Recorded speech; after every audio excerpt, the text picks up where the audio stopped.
کتاب حزقیال نبی باب یکم. سرسخن. و چنین واقع شد که در سال سیوم در روز پنجم ماه چهارم، وقتی که من در میان جلای وطن شدگان نزد نهر کبر بودم، آسمان گشوده شد و من رؤیاهای خدا را دیدم. رؤیای جلال خداوند.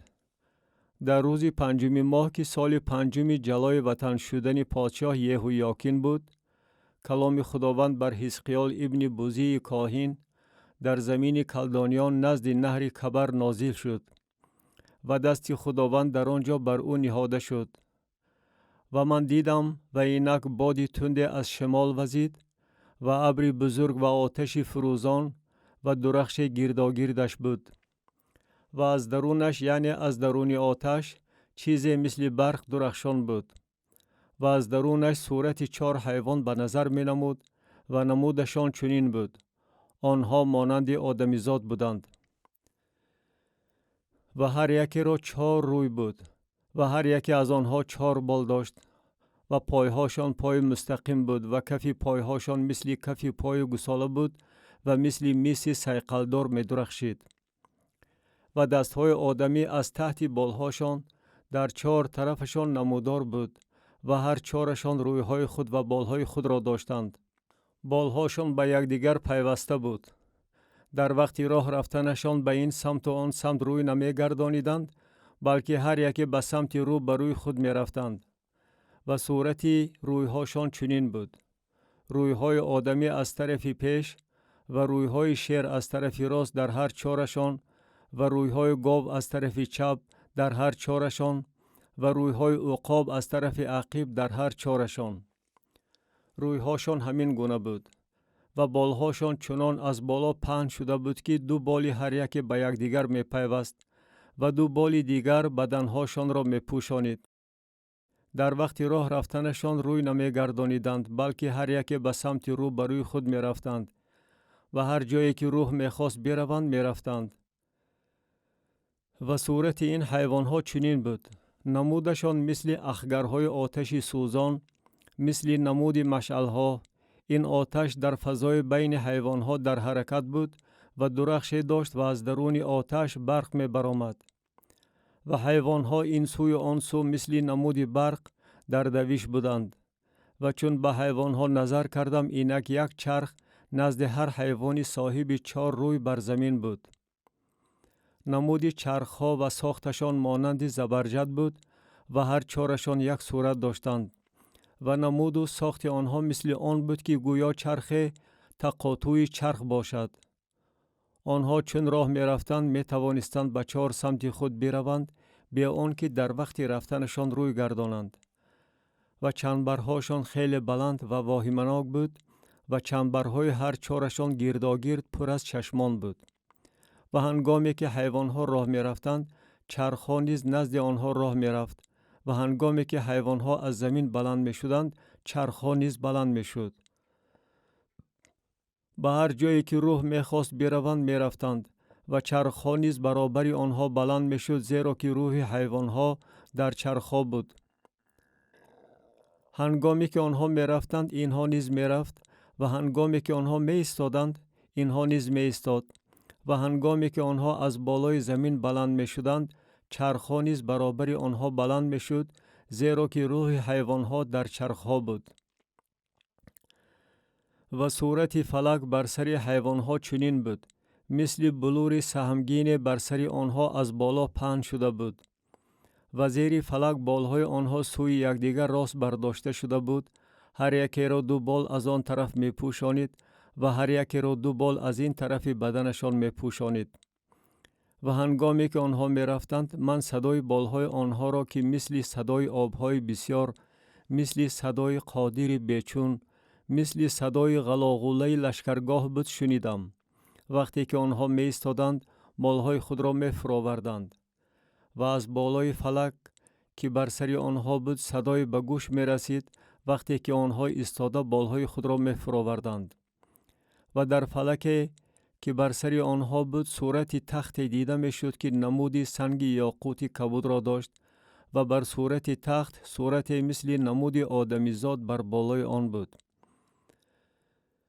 و چیز مثل برق درخشان دیدم که دایره مثل نمود آتش گرداگرد آن بود، از نمود کمر او به طرف بالا و از نمود کمر او به طرف پایان مثل نمود آتش دیدم و درخش گرداگردش بود. چنان که نمود رنگین کمان در ابر در روز باران می شود، نمود درخش گرداگردش آن چنان بود. این نمود صورت جلال خداوند بود و همین که آن را دیدم بر روی خود افتادم و آواز او را شنیدم که سخن می راند. کتاب حزقیال نبی باب 2. دعوت شدن نبی و از روح پر شدن او. و به من گفت: ای پسر آدم، بر پایهای خود بیست و من با تو سخن خواهم راند. و هنگامی که به من سخن می راند، روح خدا به من داخل شده مرا بر پایهایم برخیزانید و من او را که به من سخن می راند شنیدم. به نبی از الوف سپارش داده شد و به من گفت: ای پسر آدم، من تو را نزد بنی اسرائیل می فرستم، نزد سبطهای عصیانگری که به من عاصی شدند.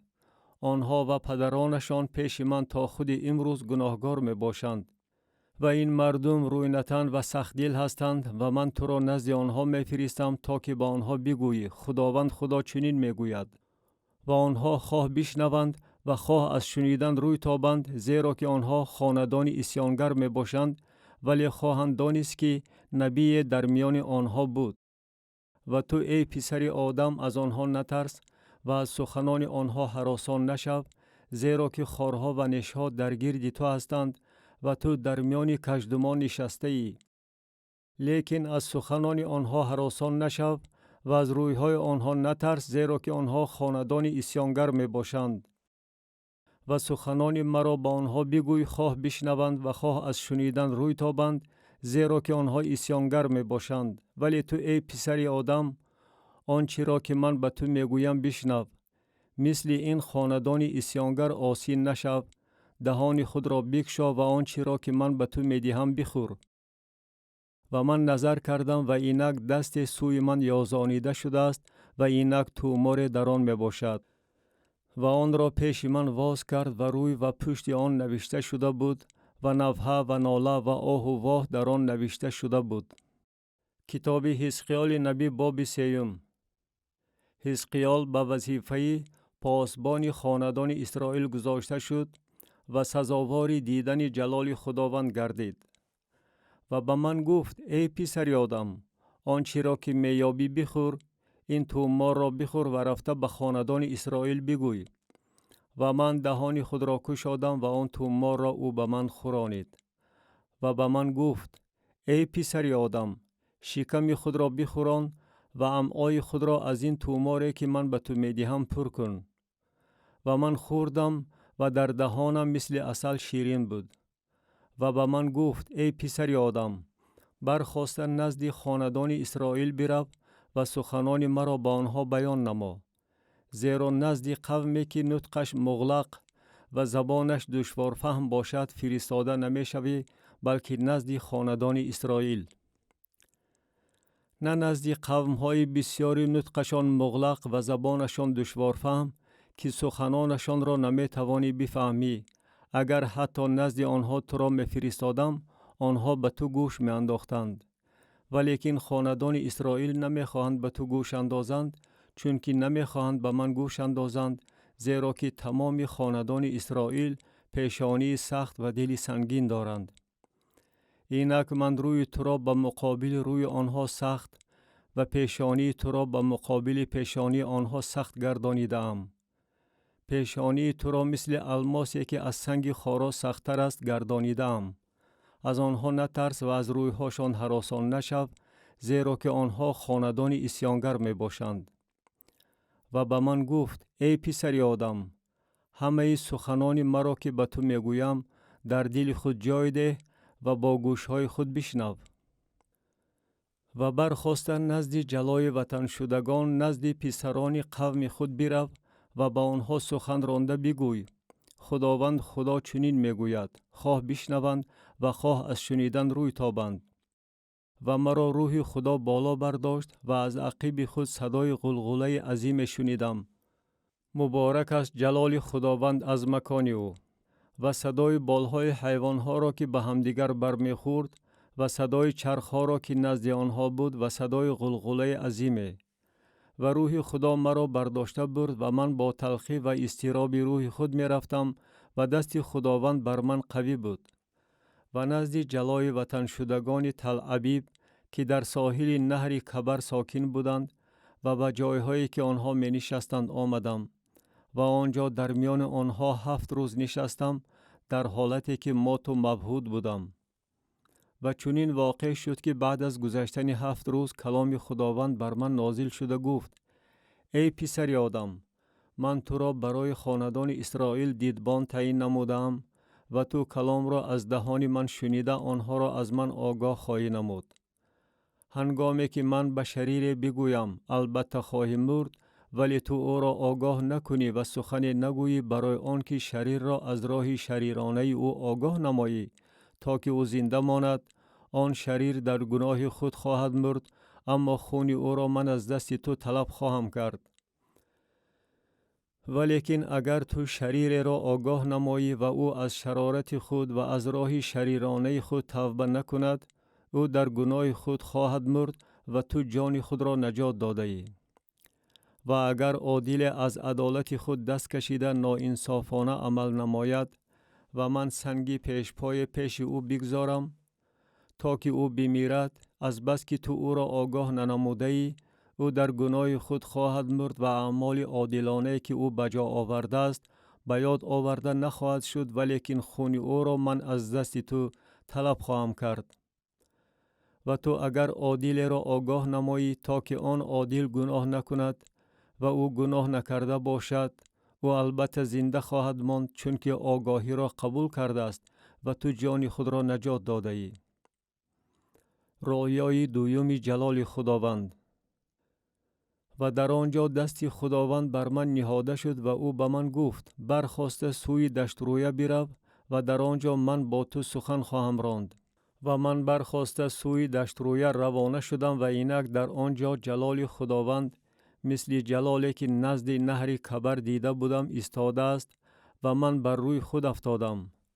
و روح خدا در من داخل شدم، مرا به پاهایم برخیزانید و با من سخن رانده به من گفت: رفته خود را اندرون خانه خود ببند و تو ای پسر آدم، اینک طنابها بر تو نهاده، تو را با آنها بند و بست خواهند کرد و تو به میان آنها نخواهی رفت.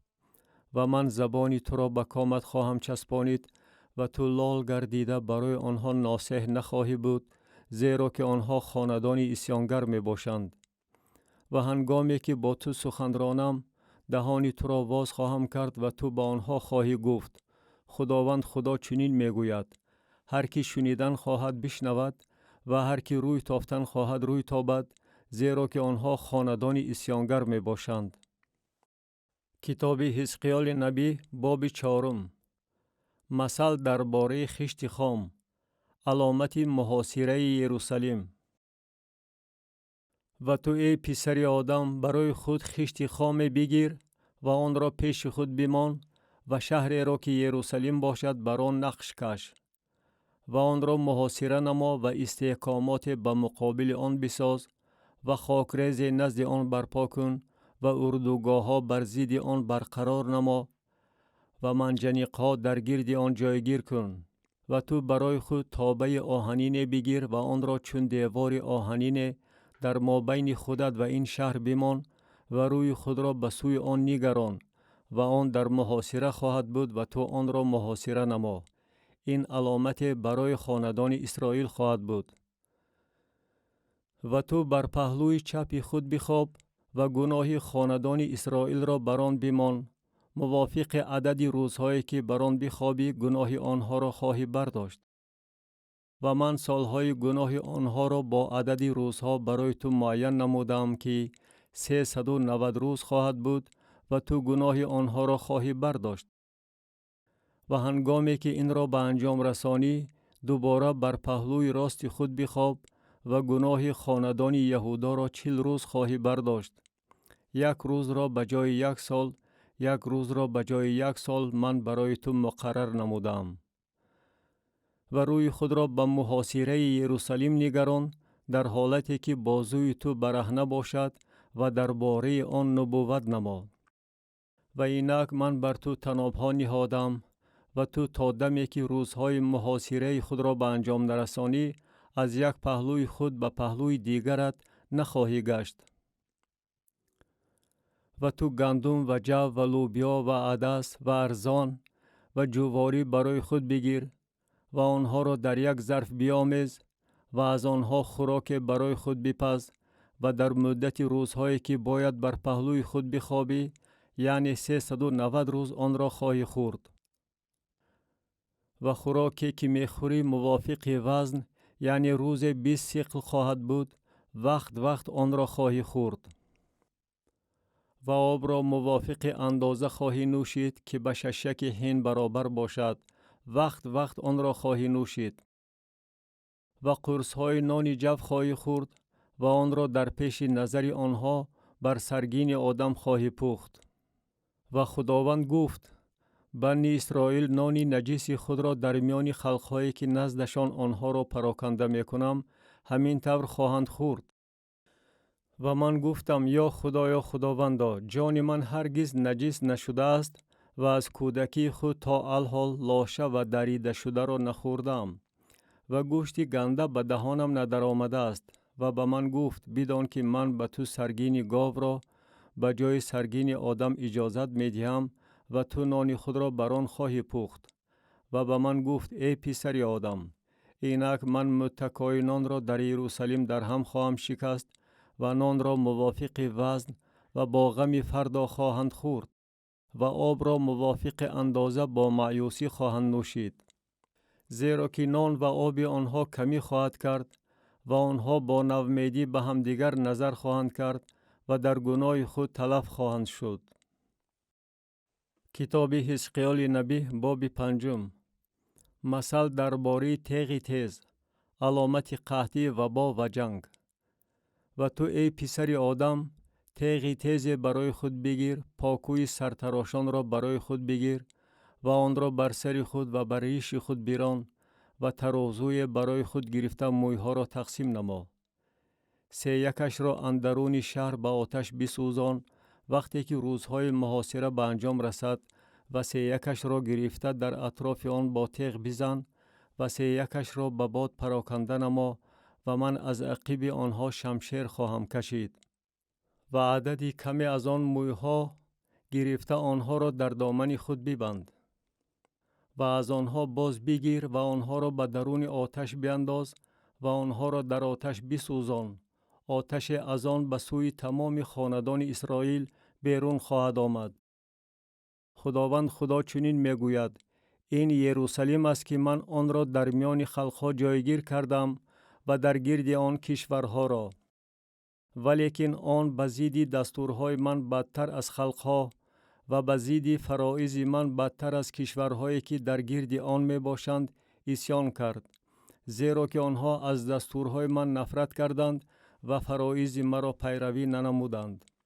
بنابراین خداوند خدا چنین میگوید: از بس که شما نظر به خلقهایی که در گرد شما می باشند زیادتر بی ترتیبی کردید و از دستورهای من نفرت نمودید و فرایض مرا پیروی نکردید و حتی بر طبق دستورهای خلقهایی که در گرد شما می باشند عمل ننمودید.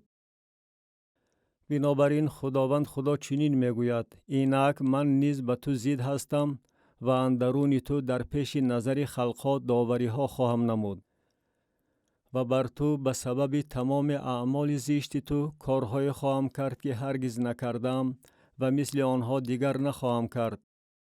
بنابراین پدران اندرون تو پسران را خواهند خورد و پسران پدران خود را خواهند خورد و من بر تو داوری ها خواهم نمود و تمام بقیه تو را به سوی هر باد پراکنده خواهم کرد. بنابراین به حیات خودم قسم که میگوید خداوند خدا، از بس که تو خانه مقدس مرا با تمام قباحت خود و با تمام اعمال زشت خود پلید کرده ای، من نیز اعتنا نخواهم کرد و چشمم رقت نخواهد آورد، من نیز رحم نخواهم کرد. 3 مردمانت اندرون تو از وبا خواهند مرد و از قحطی به هلاکت خواهند رسید. و 3 دیگر در گرد تو از شمشیر خواهند افتاد و 3 باقی را من به سوی هر باد پراکنده نموده از عقب آنها شمشیر خواهم کشید. و چون غضبم به اتمام رسد و خشم خود را بر آنها فرو ریزم، آنگاه من تسلی خواهم یافت و آنها بعد از آن که خشم خود را بر آنها فرو ریخته به اتمام رسانم، خواهند دانست که من که خداوند هستم در قهر خود سخن راندم. و تو را در میان خلقهایی که در گرد تو می باشند در نظر هر راهگذر به خرابی و شرمندگی گرفتار خواهم کرد. و هنگامی که بر تو با خشم و غضب و مذمت های سخت داوری ها نمایم، این برای خلقهایی که در گرد تو می باشند سبب ننگ و دشنام و عبرت و دهشت خواهد بود. من که خداوند هستم گفتم. هنگامی که من تیرهای شدید قحطی را که برای هلاکت می باشند بفرستم، من آنها را برای تلف کردن شما خواهم فرستاد و قحطی را بر شما طرف سخت خواهم کرد و متکای نان شما را در هم خواهم شکست و بر شما قحطی و حیوانی درنده را خواهم فرستاد تا که تو را به فرزند گردانند و وبا و خون اندرون تو گذر خواهند کرد و شمشیر بر تو روانه خواهم نمود. من که خداوند هستم گفتم. کتاب حزقیال نبی باب 6. مراجعت به کوههای اسرائیل. و کلام خداوند بر من نازل شده گفت: ای پسر آدم، روی خود را به کوههای اسرائیل نگرانیده درباره آنها نبوت نما و بگوی: ای کوههای اسرائیل، کلام خداوند خدا را بشنوید. خداوند خدا به کوهها و تپه ها، به وادی ها و دره ها چنین میگوید: اینک من شمشیر بر شما می آورم و بلندی های شما را نیست خواهم کرد و قربانگاه های شما ولنگار گردیده، هیکل های شمسی شما شکسته خواهد شد و مقتولان شما را پیش بتهای شما خواهم پرتافت و لاشه های بنی اسرائیل را پیش بتهای آنها خواهم گذاشت و استخوان های شما را در گرد قربانگاه های شما پاش خواهم داد. در همه اقامتگاه های شما شهرها خراب و بلندی ها ولنگار خواهد شد تا که قربانگاه های شما خراب و ولنگار شود و بتهای شما شکسته نابود گردد و هیکل های شمسی شما نیست شود و اعمال شما محو گردد و اندرون شما مقتولان خواهند افتاد و شما خواهید دانست که من خداوند هستم.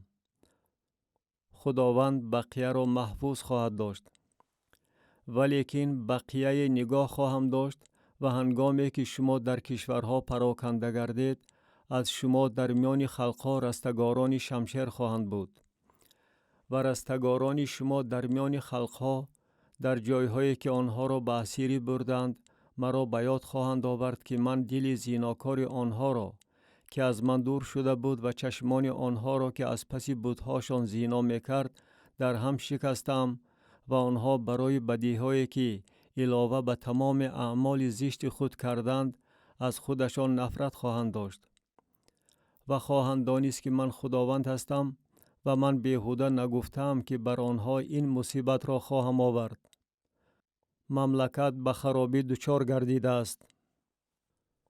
خداوند خدا چنین میگوید: کف به کف بزن و با پای خود زمین را بکوب و بگوی: ای وای از تمام اعمال زشت خاندان اسرائیل که از شمشیر، قحطی و وبا خواهند افتاد. کسی که دور باشد از وبا خواهد مرد و کسی که نزدیک باشد از شمشیر خواهد افتاد و کسی که در محاصره باقی مانده باشد از قحطی خواهد مرد و من غضب خود را بر آنها به اتمام خواهم رسانید.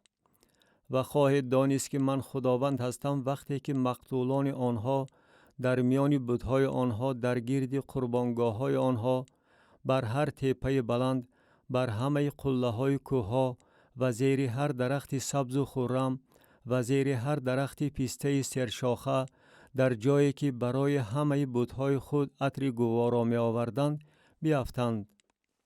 و من دستی خود را بر آنها دراز کرده زمین را در همه اقامتگاه های آنها بیشتر از بیابان دیبلاتا، ولنگار و خرابزار خواهم گردانید و خواهند دانست که من خداوند هستم.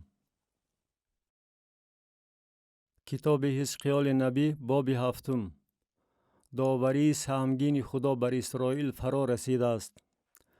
و کلام خداوند بر من نازل شده گفت: و تو ای پسر آدم، خداوند خدا به زمین اسرائیل چنین میگوید: انتهاست، بر 4 کنار زمین انتها آمده است. الحال انتها بر توست و من غضب خود را بر تو میفرستم و تو را بر طبق رفتارت داوری خواهم نمود و موافق تمام اعمال زشتت به تو تلافی خواهم داد. و چشمم بر تو رقت نخواهد آورد و من رحم نخواهم کرد، بلکه به تو بر طبق رفتار و اعمال زشت تو که اندرون توست پاداش خواهم داد. و خواهید دانست که من خداوند هستم. خداوند خدا چنین میگوید: فلاکت اینک فلاکتی بی‌نظیر می آید. انتها می آید، انتها می آید.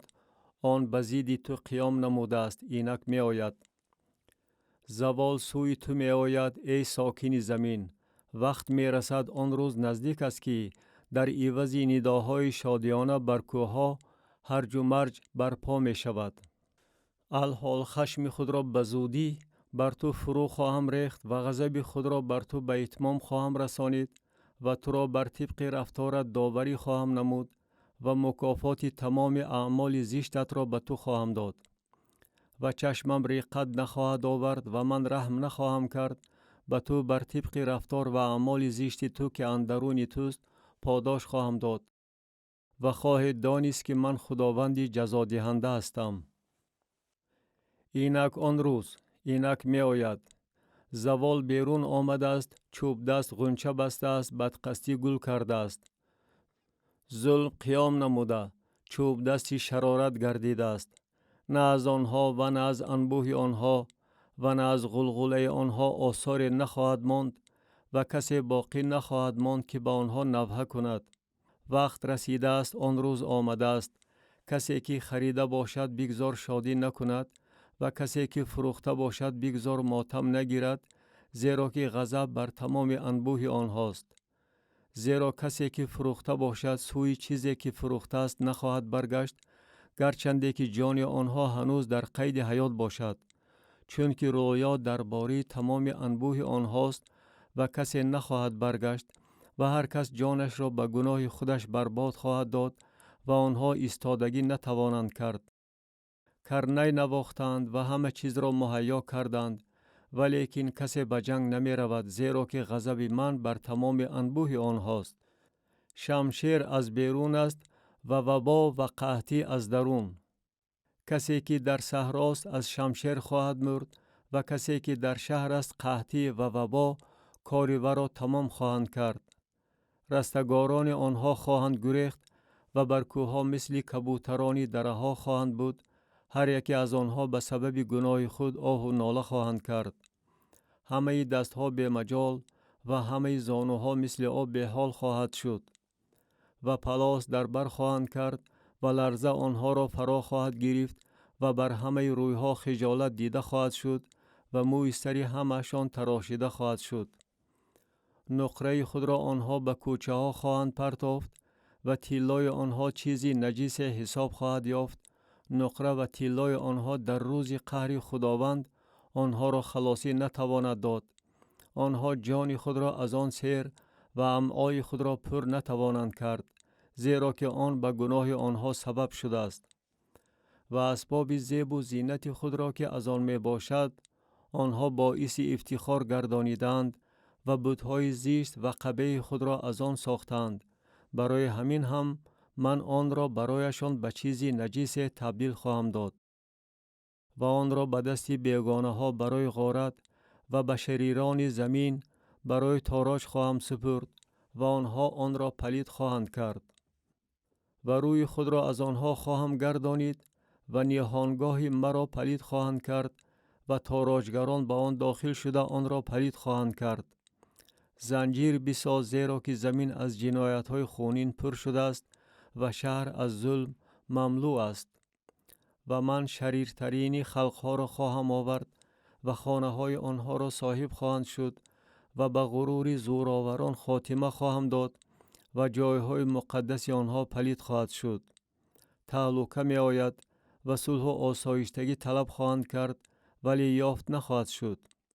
فلاکت بر فلاکت می آید و آوازه بر آوازه به گوش می رسد و رؤیای از نبی طلب خواهند کرد ولی دستور از کاهین و مشورت از پیران بر هم خواهد خورد.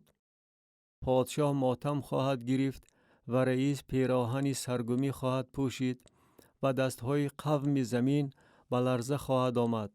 بر طبق رفتارشان با آنها عمل خواهم کرد و موافق جنایت هاشان آنها را داوری خواهم نمود و آنها خواهند دانست که من خداوند هستم.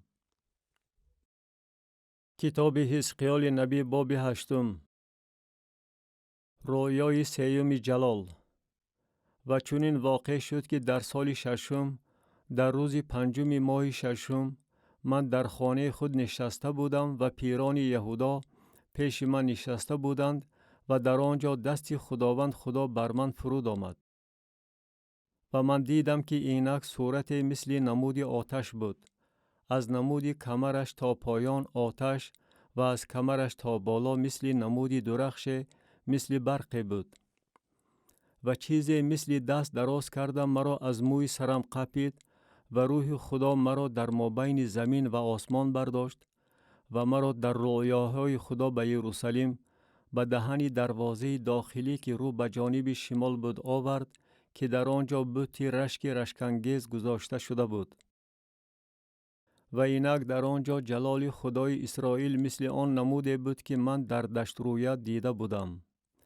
و به من گفت ای پسر آدم، چشمانت را به طرف راه شمالی بلند کن.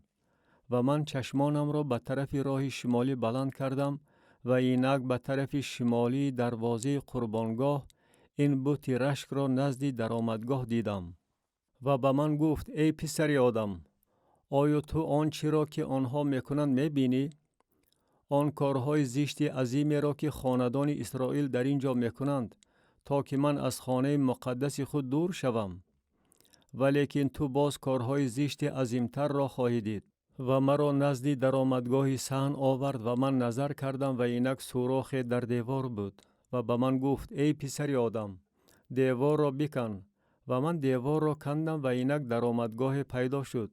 و به من گفت داخل شو و کارهای زشت نفرت انگیز را که آنها در اینجا میکنند ببین. و من داخل شده دیدم و اینک هر گونه نقش‌های خزندگان و حیوان‌های نجس و همه بت‌های خاندان اسرائیل بر دیوار گرداگرد حک کرده شده است.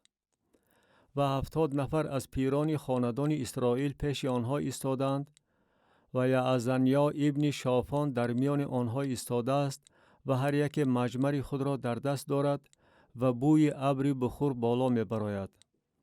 و به من گفت آیا تو ای پسر آدم آنچه را که پیران خاندان اسرائیل در تاریکی هر یک در حجره های بت پرستی خود میکنند دیدی؟ زیرا که میگویند خداوند ما را نمی بیند، خداوند این زمین را ترک کرده است. و به من گفت باز کارهای زشت عظیمتر را که آنها میکنند خواهی دید. و مرا به دهن دروازه خانه خداوند که به طرف شمال بود آورد و اینک در آنجا زنان نشستند که برای تموز نفحه‌گری میکنند. و به من گفت آیا دیدی ای پسر آدم؟ باز کارهای زشت از این عظیمتر را خواهی دید. و مرا به صحن داخلی خانه خداوند آورد و اینک نزد دری درآمد تالار معبد خداوند در میان رواق و قربانگاه تقریباً 25 کس ایستادند که پشتهاشان به تالار معبد خداوند و رویهاشان به طرف شرق می باشد و آنها به طرف شرق به آفتاب سجده می کنند. و به من گفت آیا دیدی ای پسر آدم؟ آیا برای خاندان یهودا کردن چنین کارهای زشت که در اینجا می کنند کم است که باز آنها زمین را از ظلم پر می کنند و به راه بت پرستی برگشته مرا به غضب می آورند؟ اینک آنها نوده را به بینی های خود می دارند. بنابراین من نیز با غضب عمل خواهم نمود، چشمم رقت نخواهد آورد و من رحم نخواهم کرد و هرچند به گوشهای من با آواز بلند بخوانند آنها را اجابت نخواهم نمود. کتاب حزقیال نبی باب 9. رویای کشتار بزرگ در یروشلیم. و با آواز بلندی به سمع من خوانده گفت: بگذار عملداران شهر نزدیک شوند و هر کس آلت هلاکت آوری خود را در دستش داشته باشد. و اینک 6 نفر از راه دروازه بالا که رو به جانب شمال بود آمدند و هر کدام را آلت خراب کنندهش در دستش بود و در میان آنها یک مرد لباس کتان در تن داشت و در کمرش لوازمات خط‌نویسی بود و آنها آمده نزد قربانگاه میسین ایستادند. و جلال خدای اسرائیل از بالای کروبی که بر آن بود با آستانه معبد برآمد و آن مرد را که لباس کتان در تن داشت و لوازمات خط‌نویسی در کمرش بود دعوت نمود.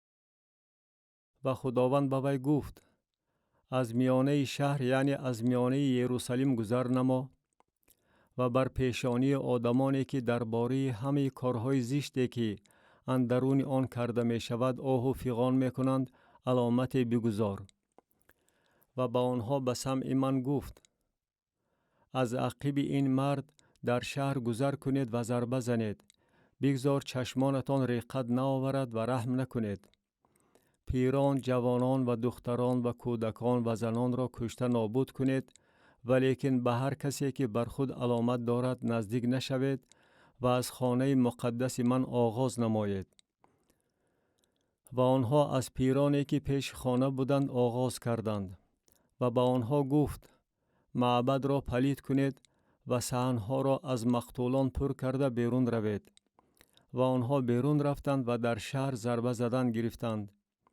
و هنگامی که آنها ضربه می زدند و من باقی ماندم، بر روی خود افتاده فریاد کشیدم و گفتم: یا خدایا خداوندا، آیا تو چون غضبت را بر یروشلیم فرو ریزی تمام بقیه اسرائیل را نیست و نابود خواهی کرد؟ و به من گفت: گناه خاندان اسرائیل و یهودا بغایت عظیم است و این زمین از خون پر شده است و این شهر از بی‌عدالتی پر است، زیرا که آنها میگویند خداوند این زمین را ترک کرده است و خداوند نمی بیند. بنابراین چشم من نیز رقت نخواهد آورد و من رحم نخواهم کرد. پاداش رفتارشان را بر سرشان خواهم آورد. و اینک مردی که لباس کتان در تن داشت و لوازمات خط‌نویسی در کمرش بود جواب گردانده گفت: هر آنچه تو امر فرمودی بجا آوردم. کتاب حزقیال نبی باب 10. رویای چرخهای عبارت از سنگهای یاقوت کبود با کروبیان. و من دیدم و اینک بر فلکی که بالای سری کروبیان بود چیزی مثل سنگ یاقوت کبود مثل نمودی صورت تخت بر آنها نمودار شد. و خدا به مردی که لباس کتان در تن داشت مراجعت نموده گفت: در میان چرخهای زیر کروبیان داخل شو و مشتهایت را از اخگرهای آتشی که در میان کروبیان است پر کرده بر شهر پرتا. و او در پیش نظر من داخل شد. و هنگامی که آن مرد داخل شد کروبیان به طرف راست معبد ایستاده بودند و ابر صحن داخلی را پر کرد. و جلال خداوند از بالای کروبی به آستانه معبد برآمد و ابر خانه را پر کرد و صحن از درخش جلال خداوند پر شد. و صدای بالهای کروبیان تا صحن بیرونی شنیده شد به مانند آواز خدای قادر وقتی که او سخن می‌راند. و هنگامی که او به مردی کتان پوش امر فرموده گفت: آتش را از میان چرخها از میان کروبیان بگیر، آن مرد داخل شده نزد چرخ استاد. و کروبی دست خود را از میان کروبیان به آتشی که در میان کروبیان بود دراز کرد و آن را برداشته به خوچهای مرد کتان پوش داد و او آن را گرفته بیرون رفت. تصویر نمودی کروبیان. و دیدم که در زیر بالهای کروبیان طرح دست آدم نمودار شد. و من دیدم و اینک 4 چرخ نزد کروبیان، یعنی یک چرخ نزد یک کروبی و چرخ دیگر نزد کروبی دیگر نمودار شد و نمود چرخها مثل سنگ زبرجد بود. و نمودشان طوری بود که هر 4شان یک صورت داشتند، گویا که چرخ تقاطوی چرخ باشد. آنها چون راه می رفتند به 4 سمت خود می رفتند. در وقت رفتنشان روی نمی گردانیدند، زیرا به سمتی که سر سوی آن می نگریست می رفتند و در وقت رفتنشان روی نمی گردانیدند. و تمام جسمشان و پشتهاشان و دستهاشان و بالهاشان و چرخهای هر 4شان گرداگرد پر از چشمان بود. این چرخها چنان که به گوش من رسید غلدرک نامیده شدند. و هر یکی را 4 روی بود. یک رویش روی کروبی و روی دویمش روی آدم و سیومش روی شیر و 4مش روی عقاب. و کروبیان صعود کردند. این همان حیوانی بود که نزد نهر کبر دیده بودم. و هنگامی که کروبیان راه می رفتند، چرخها نیز نزد آنها راه می رفتند. و هنگامی که کروبیان بالهای خود را بر می افراشتند تا از بالای زمین صعود نمایند، چرخها نیز از نزد آنها روی نمی گردانیدند. هنگامی ایستادنشان می ایستادند و هنگامی صعود کردنشان با آنها صعود می کردند، زیرا که روح حیوان در آنها بود.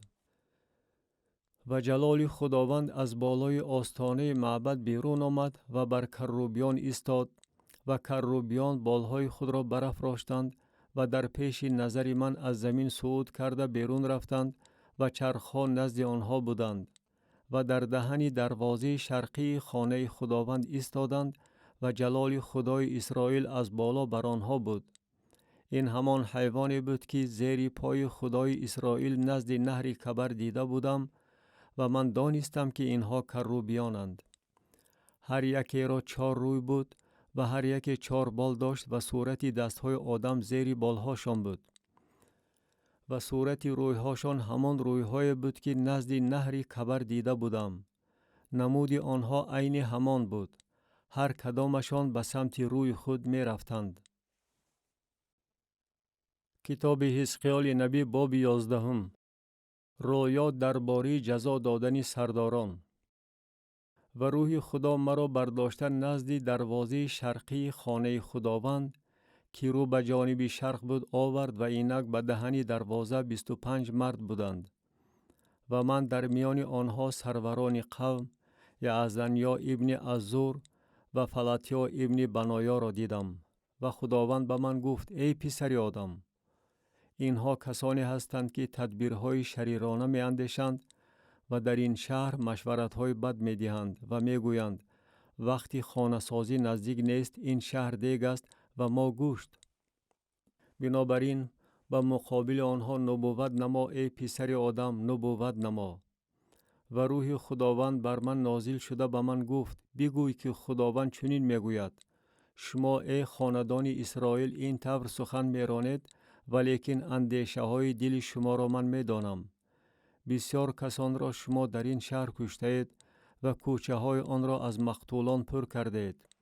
بنابراین خداوند خدا چنین می گوید: مقتولان شما که اندرون آن گذاشته اید گوشت می باشند و آن دیگ است، ولیکن شما را من از درون آن بیرون خواهم آورد. شما از شمشیر می ترسید، ولی من شمشیر را بر شما خواهم آورد، می گوید خداوند خدا. و شما را از درون آن بیرون خواهم آورد و شما را به دست بیگانه ها خواهم سپرد و بر شما داوری خواهم کرد. از شمشیر خواهید افتاد، نزد سرحد اسرائیل بر شما داوری خواهم کرد و شما خواهید دانست که من خداوند هستم. این شهر برای شما دیگ نخواهد بود و شما اندرون آن گوشت نخواهید بود. نزد سرحد اسرائیل بر شما داوری خواهم کرد و شما خواهید دانست که من خداوند هستم که شما بر طبق فرایض من رفتار نکردید و دستورهای مرا به جا نآوردید، بلکه بر طبق دستورهای خلقهایی که در گرد شما می باشند عمل کردید. و چنین واقع شد که چون نبوت می نمودم، فلاتیا ابن بنایا مرد و من بر روی خود افتادم و با آواز بلند فریاد زده گفتم: یا خدایا خداوندا، نخواد که تو بقیه اسرائیل را تماما نیست و نابود میکنی؟ وعده محفوظ داشتنی بقیه. و کلام خداوند بر من نازل شده گفت: ای پسر آدم، برادرانت آدمان نزدیکت و تمام خاندان اسرائیل سراسر کسانی می باشند که درباره آنها ساکنان یروشلیم میگویند. آنها از خداوند دور شدند. این زمین به ما برای تصرف داده شده است. بنابراین بگوی خداوند خدا چنین میگوید: اگرچه من آنها را دور انداختم و اگرچه آنها را در کشورها پراکنده کردم، ولیکن من برای آنها در کشورهایی که به آنجا آمدند اندک زمان پناهگاه مقدسی بودم.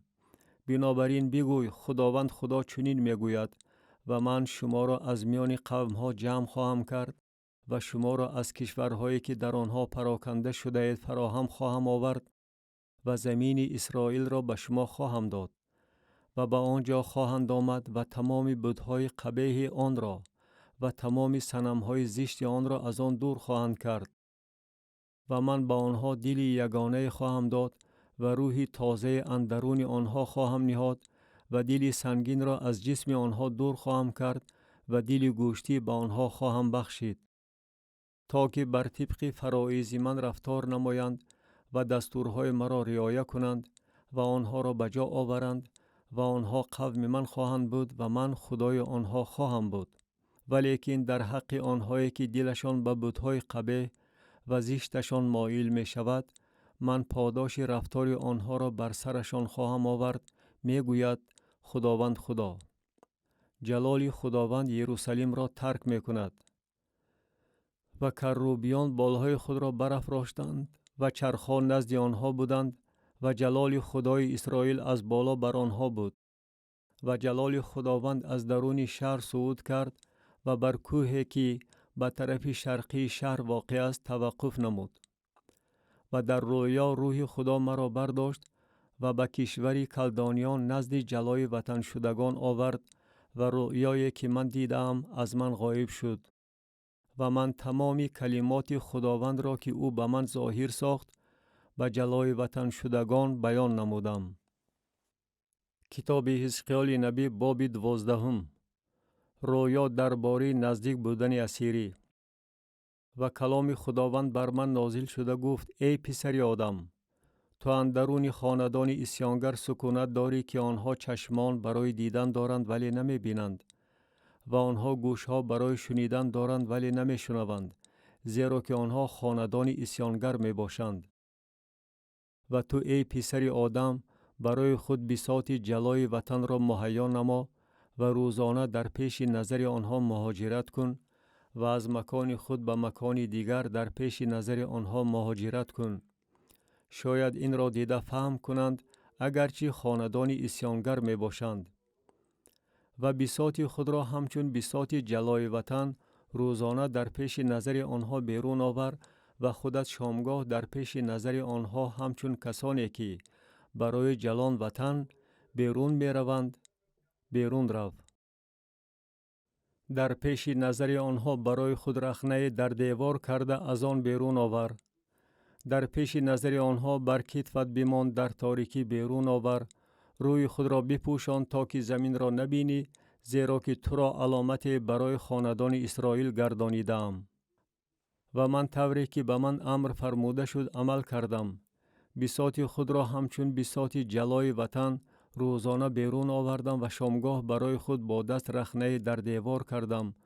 در تاریکی بیرون آوردم، در پیش نظر آنها بر کتفم گذاشتم.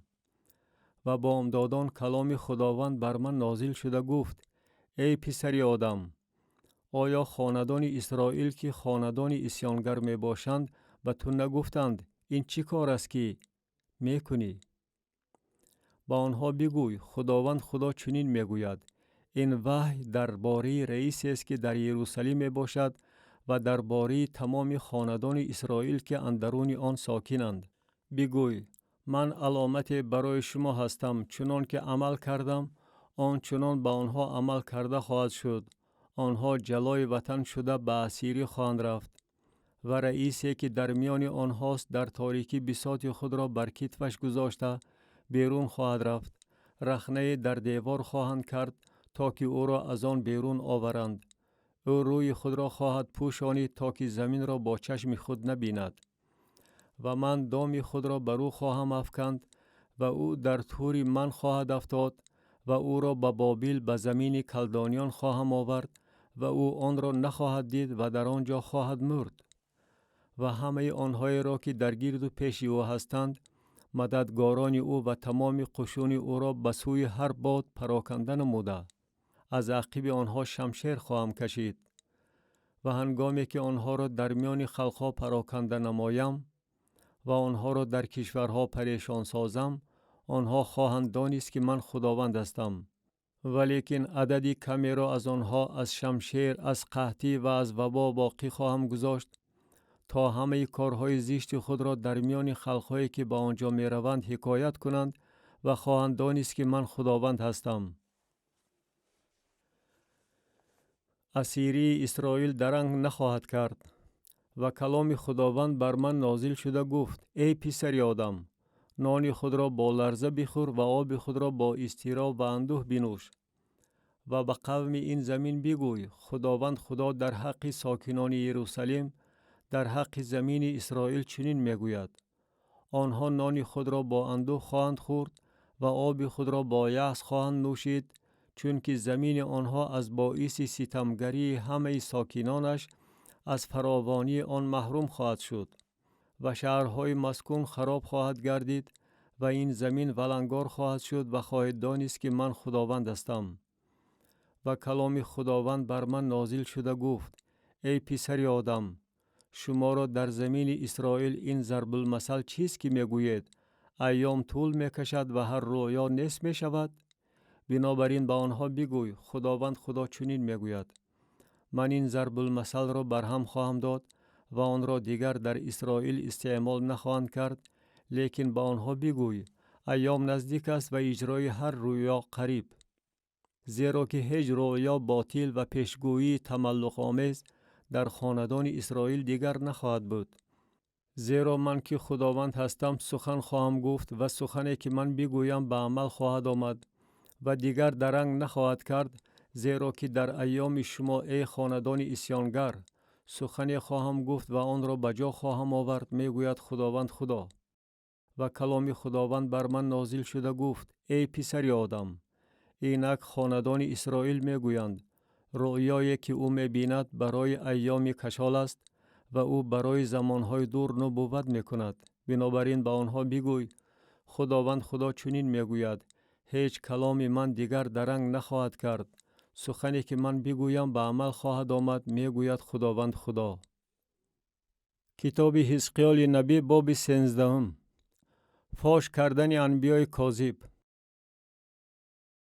و کلام خداوند بر من نازل شده گفت: ای پسر آدم، درباره انبیای اسرائیل که نبوت میکنند نبوت نما و با آنهایی که به دلخواه خود نبوت میکنند بگوی: کلام خداوند را بشنوید.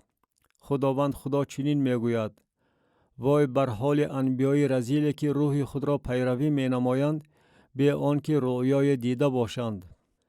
انبیای تو ای اسرائیل مثل روباهان در خرابزار می باشند. شما برخنه ها نبرآمدید و دیوار برای خاندان اسرائیل برپا نکردید تا که آنها در روز خداوند در جنگ ایستادگی نمایند. رؤیای باطل می بینند و بر دروغ فال کشاده می گویند.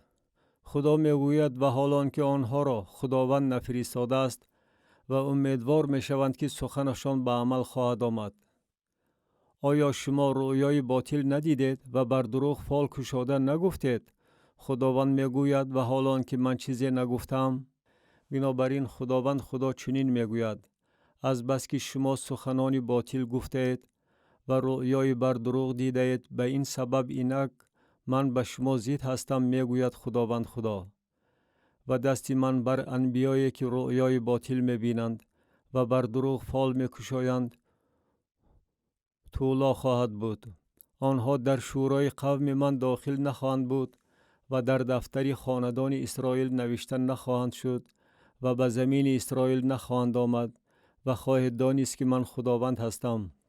از بس که آنها قوم مرا در اشتباه انداخته می گفتند صلح و آسایشتگی، و حالان که صلح و آسایشتگی نبود و هنگامی که این قوم توارعه می ساختند آنها آن را بالای ناباب انداوه می کردند. پس با آنهایی که بالای ناباب انداوه می کنند بگوی که آن تواره خواهد افتاد، بارانی سیل خواهد بارید و شما ای سنگ‌های ژاله فرو خواهید ریخت و باد سخت آن را خواهد شکافت. و اینک هنگامی که آن دیوار فرو غلطد آیا به شما نخواهند گفت کجاست آن انداوه‌ای که اندوده بودید؟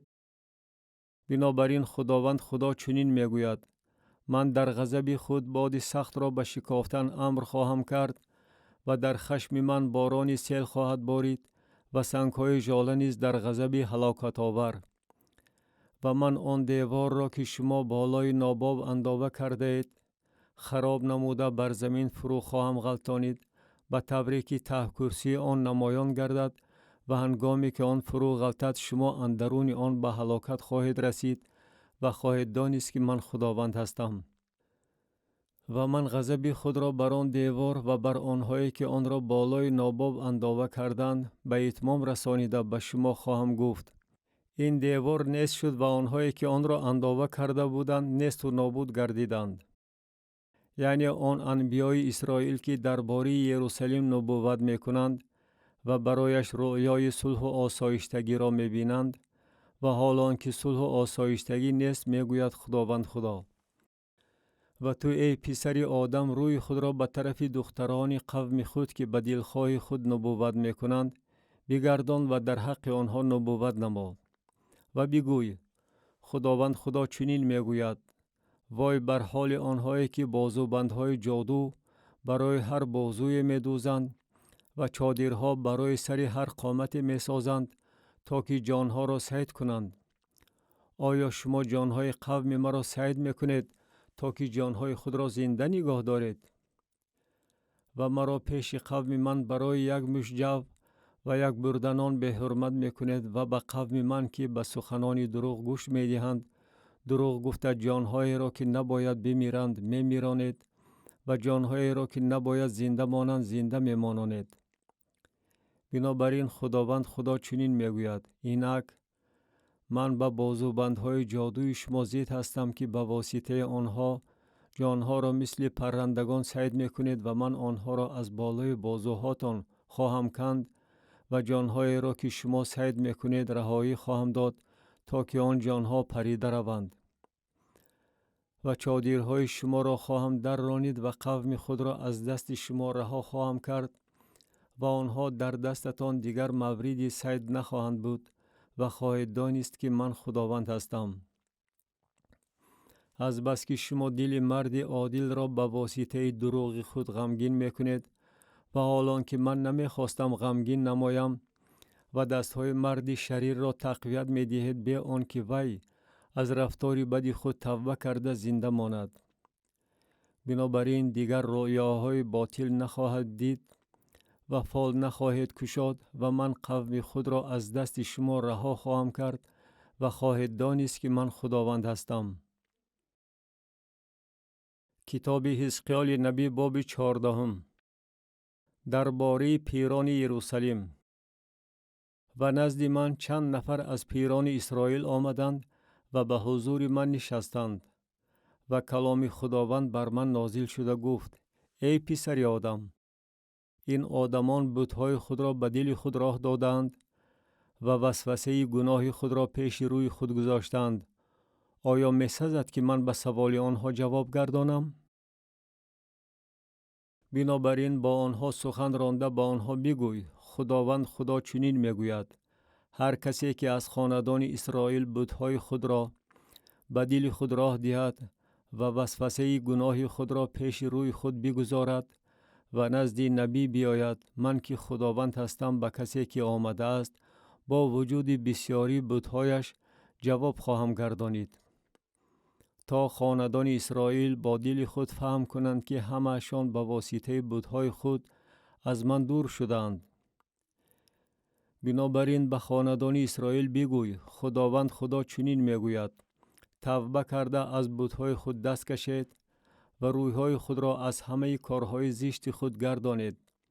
زیرا هر کسی که از خاندان اسرائیل و از غریبانی که در اسرائیل اقامت دارند از پیروی من دور شود و بت‌های خود را به دل خود راه دهد و وسوسه گناه خود را پیش روی خود بگذارد و نزد نبی آمده به واسطه او به من سوال دهد من که خداوند هستم خودم به وی جواب خواهم گردانید و من روی خود را به ضد آن کس خواهم نگرانید و او را واژگون خواهم کرد تا که علامت و ضرب المثل گردد و او را از میان قوم خود محو خواهم نمود و خواهد دانست که من خداوند هستم. و اگر نبی فریفته شده سخنی گوید که من که خداوند هستم، آن نبی را فریفته نمودم و دست خود را بر او دراز کرده او را از میان قوم خود اسرائیل برهم خواهم داد و آنها باری گناه خود را خواهند برداشت. گناه سوال دهنده چگونه که باشد، گناه نبی همان گونه خواهد بود، تا که خاندان اسرائیل من بعد از پیروی من دور نشوند و خود را دیگر با هر نوع معصیت‌های خود پلید نسازند، بلکه قوم من باشند و من خدای آنها باشم، میگوید خداوند خدا. یروشلیم امان نخواهد یافت. و کلام خداوند بر من نازل شده گفت: ای پسر آدم، اگر زمین پیش من گناه کرده به درجه خیانت برسد و من دست خود را بر آن دراز کردم متکای نان آن را بشکنم و قحطی بر آن فرستاده انسان و حیوان را از آن محو نمایم، و اگر این سه مرد نوح، دانیال و ایوب اندرون آن باشند، آنها با عدالت خود فقط جانهای خود را رها خواهند کرد، میگوید خداوند خدا. و اگر حیوانات درنده به آن زمین بفرستم که آن را به فرزند گردانند و آن به خرابزار مبدل شود، به طوری که از ترس آن حیوانات کسی از آن گذر نکند، گرچنده که این سه مرد اندرون آن باشند، به حیات خودم قسم که میگوید خداوند خدا، آنها پسران و دختران خود را رها نخواهند کرد، تنها خودشان رهایی خواهند یافت و آن زمین به خرابزار مبدل خواهد شد. یا اگر شمشیر به سر آن زمین بیارم و بگویم: ای شمشیر، از این زمین عبور نما و انسان و حیوان را از آن محو نمایم، گرچنده که این سه مرد اندرون آن باشند، به حیات خودم قسم که میگوید خداوند خدا، آنها پسران و دختران را رها نخواهند کرد، بلکه تنها خودشان رهایی خواهند یافت.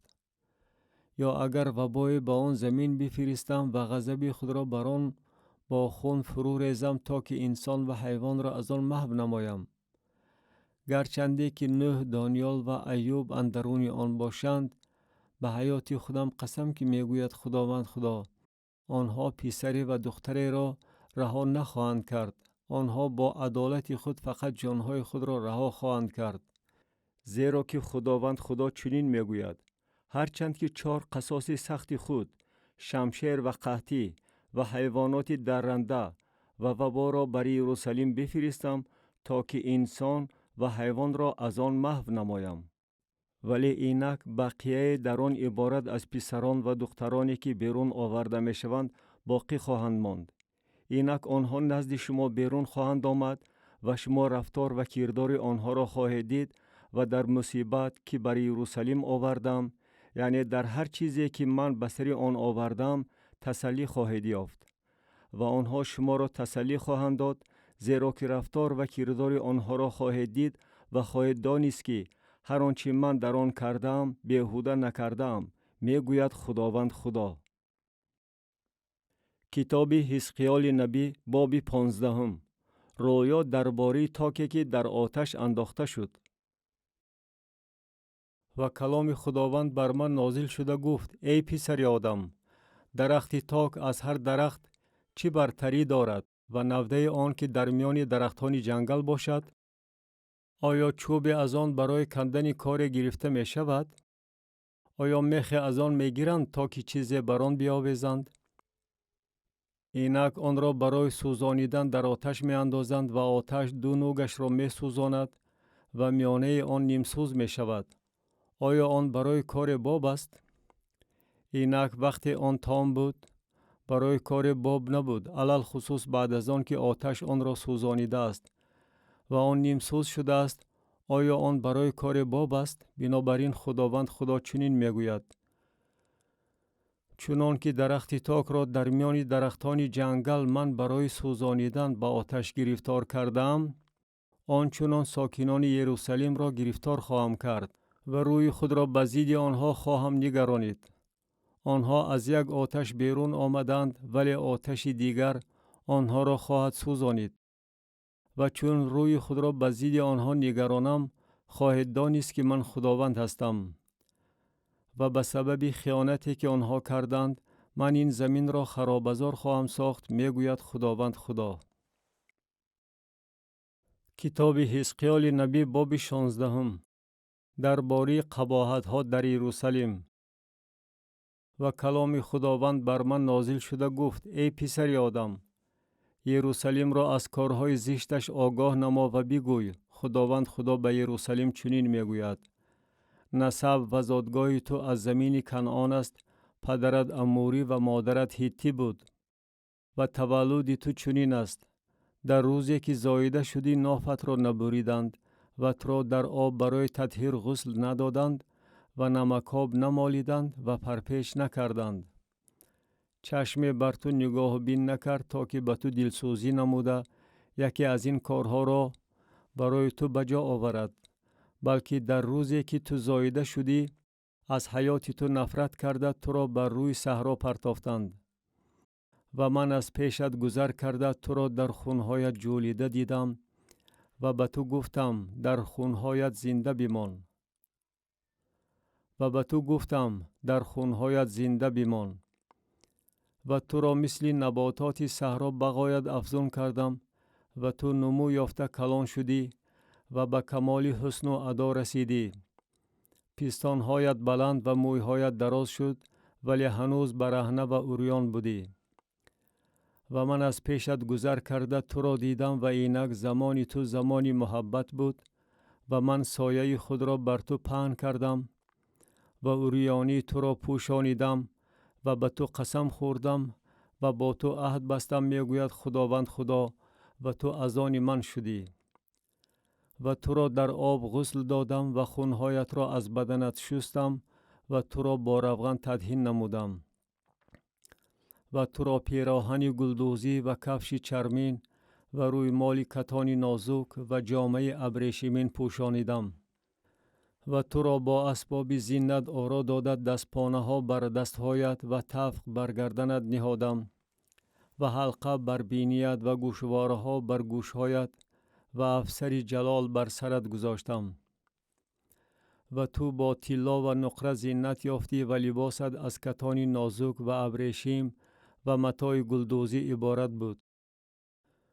آرد مهین و عسل و روغن می‌خوردی و حسن و ادایت نهایت درجه افزوده تو سزاوار شفقت پادشاهی گردیدی. و نام تو به سبب حسنت در میان خلقها شهرت یافت، زیرا که آن به خاطر شفقتی که من به تو بخشیده بودم کامل گردید، میگوید خداوند خدا. ولیکن تو بر حسن خود توکل نمودی و از نام خود استفاده برده زنا کردی و زینای خود را به هر راه گذری فرو ریختی و حسنت از آن وی شد.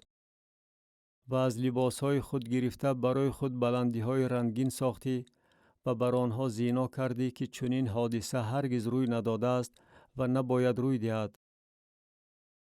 و اسباب زینت خود را از طلا و نقره من که به تو داده بودم گرفته بت‌های نرینه برای خود ساختی و با آنها زنا کردی. و لباسهای گلدوزی خود را گرفته بر آن بت‌ها پوشاندی و روغن و بخور مرا پیش آنها گذاشتی.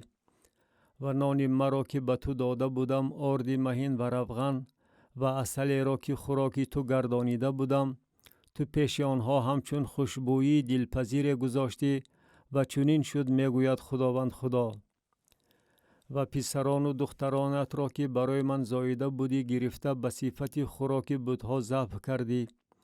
آیا زیناکاری تو کم بود که پسران مرا کشته به آنها دادی، به طوری که برایشان آنها را از آتش گذراندی؟ و در تمام اعمال زشت و زیناکاری خود تو ایام جوانی خود را به یاد نآوردی که آن وقت برهنه و عریان بوده در خونهایت جولیده می خوابیدی. و خداوند خدا میگوید ای وای بر تو، وای بر تو که بعد از همه بدکرداری های خود تو تپه ها برای خود ساختی و بلندی ها در هر میدان برای خود برپا کردی. در سر هر راه بلندی های خود را ساخته، حسن خود را ننگین کردی و برای هر راه گذر پای های خود را کشاده زیناهایت را افزون نمودی. و با همسایگان خود پسران مصر که عضو بزرگ دارند زینا کردی و زیناکاری خود را افزوده خشم مرا به جوش آوردی.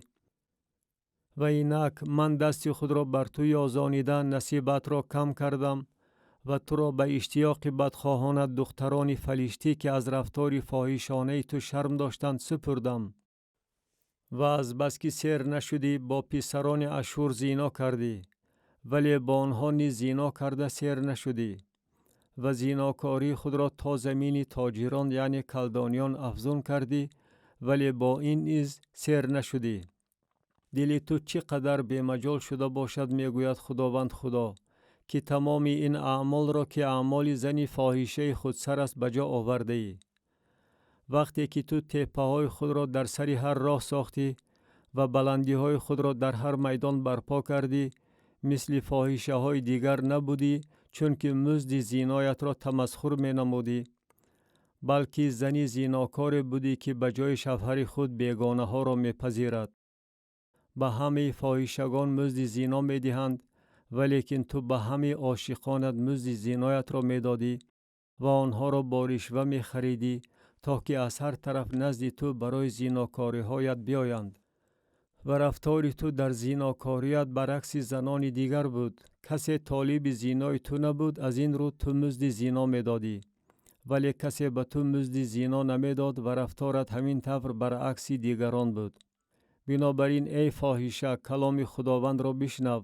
خداوند خدا چنین میگوید: از برای آن که عورت تو کشاده شد و عریانی تو در زیناکاری هایت پیش عاشقان تو و پیش همه بت‌های قبیح تو آشکار گردید و از برای خون پسرانت که به آنها دادی، از برای همین اینک من همه عاشقانت را که با آنها کیف و صفا می کردی و همه آنهایی را که دوست می داشتی با همه آنهایی که بد می دیدی جمع خواهم کرد و آنها را از هر طرف به مقابل تو جمع کرده عریانی تو را پیش آنها آشکار خواهم کرد تا که آنها عریانی تو را ببینند.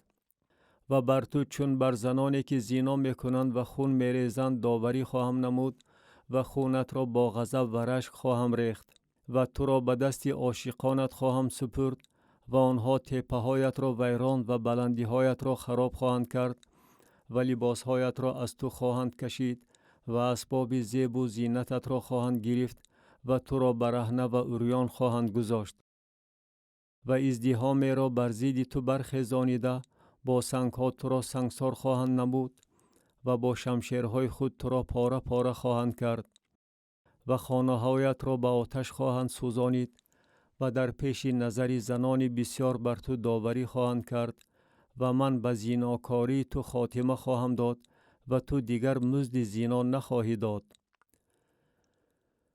و خشم خود را بر تو فرو خواهم نشانید و رشک من از تو خواهد برگشت و من آرام شده دیگر غضب نخواهم کرد. از برای آن که ایام جوانی خود را به یاد نآوردی و مرا با همه این خشمگین کردی، اینک من نیز پاداش رفتارت را به سرت آوردم، میگوید خداوند خدا. آیا تو این فسق و فجور را به ذم همه کارهای زشت خود به عمل نآوردی؟ اینک هر کی مثل میزند در حق تو مثل زده خواهد گفت دختر چگونه است مادر نمونه است. تو دختری مادری خود هستی که وی از شوهر و پسرانش نفرت داشت و تو خواهری خواهران خود هستی که آنها از شوهران و پسران خود نفرت داشتند. مادری شما هیتی بود و پدری شما اموری و خواهر کلانی تو سامریه است که با دخترانش در شمال تو سکونت دارد و خواهر خردی تو که در جنوب تو ساکن است سدوم با دخترانش می باشد. آیا تو با راه های آنها نرفتی و مثل کارهای زشت آنها عمل نکردی؟ این به نظری تو کم بود که در تمام رفتار خود از آنها زیادتر به فسق و فجور داده شدی. به حیات خودم قسم که میگوید خداوند خدا، خواهرت سدوم خودش و دخترانش آن کارها را نکردند که تو و دخترانت کرده اید. اینک گناه خواهرت سدوم از این عبارت است: کبریا، فراوانی نان و فراغت کامل برای وی و دخترانش بود، ولی مسکین و بینوا را وی دستگیری نکرد. و آنها گرفتار غرور گردیده پیش من کارهای زشت کردند و این را دیده آنها را محو نمودم. و سامریه نصف گناه های تو را صادر ننموده است و تو کارهای زشت خود را از آنها زیاد کردی و با همه کارهای زشت خود که به عمل آوردی خواهرانت را سفید نمودی. پس تو نیز که خواهرانت را محکوم می نمودی، باری ننگ خود را بردار. نظر به گناه های تو که از آنها زیادتر کارهای زشت کردی، آنها از تو سفیدتر می باشند. پس تو نیز که خواهرانت را سفید نمودی، خجل شو و باری ننگ خود را بردار. و من اسارت آنها را، اسارت سدوم و دخترانش و اسارت سامریه و دخترانش و در میان آنها اسارت اسیران تو را خواهم برگردانید، تا که تو باری ننگ خود را برداری و از هر چی کرده ای ننگین شوی، چون که آنها را تسلی داده ای. و خواهرانت سدوم و دخترانش به وضعیت پیشتری خود خواهند برگشت و سامریه و دخترانش به وضعیت پیشتری خود خواهند برگشت و تو و دخترانت به وضعیت پیشتری خود خواهید برگشت. آیا خواهرت سدوم در ایام کبریای تو ورد زبانی تو نبود، پیش از آن که شرارت تو آشکار گردید، مثل آن زمانی که دختران ارم و تمام گرد و اطراف آن تو را مذمت می‌کردند و دختران فلیشتیان که از هر جانب از تو نفرت داشتند؟ پس جزای فسق و فجور و کارهای زشت خود را تو اکنون خواهی کشید، میگوید خداوند. زیرا که خداوند خدا چنین میگوید: من با تو آن چنان عمل خواهم کرد که تو عمل کرده ای، یعنی سوگند را خار دانسته عهد را شکسته ای. ولیکن من عهد خود را که در ایام جوانیت با تو بستم به یاد خواهم آورد و عهد جاویدانی با تو از نو برقرار خواهم کرد.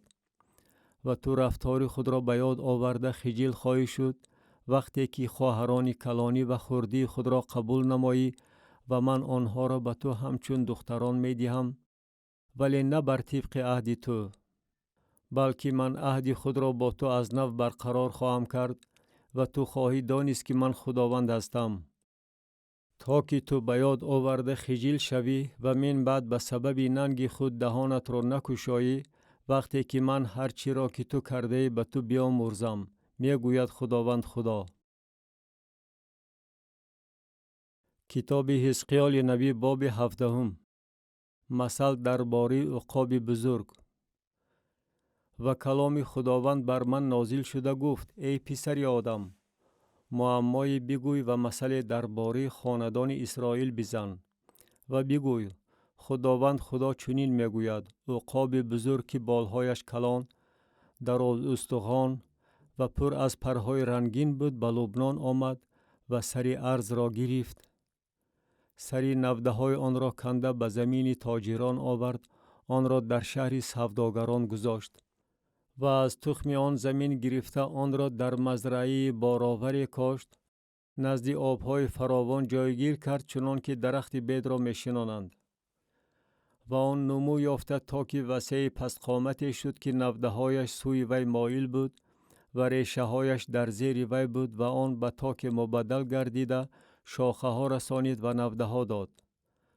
و عقاب بزرگی دیگری بود که بالهای کلان و پرهای بسیار داشت و اینک این تاک ریشه هایش را بر وی پیچانید و نوده هایش را از جویک هایی که در آنها جایگیر شده بود سوی وی روانه کرد تا که وی آن را آب دهد. آن در مزرعه خوب نزد آبهای فراوان شنانیده شده بود تا که شاخه ها رسانیده میوه دهد و تا که با حشمت گردد.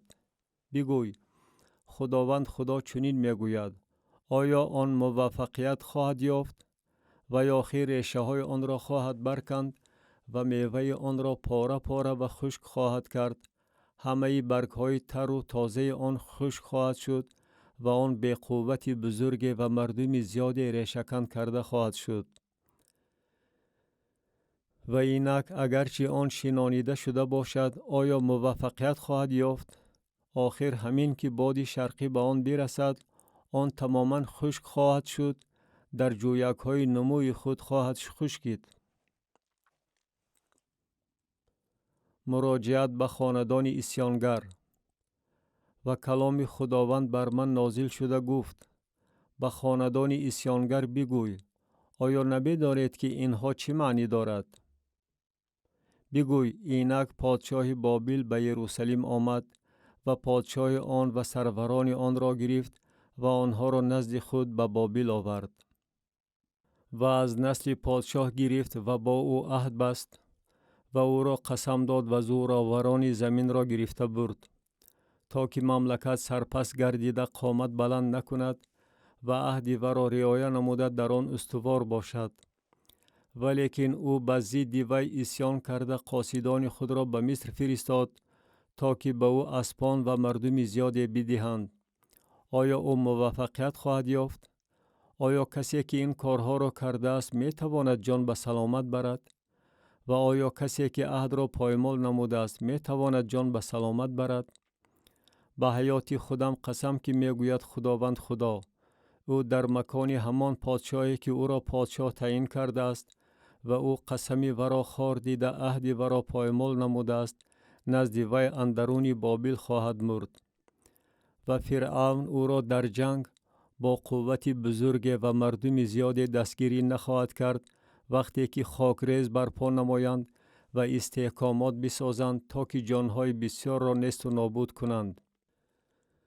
و او قسم را خار دید تا که عهد را پایمال نماید و اینک اگرچه دستی به ید داده بود همه این کارها را کرد، پس جان به سلامت نخواهد برد.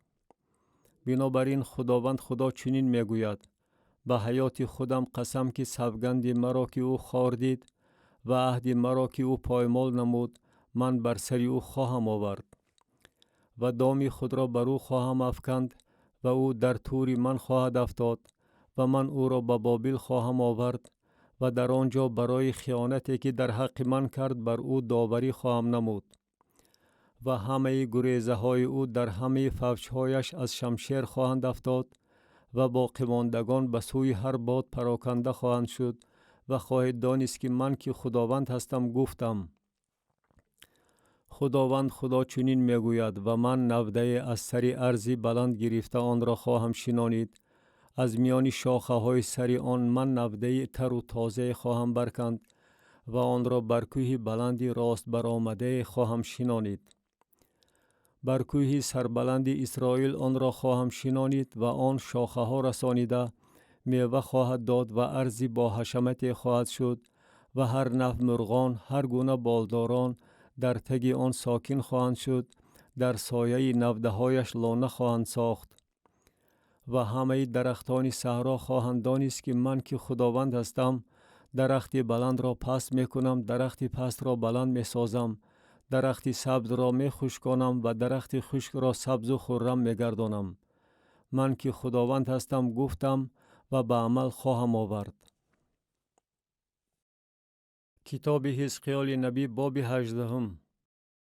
دستورهای گوناگون به اسرائیل که به اسیری رفته است. و کلام خداوند بر من نازل شده گفت: چرا شما این مثل را در زمین اسرائیل زده می گوید؟ پدران غوره خوردند ولی دندانهای پسران کند شده است. به حیات خودم قسم که می گوید خداوند خدا، من بعد شما را کسی نخواهد بود که این مثل را در اسرائیل به زبان آورد. اینک همه جانها از آن من است، خواه جان پدر و خواه جان پسر از آن من است.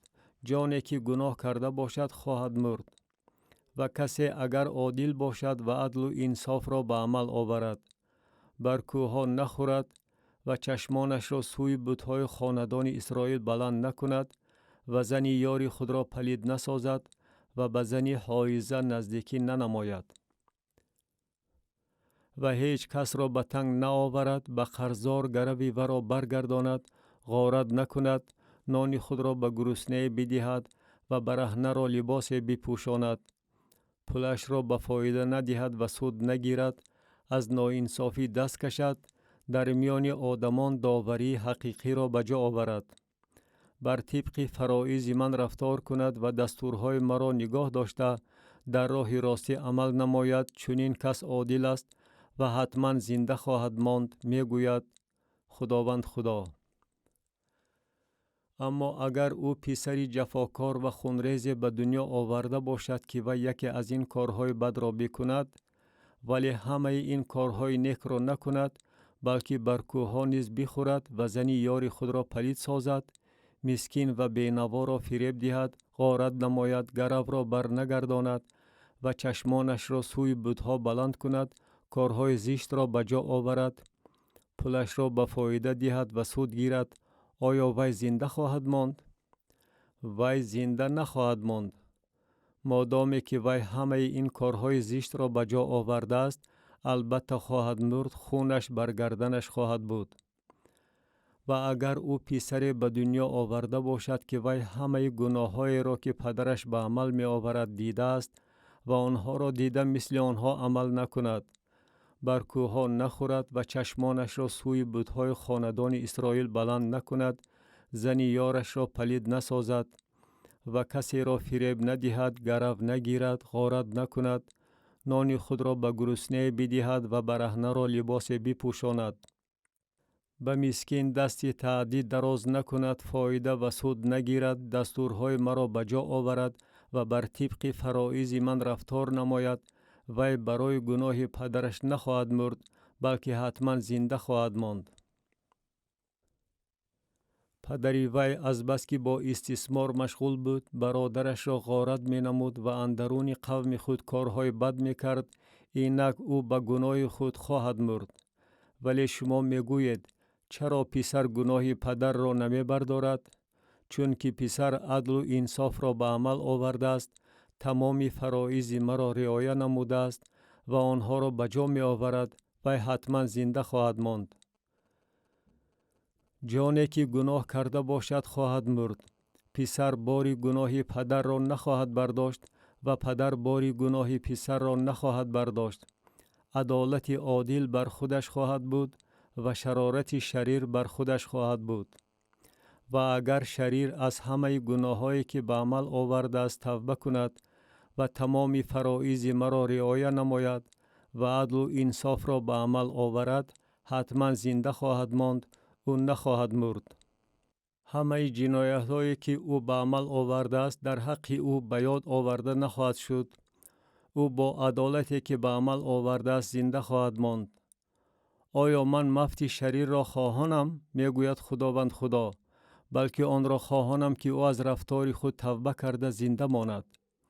و اگر عادل از عدالت خود دست کشیده ناانصافی کند، یعنی مثل همه کارهای زشتی که شریر میکند عمل نماید، آیا او زنده خواهد ماند؟ تمام اعمال عادلانه که او به جا آورده است به یاد آورده نخواهد شد. او در خیانت خود که به عمل آورده است و در گناه خود که کرده است خواهد مرد. ولی شما میگوید راه خداوند با انصاف نیست. لطفاً ای خاندان اسرائیل بشنوید. آیا راه من با انصاف نیست؟ راههای شما آخر با انصاف نیست؟ اگر عادل از عدالت خود دست کشیده ناانصافی کند، از باعث آن خواهد مرد. او از باعث ناانصافی که کرده است خواهد مرد. و اگر شریر از شرارتی که به عمل آورده است توبه کند و عدل و انصاف را به جا آورد، او جان خود را زنده نگاه خواهد داشت. او که نظر انداخته از همه جنایت‌های خود که به عمل آورده بود توبه کرده است، حتما زنده خواهد ماند، او نخواهد مرد. ولی خاندان اسرائیل میگویند راه خداوند با انصاف نیست. آیا راههای من با انصاف نیست ای خاندان اسرائیل؟ راههای شما آخر با انصاف نیست. بنابراین من هر یکی از شما را ای خاندان اسرائیل بر طبق راههایش داوری خواهم نمود، میگوید خداوند خدا. توبه کرده از همه جنایت‌های خود دست کشید تا که این برای شما وسوسه گناه نشود. همه جنایت‌های خود را که به عمل آوردید از خود دور اندازید و دل تازه و روح تازه برای خود به وجود آورید و چرا شما ای خاندان اسرائیل بمیرید؟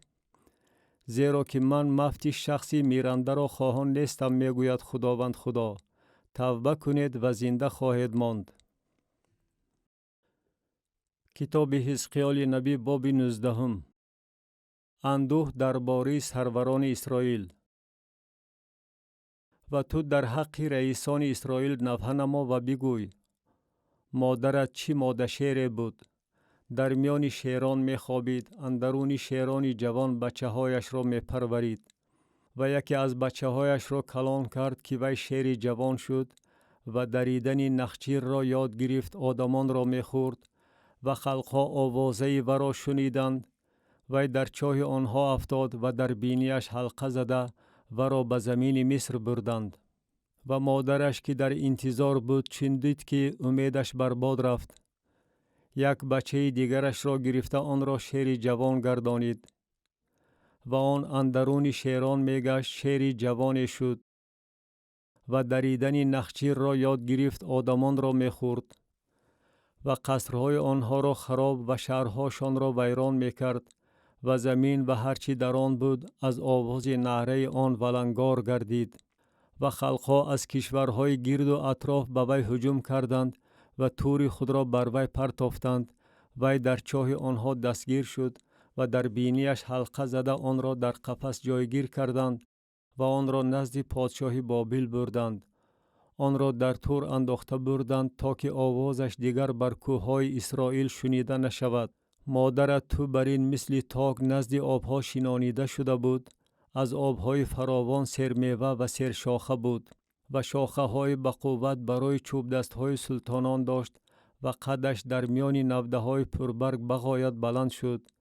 با بلندی خود و با شاخه های بسیاری خود به نظر نمایان بود، ولی با غضب ریشه‌کن کرده بر زمین انداخته شد و باد شرقی آن را خشکانید. شاخه های به قوت آن شکسته خشک شد و آتش آنها را سوزانید. و الحال آن در بیابان در زمین خشک و تشنه شنانیده شده است و از تنه نوده هایش آتش بیرون آمده میوه آن را سوزانید و یک شاخه به قوت برای چوب دست سلطان باقی نمانده است. این سرود نفحه است و سرود نفحه خواهد بود. کتاب حزقیال نبی باب 20. خداوند از اسرائیل برای بی اطاعتی وی انتقام گرفت. و چنین واقع شد که در سال هفتم در روز دهم ماه پنجم چند نفر از پیران اسرائیل برای طلبیدن خداوند آمدند و پیش من نشستند.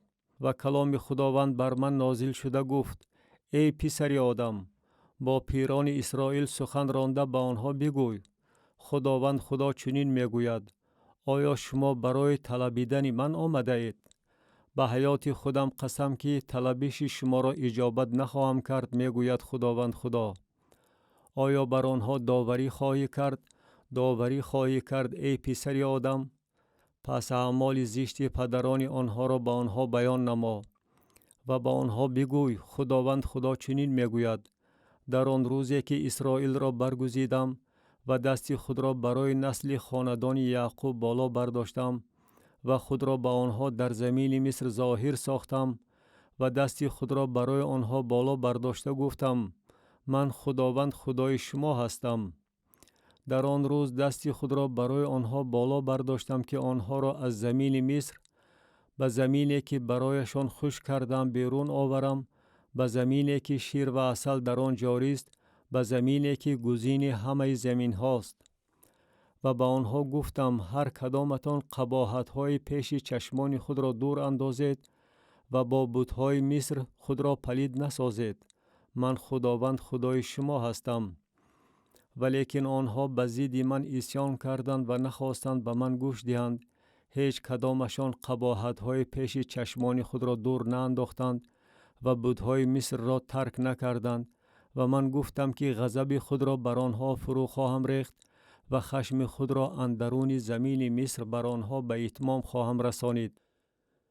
ولی به خاطر اسم خود عمل کردم تا که آن در پیش نظر خلقها خوار نشود، خلقهایی که آنها در میانشان بودند. و من خود را در پیش نظرشان به آنها ظاهر ساختم تا که آنها را از زمین مصر بیرون آورم. و من آنها را از زمین مصر بیرون آوردم و آنها را به بیابان بردم و فرایض خود را به آنها دادم و دستورهای خود را به آنها اعلان نمودم که هر کی آنها را به جا آورد به واسطه آنها زنده خواهد ماند. و شنبه های خود را نیز به آنها بخشیدم تا علامت در میان من و آنها باشد و آنها بدانند که من که خداوند هستم آنها را تقدیس می نمایم. ولیکن خاندان اسرائیل در بیابان به ضد من عصیان کردند، بر طبق فرایض من رفتار ننمودند و از دستورهای من که هر کی آنها را به جا آورد به واسطه آنها زنده خواهد ماند نفرت کردند و شنبه های مرا بغایت خوار شمردند.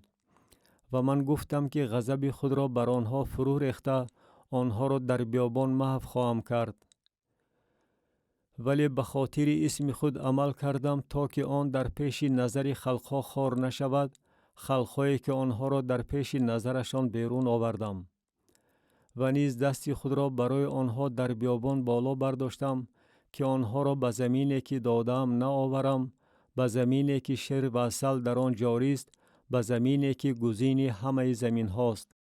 چون که آنها از دستورهای من نفرت کردند و بر طبق فرایض من رفتار ننمودند و شنبه های مرا خوار شمردند، زیرا که دل آنها پیروی بت‌هاشان بود. ولی چشم من بر آنها رقت آورده از نابود کردنشان دست کشیدم و آنها را در بیابان محو نکردم.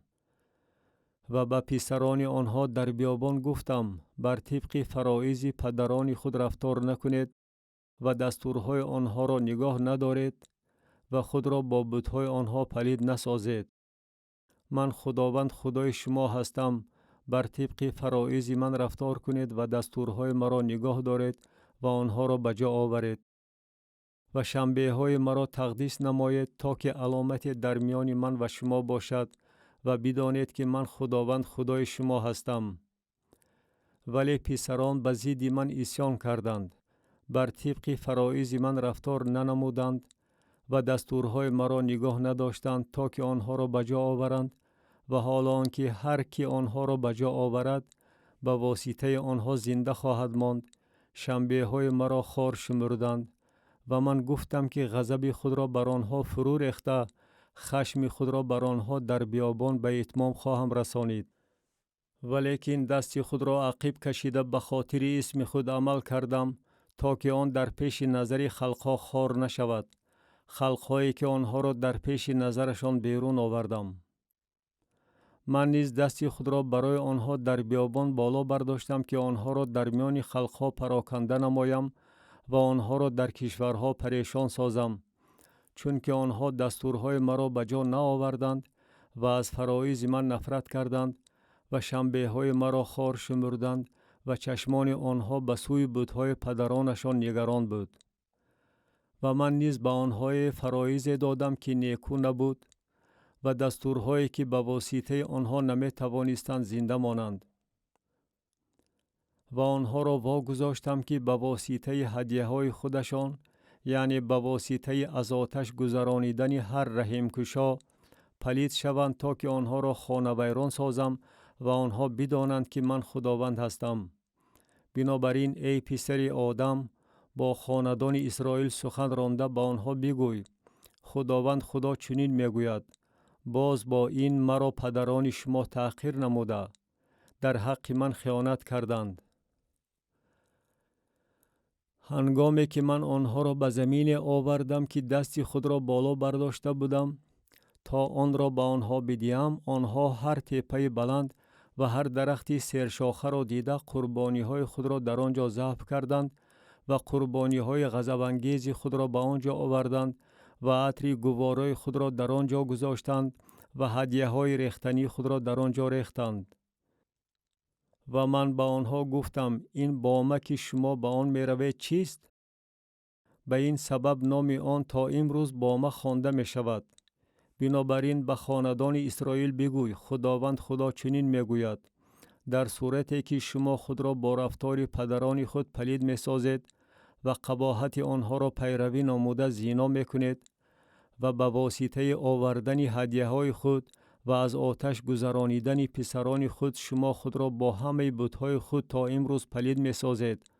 آیا من شما را ای خاندان اسرائیل اجابت نمایم؟ به حیات خودم قسم که میگوید خداوند خدا شما را اجابت نخواهم نمود. و آنچه دلخواه شماست، یعنی آنچه شما میگویید، مثل خلقها و مثل قبیله های کشورها گردیده به چوب و سنگ عبادت خواهیم کرد، آن هرگز اجرا نخواهد شد. درباره داوری آینده بر اسرائیل. به حیات خودم قسم که میگوید خداوند خدا، با دست قوی و بازوی طولانی و خشم جوشان بر شما سلطنت خواهم راند و شما را از میان قومها بیرون خواهم آورد و شما را از کشورهایی که در آنها پراکنده شده اید با دست قوی و بازوی طولانی و خشم جوشان جمع خواهم کرد و شما را به بیابان قومها خواهم آورد و در آنجا بر شما روبرو داوری خواهم کرد، چنان که بر پدران شما در بیابان زمین مصر داوری کردم، آنچنان بر شما داوری خواهم کرد، میگوید خداوند خدا. و شما را از زیر چوب دست خواهم گذرانید و شما را به بند عهد داخل خواهم کرد و آنهایی را که عاصی شده به ضد من جنایت کردند از میان شما جدا خواهم نمود. آنها را از زمین اقامتگاهشان بیرون خواهم آورد، ولی به زمین اسرائیل وارد نخواهند شد و خواهید دانست که من خداوند هستم. ولیکن شما ای خاندان اسرائیل، خداوند خدا چنین میگوید: در صورتی که به من گوش نمیدهید، پس هر کدامتان نزد بت‌های خود رفته آنها را عبادت نمایید، ولی بعد از این اسم مقدس مرا دیگر با هدیه ها و بت‌های خود پلید نسازید. زیرا که بر کوه مقدس من، بر کوه بلند اسرائیل میگوید خداوند خدا، تمام خاندان اسرائیل، همه آنهایی که در زمین ساکن باشند، مرا در آنجا عبادت خواهند کرد و من در آنجا به آنها توجه خواهم نمود و در آنجا پیشکش های شما و نوبرهای بخشش های شما را با هر چیزی که تقدیس می نماید خواهم طلبید. هنگامی که شما را از میان قوم ها بیرون آورم و شما را از کشورهایی که در آنها پراکنده شده جمع کنم، آنگاه به عطر گوارای شما توجه خواهم نمود و به واسطه شما پیش نظر خلقها قدسیت خواهم یافت. و هنگامی که شما را به زمین اسرائیل بیارم، به زمینی که دست خود را بالا برداشته بودم تا آن را به پدران شما بدهم، آنگاه خواهید دانست که من خداوند هستم. و در آنجا شما راههای خود و تمام اعمال خود را که به واسطه آنها پلید شده اید به یاد خواهید آورد و برای همه کارهای بدی که کرده اید از خودتان پیش نظر خود نفرت خواهید کرد. مثل درباره جنگل صحرای جنوب. و هنگامی که من با شما ای خاندان اسرائیل نه بر طبق رفتار بدتان و اعمال فاسقانه تان، بلکه به خاطر اسم خود عمل نمایم، آنگاه خواهید دانست که من خداوند هستم، میگوید خداوند خدا. و کلام خداوند بر من نازل شده گفت: ای پسر آدم، روی خود را به سمت جنوب بگردان و درباره جنوب وعظ گوی و درباره جنگل صحرای جنوب نبوت نما و به جنگل جنوب بگوی کلام خداوند را بشنو. خداوند خدا چنین میگوید: اینک من به تو آتش میزنم و آن هر درخت سبز و هر درخت خشک تو را خواهد سوزانید و علنگه سوزان آن خاموش نخواهد شد و همه رویها از جنوب تا شمال از آن خواهد سوخت و تمام بشر خواهند دید که من که خداوند هستم با آن آتش زدم و آن خاموش نخواهد شد. و من گفتم: یا خدایا خداوندا، آنها در حق من میگویند آیا او با مثلها حرف میزند؟ کتاب حزقیال نبی باب 21. شمشیر تیز به یهودا و به بنی عمون تهدید میکند. و کلام خداوند بر من نازل شده گفت: ای پسر آدم، روی خود را به سمت یروشلیم بگردان و درباره خانه های مقدس وعظ گوی و درباره زمین اسرائیل نبوت نما و به زمین اسرائیل بگوی خداوند چنین میگوید: اینک من به تو رو می آورم و شمشیر خود را از غلافش کشیده عادل و شریر را از درون تو محو خواهم کرد. از بس که عادل و شریر را از درون تو محو می نمایم، شمشیر من بر هر بشر از جنوب تا شمال از غلافش بیرون خواهد آمد و تمام بشر خواهند دانست که من که خداوند هستم شمشیر خود را از غلافش برآوردم و آن دیگر نخواهد برگشت.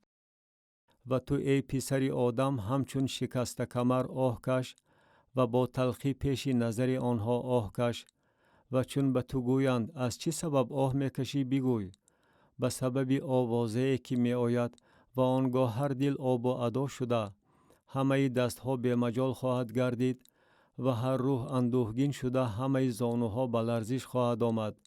اینک آن می آید و واقع خواهد شد می گوید خداوند خدا.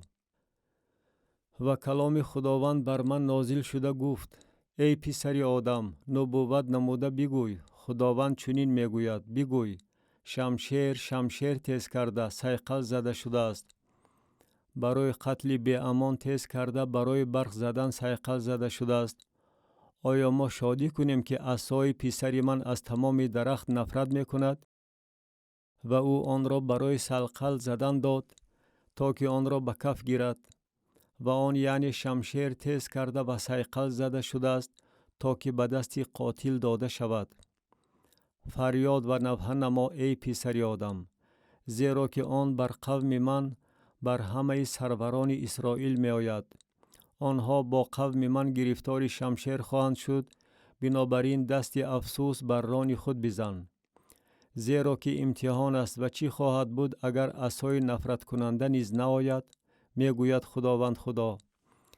و تو ای پسر آدم نبوت نما و کف به کف بزن و شمشیر دوتا و سیتا می شود. این شمشیر برای قتل شهیدان بسیار است، شمشیر قتل عظیم است که اندرون آنها زده می درآید.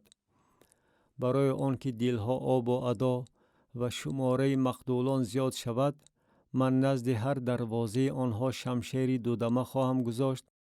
آه شمشیری براقی که برای کشتار تیز کرده شده باشد. تیز گردیده روی خود را به طرف راست بگردان، به طرف چپ روی آور، رخسارت به کدام طرف نگرانیده شده است. و من نیز کف به کف خواهم زد و غضب خود را ساکت خواهم کرد.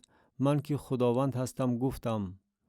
و کلام خداوند بر من نازل شده گفت و تو ای پسر آدم دو راه برای خود تصویر نما که از آنها شمشیر پادشاه بابل باید بگذرد. هر دویش از یک سرزمین بیرون می آید و نقش دست را بکش، در سر هر راه نقش شهر را بکش. راه تصویر نما تا که شمشیر سوی ربه بنی عمون و سوی یهودا و یروشلیم استحکامدار بیاید. زیرا که پادشاه بابل بر دو راهه یعنی در سر دو راه ایستاده است تا که فال کشاید، تیرها را به هم زده می آمیزد، به بتها سوال می دهد، به جگر نگاه می کند.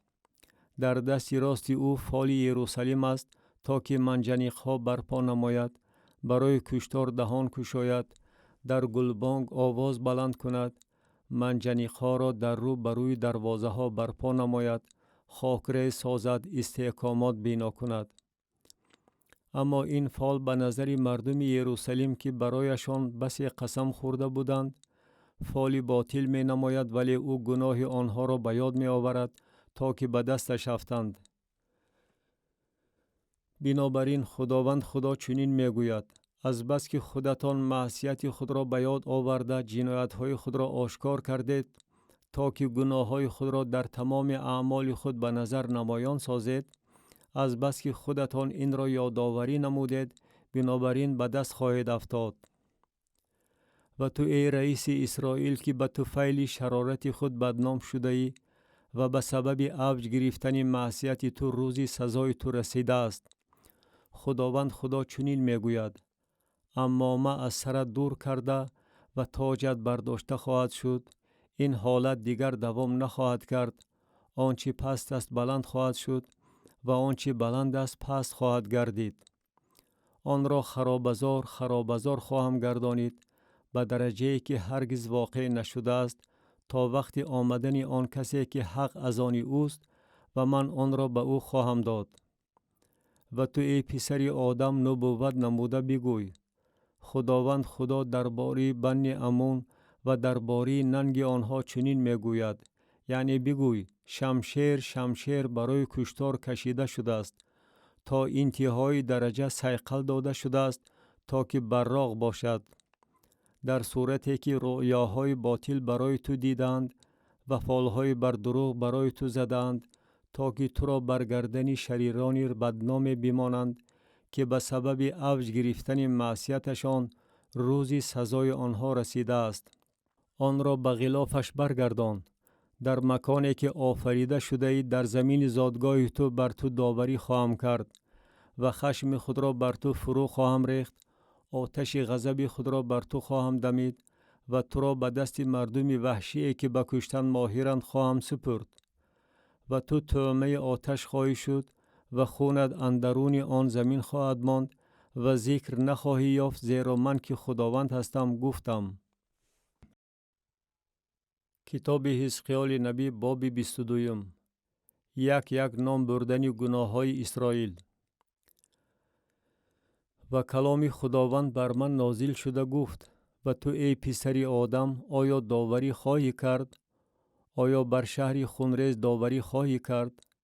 پس تمام اعمال زشت آن را به آن بیان نما و بگوی خداوند خدا چنین میگوید: ای شهری که اندرون خود خون میریزی تا که زمان سزای تو فرا رسد، ای که بر خود بتها ساخته ای تا که پلید گردی، با خونی که ریخته عیبدار شده ای و با بتهایی که ساخته پلید گردیده ای و روزهای خود را نزدیک آورده ای و به فرجام سالهای خود رسیده ای. بنابراین تو را مورد ننگ پیش خلقها و مورد تمسخر پیش همه کشورها گردانیدم.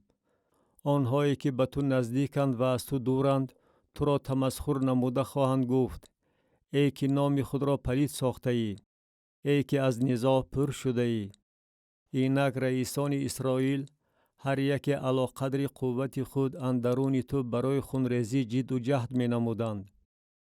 پدر و مادر را اندرون تو خواری می دادند، غریب را اندرون تو به تنگ می آوردند، یتیم و بیوه را اندرون تو به رنج و آزار دچار می کردند. چیزهای مقدس مرا تو خوار می شمردی و شنبه های مرا پایمال می نمودی. بهتان گویان اندرون تو بودند تا که خون بریزند. اندرون تو بر کوها خوراک می خوردند. اندرون تو به فسق و فجور داده می شدند. عورت پدر را اندرون تو آشکار می ساختند. به ناموس زنان حایزه اندرون تو تجاوز می کردند. یکی با زن یاری خود کار زشت می کرد، دیگری کلین خود را با فسق و فجور پلید می ساخت.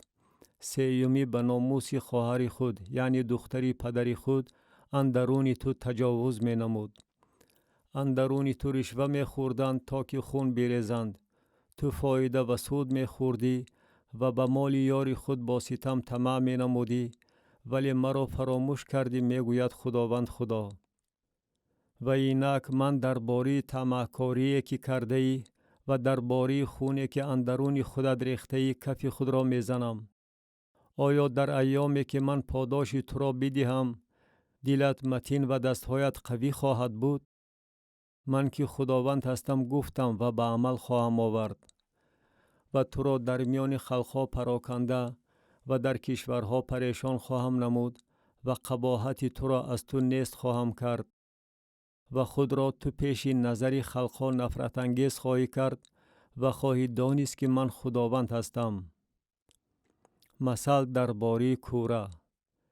و کلام خداوند بر من نازل شده گفت: ای پسر آدم، خاندان اسرائیل برای من غش گردیدند. همه اینها مس و قلعگی و آهن و قرغاشیم اندرون کوره غش نقره شدند. بنابراین خداوند خدا چنین میگوید: از بس که همتان غش گردیده اید، بنابراین من شما را اندرون یروشلیم جمع خواهم کرد.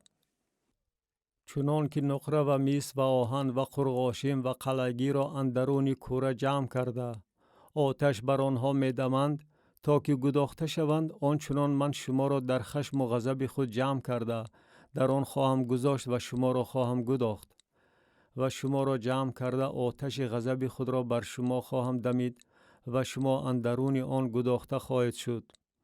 چنان که نقره اندرون کوره گداخته می شود، آنچنان شما اندرون آن گداخته خواهید شد و خواهید دانست که من که خداوند هستم، غضب خود را بر شما فرو ریختم.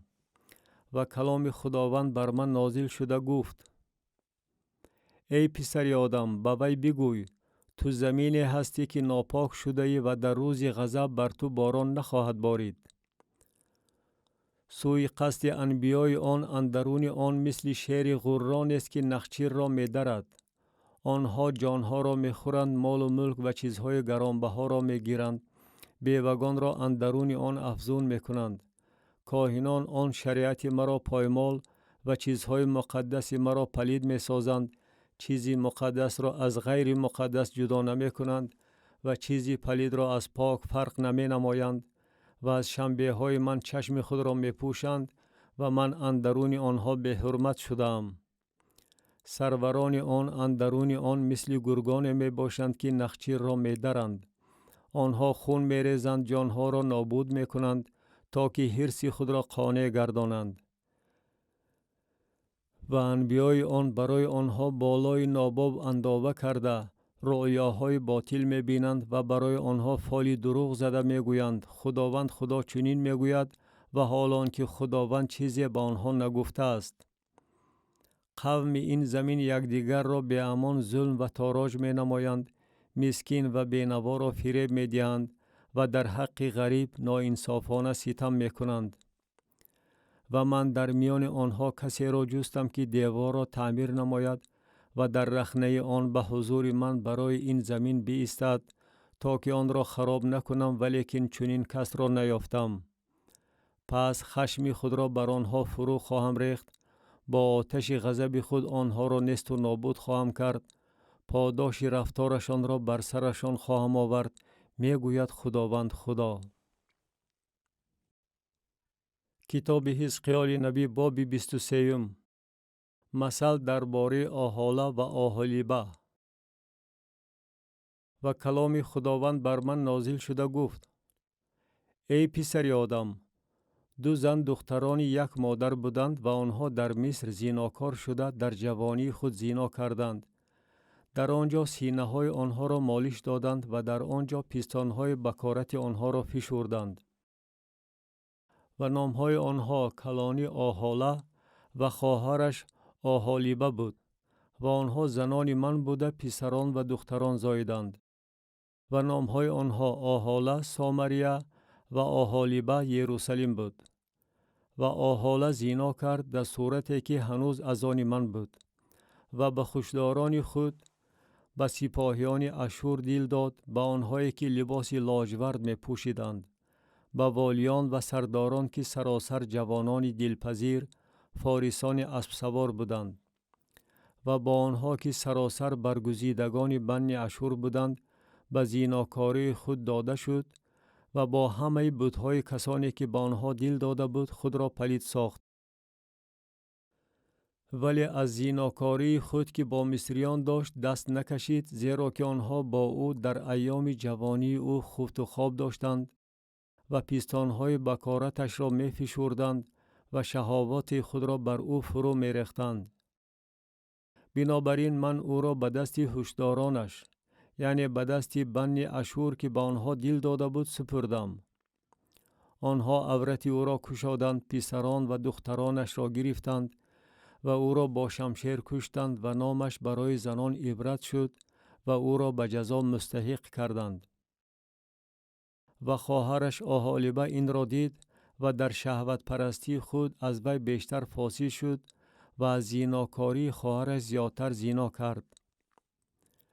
به بنی اشور دل داد، به والیان و سرداران سپاهیان که لباس زیبا می پوشیدند، فارسان اسب سوار و سراسر جوانان دلپذیر بودند. و دیدم که او پلید گردید، راهی هر دویشان یک بود، ولی او زیناکاری خود را باز هم زیاد کرد و مردانی بر دیوار حک کرده شده را، یعنی صورتهای کلدانیان را که با رنگ جوشه کشیده شده بود دید که کمربندها بر کمرشان و عمامه های درازنوک بر سرشان بود و همهشان نمودی سرکردگان را داشتند. صورتهای بنی بابیل که زمین کلدانیان زادگاهشان بود.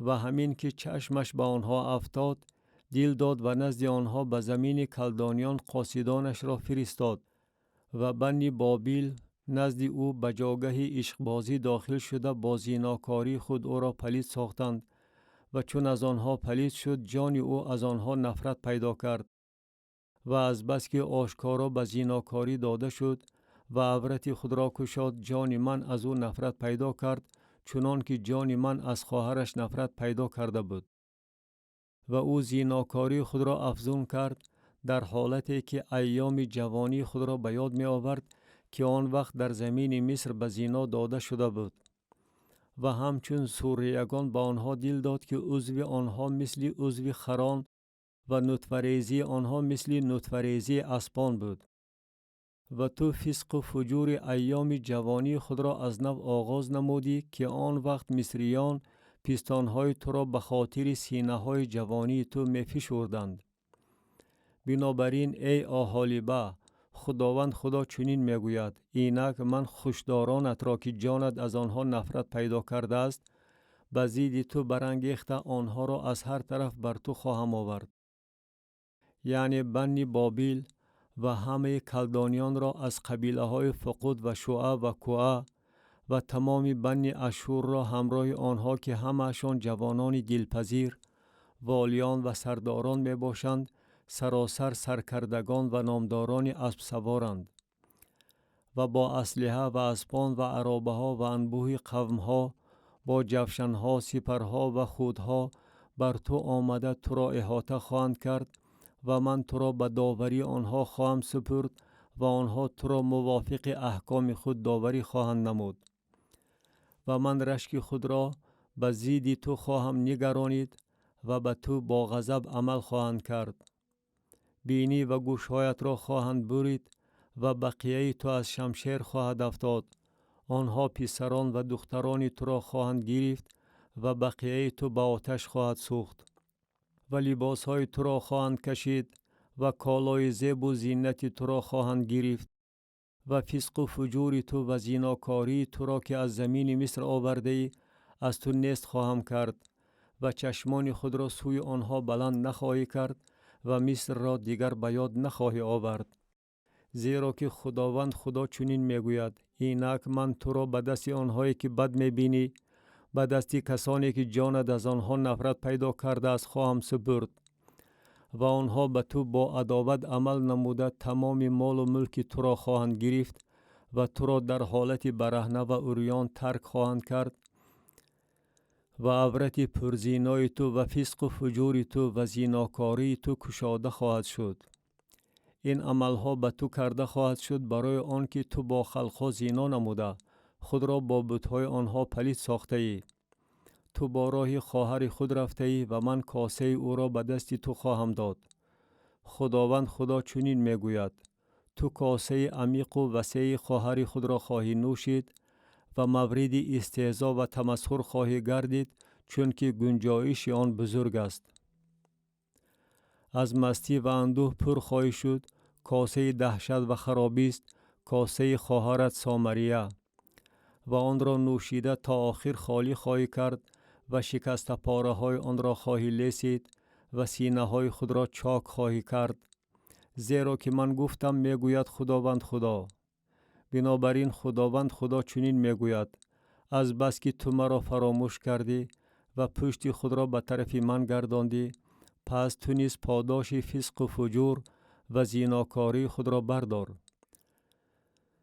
و خداوند به من گفت ای پسر آدم آیا میخواهی بر آحاله و آحالیبه داوری نمایی؟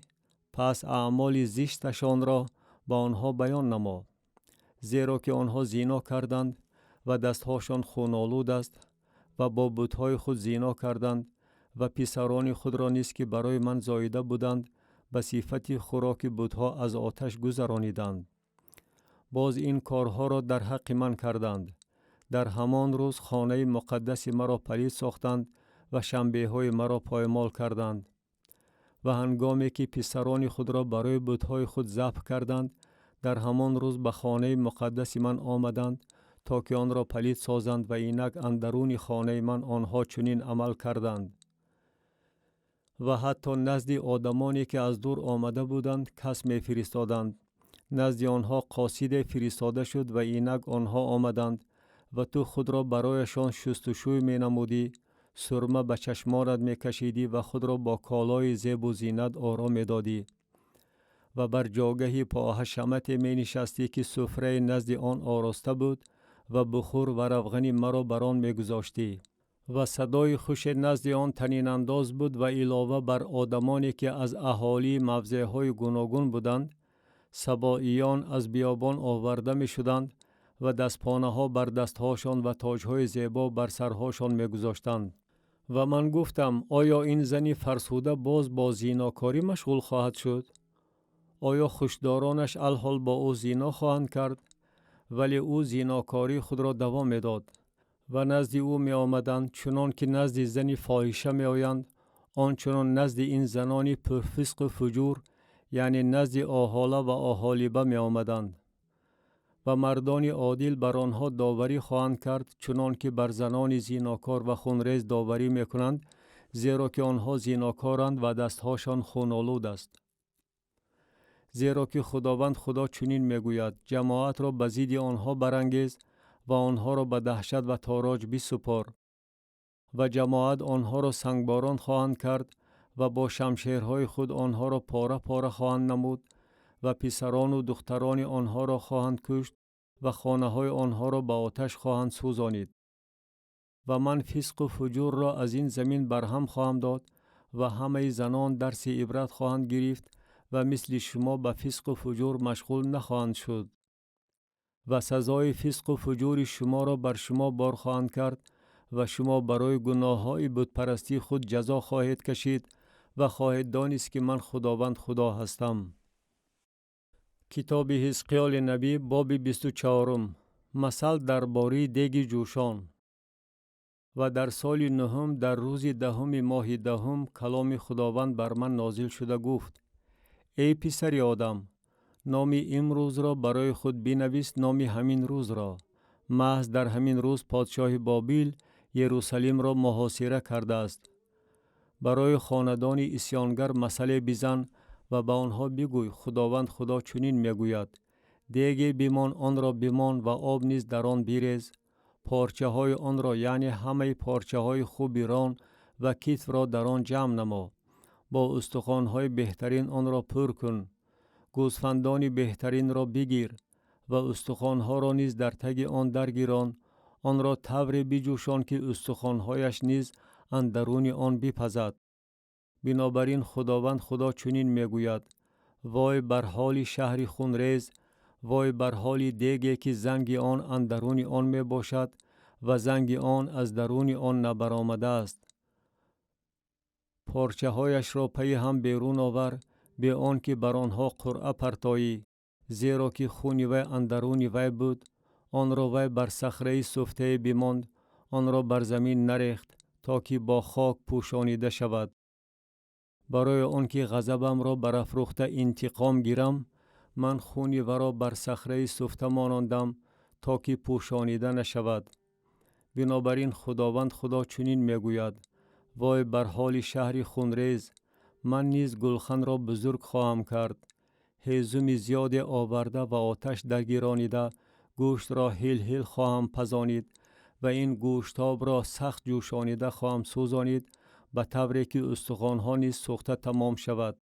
و آن را بر اخگرهایش خالی خواهم گذاشت تا که تفسیده مثل آن بسوزد و پلیدی آن اندرون آن گداخته شود و زنگ آن نیست گردد.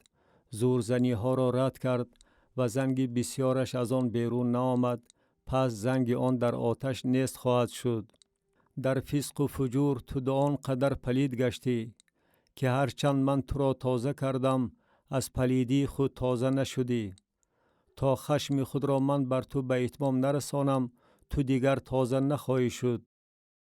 من که خداوند هستم گفتم: این فرا خواهد رسید و من این را به عمل خواهم آورد، باطل نخواهم کرد و ریقت نخواهم آورد و پشیمان نخواهم شد. بر طبق رفتارت و بر طبق اعمالت بر تو داوری خواهم کرد، میگوید خداوند خدا. و کلام خداوند بر من نازل شده گفت: ای پسر آدم، اینک من حلاوت چشمانت را با وبای از تو خواهم گرفت، ولی تو نفحه و گریه نکن و اشک تو بگذار جاری نشود. خاموشانه آه کش، برای مردگان ماتم نگیر، عمامه خود را بر سرت بپیچان، پای افضال خود را به پایهایت بپوش و ریش و مویلبت را نپوشان و نان عزاداران را نخور. و بامدادان من با قوم سخن راندم در صورتی که زنم شامگاه وفات کرده بود. و بامدادان آنچه را که به من امر فرموده شد به جا آوردم. و قوم به من گفتند: شاید به ما بگویی که آنچه تو میکنی برای ما چه معنی دارد؟ و من به آنها گفتم: کلام خداوند بر من نازل شده گفت: به خاندان اسرائیل بگوی خداوند خدا چنین میگوید: اینک من خانه مقدس خود را که جلال قوت شما، حلاوت چشمان شما و مرهم جان شماست به خواری تسلیم خواهم نمود و پسران و دختران شما که آنها را در یهودا ترک کردید از شمشیر خواهند افتاد. و شما آنچنان که من عمل نمودم عمل خواهید نمود. ریش و مویلب خود را نخواهید پوشانید و نان عزاداران را نخواهید خورد. و عمامه شما بر سرتان و پای افضال شما بر پایهاتان خواهد بود و شما نفحه و گریه نخواهید کرد، بلکه به سبب گناه های خود آب و ادا گردیده پیش یکدیگر آه خواهید کشید. و حزقیال برای شما علامتی خواهد بود. هر کاری که او کرده است شما نیز خواهید کرد. هنگامی که این فرا رسد خواهید دانست که من خداوند خدا هستم. و تو ای پسر آدم، آخر در آن روزی که من از آنها استحکامشان، شادی شفقتشان، حلاوت چشمانشان و مرهم جانشان یعنی پسران و دخترانشان را بگیرم، در آن روز رستگار نزد تو خواهد آمد تا خبری به گوشت برساند. در آن روز به حضور آن رستگار دهانت باز خواهد شد و تو سخن خواهی راند و دیگر لال نخواهی شد و برای آنها علامتی خواهی بود و خواهند دانست که من خداوند هستم. کتاب حزقیال نبی باب 25. نبوت درباره بنی عمون. و کلام خداوند بر من نازل شده گفت: ای پسر آدم، روی خود را به طرف بنی عمون بگردان و در حق آنها نبوت نما. و به بنی عمون بگوی کلام خداوند خدا را بشنوید. خداوند خدا چنین میگوید: از بس که تو درباره خانه مقدس من هنگامی که آن به خواری دچار شد و درباره زمین اسرائیل هنگامی که آن ولنگار شد و درباره خاندان یهودا هنگامی که آنها جلای وطن گردیدند هی هی گفتی، بنابراین اینک من تو را به تصرف مردم شرق خواهم داد و آنها باششگاه های خود را در تو برپا خواهند نمود و مسکن های خود را در تو خواهند ساخت و میوه های تو را خواهند خورد و شیر تو را خواهند نوشید. و من ربه را به چراگاه اشتران و زمین بنی عمون را به خوابگاه رمه ها تبدیل خواهم داد و خواهید دانست که من خداوند هستم. زیرا که خداوند خدا چنین میگوید: از بس که تو چپک زدی و پای کوفتی و با تمام نفرتی که از زمین اسرائیل در دل خود داری شادی کردی، بنابراین اینک من دست خود را بر تو دراز خواهم کرد و تو را به تاراج خلقها خواهم سپرد و تو را از میان قومها محو خواهم نمود و تو را از میان کشورها برهم خواهم داد. تو را نیست و نابود خواهم کرد و خواهید دانست که من خداوند هستم. داوری آینده بر موآب. خداوند خدا چنین میگوید: از بس که موآب و سعیر میگویند که اینک خاندان یهودا مانند همه خلقها میباشند، بنابراین اینک من پهلوی موآب را از شهرها یعنی از شهرهای استحکامداری سرحد آن که جلال این کشورند، چنانچه بیت یشیمود به المعون و قریاتیم واز خواهم کرد. برای مردم شرق علاوه بر زمین بنی عمون موآب را به تصرف آنها خواهم داد تا که بنی عمون دیگر در میان خلقها ذکر نیابند و بر موآب داوری خواهم نمود و خواهند دانست که من خداوند هستم. داوری بر ادوم. خداوند خدا چنین میگوید: از بس که ادوم از خاندان یهودا سخت انتقام گرفته است و از آنها انتقام گرفته بغایت گناهکار شده است، بنابراین خداوند خدا چنین میگوید: من دستی خود را بر ادوم دراز خواهم کرد و آدمان و چارپایان را از آن محو خواهم ساخت و آن را ولنگار خواهم نمود. از تیمان تا ددان از شمشیر خواهند افتاد و انتقام خود را از ادوم با دست قوم خود اسرائیل خواهم گرفت و بر طبق خشم و غضب من به ادوم عمل خواهم کرد و انتقام مرا خواهند دانست، میگوید خداوند خدا. داوری بر فلیشتیان. خداوند خدا چنین میگوید: از بس که فلیشتیان انتقام گرفتند و با نفرتی که در دل خود دارند سخت انتقام گرفتند تا که با عداوت دائمی ولنگار کنند، بنابراین خداوند خدا چنین میگوید: اینک من دست خود را بر فلیشتیان دراز کرده کریتیان را محو خواهم ساخت و بقیه آنها را از ساحل بحر نیست خواهم نمود و با جزاهای غضب آلود از آنها انتقام سخت خواهم گرفت و هنگامی که انتقام خود را از آنها بگیرم خواهند دانست که من خداوند هستم. کتاب حزقیال نبی باب 26.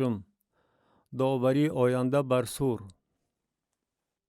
و در سال 11 در روز 1 ماه کلام خداوند بر من نازل شده گفت: ای پسر آدم، از بس که سور درباره یروشلیم گفته است هی هی، دروازه قومها شکست خورد، همه چیز به من میگذرد، من پر میشوم چون که وی خراب شد. بنابراین خداوند خدا چنین میگوید: اینک من ای سور به تو ضد هستم و خلقهای بسیار را به مقابل تو خواهم برخیزانید، چنان که بحر موجهایش را برمیخیزاند. و آنها حصارهای سور را ویران خواهند کرد و برج‌های آن را خراب خواهند نمود و من خاک آن را از آن خواهم روفت و آن را به صخره سفته تبدیل خواهم داد. آن اندرون بحر مکانی برای پهن کردن تورهای ماهیگیری خواهد گردید، زیرا که من گفتم میگوید خداوند خدا، و آن طعمه تاراج خلقها خواهد شد. و دهات اطراف سور که در صحرا می باشند به دم شمشیر کشته خواهند شد و خواهند دانست که من خداوند هستم. زیرا که خداوند خدا چنین میگوید: اینک من نبوکدنصر پادشاه بابل پادشاهان را از شمال بر سور با اسپان و عرابه ها و سواران و با جماعت و قوم زیادی خواهم آورد. دهات اطراف تو را او در صحرا به دم شمشیر خواهد کشت و استحکامات به مقابل تو خواهد ساخت و خاکریز به مقابل تو برپا خواهد کرد و سپرها به مقابل تو به وجود خواهد آورد. و من جنیقهای خود را نزد حصارهای تو برقرار خواهد نمود و برجهای تو را با تبرزینهای خود ویران خواهد کرد. از بسیاری اسپان او تو را غبار خواهد پوشانید، هنگامی که او به دروازه هایت درآید، چنان که به شهر رخندار می درآیند. از صدای سواران و چرخها و عرابه ها حصارهایت به لرزه خواهد آمد. با سمهای اسپانش همه کوچه هایت را پایمال خواهد کرد. قومت را به دم شمشیر خواهد کشت و بیناهای یادگاری جلال تو با زمین یکسان خواهد شد. و دارانی تو را تاراج خواهند کرد و مالهای تو را به یغما خواهند برد و حصارهای تو را ویران خواهند نمود و خانه های دلپذیری تو را خراب خواهند کرد و سنگها و چوب و خاک تو را اندرون آب خواهند انداخت. و من به غلغله سرودهایت خاتمه خواهم داد و صدای بربطهایت دیگر شنیده نخواهد شد. و تو را به صخره سفته تبدیل خواهم داد، مکانی برای پهن کردن تورهای ماهیگیری خواهی شد، دیگر بینا نخواهی یافت، زیرا من که خداوند هستم گفتم، میگوید خداوند خدا. خداوند خدا به سور چنین میگوید: آخر از صدای فرو غلطیدن تو، وقتی که اندرون تو مجروحان آه و ناله کنند و کشتار عظیم به عمل آید، جزیره ها به لرزه خواهد آمد و همه حاکمان بحر از تخت های خود فرو خواهند آمد و جامه های زیبای خود را دور خواهند کرد و لباس های گلدوزی خود را خواهند کشید. ترس و بیم در بر خواهند کرد، بر زمین خواهند نشست و هر لحظه خواهند لرزید و از باعث تو مات و مبهوت خواهند شد. و در حق تو نفخه خواهند کرد و به تو خواهند گفت: ای که از بحرها مسکون بودی، چگونه به هلاکت رسیده ای؟ این شهری شهرتمندی که در بحر پرزور بود و خودش و ساکنانش هیبت خود را بر همه ساکنان بحر جاری کرده بودند. اکنون در روز فرو غلطیدن تو جزیره ها به لرزه خواهند آمد و جزیره هایی که در بحر می باشد از رحلت تو به دهشت خواهد افتاد. زیرا که خداوند خدا چنین می گوید: چون تو را مانند شهرهای غیر مسکون به شهر ویرانه تبدیل دهم و ورطه را بر تو برارم تا که آبهای بسیار تو را بپوشاند، آنگاه تو را با همه آنهایی که در گور فرود می آیند نزد قوم قدیمی فرود خواهم آورد و تو را در اسفلهای زمین در ویرانه های ابدی با آنهایی که در گور فرود آمدند جایگیر خواهم کرد تا که دیگر مسکون نشوی و جلال را بر زمین زندگان ظاهر خواهم ساخت. تو را رمزی دهشت خواهم گردانید و به عالم عدم خواهی رفت و تو را جستجو خواهند کرد ولی دیگر تا ابد یافت نخواهی شد، می گوید خداوند خدا. کتاب حزقیال نبی باب 27. نفحه درباره سور.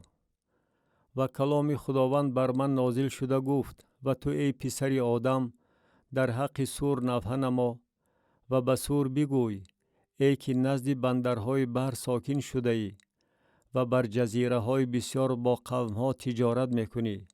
خداوند خدا چنین میگوید: ای سور، تو گفته ای من کمال زیبایی هستم، حدود تو در دل بحر است، بیناکاران زیبایی تو را مکمل کردند، همه تخته هایت را از سرو سنیر تیار کردند، ارض لبنان را گرفتند تا که دگل بر تو بسازند، بیلهایت را از بلودهای باشان ساختند، تخته های روی بستت را از درخت شمشاد جزیره های کتیم ساخته با عاج مرصع کردند.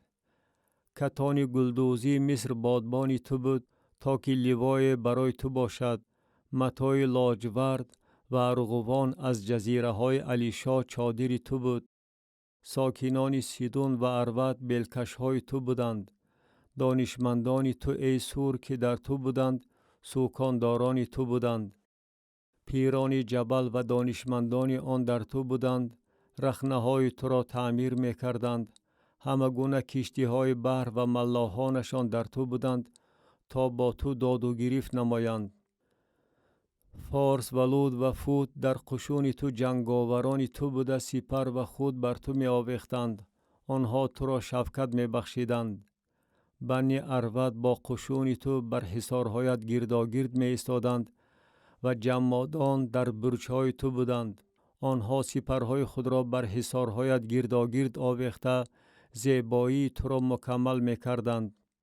ترشیش به سبب فراوانی هر نفدارایی آن با تو تجارت می کرد و در عوض مالهایت نقره، آهن، قلعگی و قرغاشی می داد. یاوان، توبال و ماشک تاجران تو بوده در عوض مالهایت جانهای آدم و کالای میسین می دادند. از خاندان توجرما در عوض مالهایت اسپان یابو و سواری و خچیران می دادند. بنی ددان تاجران تو بودند، از جزیره های بسیار مالها به دست تو می درآمد. دندان های اشکی فیل و آبنوز به تو انعام می کردند. اهل ارم با تو به سبب فراوانی مصنوعاتت تجارت می نمودند. در عوض مالهایت سنگ بهرمان، متاعهای ارغوان، گلدوزی و کتان نازک و مرجان و یاقوت رومانی می دادند. یهودا و زمین اسرائیل با تو تجارت می کردند. در عوض مالهایت گندم مینید و حلوا و عسل و روغن و بلسان می دادند. دمشق به سبب فراوانی مصنوعاتت و از بسیاری هر گونه دارایی با تو با شراب حلبون و پشم سفید تجارت می کرد. و دان و یاوان در عوض مالهایت کلابه می دادند. آهن سیقلدار، پوست درخت خوشبوی و نی اتراگین در میان مالهایت بود. دادان با تو با زینه پوش های زیبا برای مرکب ها تجارت می نمود. عرب و همه رئیسان قیدار با تو داد و گریفت داشتند. با گوسفندان پرواری و قشقارها و نربوزها با تو تجارت می کردند. تاجران شبا و رعما با تو تجارت داشتند. هر عطریات بهترین و هر نفسنگهای گرانبها و طلا در عوض مالهایت می دادند. هاران و کنه و عدن و تاجران شبا و اشور و کلمات با تو داد و گریفت داشتند. آنها با لباسهای زیبا و جامه‌های لاجورد و گلدوزی و صندوق‌های پر از متاعهای رنگین که با طناب‌ها محکم بسته شده بود، در بازارهایت با تو تجارت می‌کردند. کشتی‌های ترشیش قافله‌های تجارتی تو بودند و تو پر شده در دل بحرها بغایت گران گردیدی. بیلکش‌هایت تو را به آب‌های عظیم بردند. باد شرقی تو را در دل بحرها در هم شکست.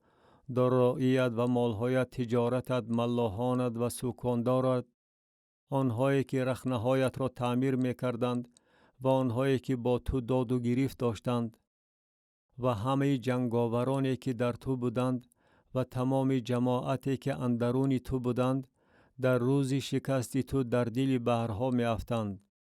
از صدای فغان سوکاندارانت چراگاه‌های گرد و اطراف به لرزه می‌آید و همه بیلکش‌ها، ملاحان، همه سوکانداران بحر از کشتی‌های خود فرامده در زمین می ایستند و در حق تو آواز خود را بلند کرده با تلخی فریاد می زنند و خاک بر سر خود ریخته در خاکستر می غیلند و برای تو موی سر خود را تماما تراشیده پلاس می پوشند و با تلخی جان برای تو زار زار گریسته نبحه می کنند و در گریه خود برای تو آواز اندازی می کنند و نبحه نموده می گویند: کیست مثل سور که اندرون بحر خاموش گردیده است؟ هنگامی که مالهایت از بحرها بیرون می آمد، قومهای بسیار را سیر می کردی. با فراوانی دارایی و تجارت خود پادشاهان زمین را بای می گرداندی. الحال که در بحرها، در عمقهای آبها شکست خورده ای، مالهای تو و تمام جماعت تو اندرون تو فرو غلطیدند. همه ساکنان جزیره ها درباره تو مات و مبهوت شدند و پادشاهانشان بسیار به هیجان آمده پژمرده روی گردیدند. تاجران قوم ها درباره تو حیران شده هشتگ میکشند: تو مورد دهشت گردیده ای و تا ابد دیگر نخواهی بود. کتاب حزقیال نبی باب 28. نبی پادشاه سور را مذمت می نماید. و کلام خداوند بر من نازل شده گفت: ای پسر آدم، بر رئیس سور بگوی خداوند خدا چنین میگوید: از بس که دل تو مغرور شده است و تو میگویی من خدا هستم، بر نشیمنگاه خدایان نشستم، و حال آنکه تو آدمیزاد هستی و نه خدا، ولیکن دل خود را مثل خدایان پنداشته ای. اینک تو از دانیال حکیمتر هستی و هیچ سری از تو پوشیده نیست. با حکمت و خرد خود ثروت برای خود غون کرده ای و طلا و نقره در گنجینه های خود اندوخته ای. با فراوانی حکمت خود به واسطه تجارت خود ثروت خود را افزون کرده ای و دل تو از ثروت تو مغرور شده است. بنابراین خداوند خدا چنین میگوید: از بس که تو دل خود را مثل دل خدایان پنداشته ای، بنابراین اینک من اجنبیان ظالمترین خلقها را بر تو خواهم آورد و آنها شمشیرهای خود را بر زیبایی حکمت تو کشیده لطافت تو را پایمال خواهند کرد. تو را در گور فرود خواهند آورد و تو با مفت مقتولان در دل بحرها خواهی مرد. آیا تو به حضور قاتل خود خواهی گفت من خدا هستم، و حالان که تو در دست کشنده خود آدمیزاد خواهی بود و نه خدا؟ از دست اجنبیان با مفت نامختونان خواهی مرد، زیرا که من گفتم میگوید خداوند خدا. و کلام خداوند بر من نازل شده گفت: ای پسر آدم، در حق پادشاه سور نبحه نما و به او بگوی خداوند خدا چنین میگوید: تو نگین مکمل پررگین حکمت و کمال حسن هستی. تو در عدن در باغ خدا بودی. لباسهای تو با هر گونه سنگ گرانبها، لعل، یاقوت زرد و الماس، زبرجد، جز و یشم، یاقوت کبود، بهرمان و زمرد مرصع بود و صنعت دفها و نیهایت برای تو از طلا بود و همش در روز آفرینش تو مهیا شده بود. تو کروبی بزرگ جثه هستی که با بالهایت سایه افکنده ای و من تو را بر کوه مقدس جایگیر کردم. مثل یکی از خدایان بودی و اندرون سنگهای آتشین راه می پیمودی. تو از روز آفرینش خود در راهایت کامل بودی تا وقتی که معصیت تو آشکار گردید. در برابر وسعت یافتن تجارت تو باطنت از ستم پر شد و تو گناه کردی و من تو را از کوه خدا سرنگون ساختم و تو را ای کروبی سایه افکن از درون سنگهای آتشین نصب کردم. دلی تو از زیبایی تو مغرور شد. تو حکمت خود را از باعث لطافت خود نابود کردی. من تو را بر زمین زدم، پیش پادشاهان واژگون نمودم تا به تو با نفرت نظر اندازند. با فراوانی گناه های خود، با ناانصافی تجارت خود تو مکانهای مقدس خود را پلید کردی و من از درون تو آتش بیرون خواهم آورد که آن تو را خواهد سوزانید و من تو را در پیش نظر همه بینندگانت بر روی زمین خاکستر خواهم گردانید. همه آنهایی که در میان قوم ها تو را می شناختند در باری تو مات و مبهوت خواهند شد. تو مورد دهشت گردیده ای و تا ابد دیگر نخواهی بود. داوری بر سیدون. و کلام خداوند بر من نازل شده گفت: ای پسر آدم، روی خود را به طرف سیدون برگردان و در حق آن نبوت نما و بگوی: خداوند خدا چنین میگوید: اینک من به تو ای سیدون ضد هستم و اندرون تو جلال خواهم یافت و چون بر آن داوری نموده به واسطه آن تقدیس یابم، خواهند دانست که من خداوند هستم. و وبا بر آن و خون بر کوچه هایش خواهم فرستاد و شهیدان اندرون آن از شمشیری که از هر جانب بر آن می آید خواهند افتاد و خواهند دانست که من خداوند هستم. و آن دیگر برای خاندان اسرائیل از میان همه اطرافیانشان که از آنها نفرت دارند، ینتاق خلنده و خاری دردآور نخواهد بود و خواهند دانست که من خداوند خدا هستم. خداوند وعده می دهد که اسرائیل را از پراکندگی جمع آورد. خداوند خدا چنین می گوید: هنگامی که من خاندان اسرائیل را از میان قوم هایی که اندرونشان پراکنده شدند جمع آورم و به واسطه آنها در نظر خلقها تقدیس یابم، آنها در زمین خودشان که به بنده خود یعقوب دادم ساکن خواهند شد. و در آن در امنیت ساکن شده خانه ها بنا خواهند کرد و تاک ها خواهند شنانید و در امنیت ساکن خواهند بود. هنگامی که بر همه اطرافیانشان که از آنها نفرت دارند داوری نمایم، خواهند دانست که من خداوند خدای آنها هستم. کتاب حزقیال نبی باب 29. نبوت درباره مصر. در سال دهم در روز 12 ماه دهم کلام خداوند بر من نازل شده گفت: ای پسر آدم، روی خود را به طرف فرعون پادشاه مصر بگردان و در حق او و تمام مصر نبوت نما. سخن رانده بگوی: خداوند خدا چنین میگوید: اینک من به تو ای فرعون پادشاه مصر ضد هستم. ای تیمساح بزرگ که اندرون نهرهای خود خوابیده میگویی: نهر من از آن من است و من آن را به وجود آوردم. ولی من چنگک ها در جاغهایت خواهم انداخت و ماهیان نهرهایت را به پلکچه هایت خواهم چسبانید و تو را از درون نهرهایت خواهم برآورد با همه ماهیان نهرهایت که به پلکچه های تو چسبیده باشند.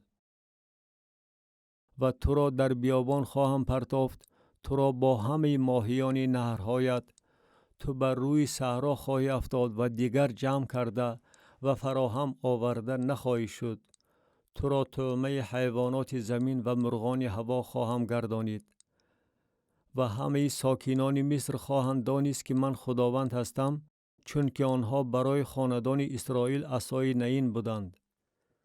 وقتی که تو را به دست گرفتند تو پاره شده تمام کتفشان را مجروح ساختی و هنگامی که بر تو تکیه کردند تو شکسته تمام کمر آنها را به مجال گرداندی.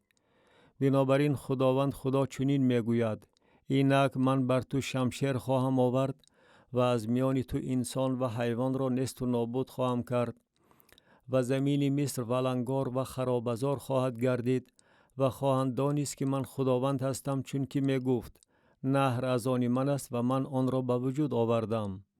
بنابراین اینک من به تو و به نهرهایت زید هستم و زمین مصر را از مجدول تا اسوان و تا سرحد حبش تماما خراب و ولنگار خواهم ساخت.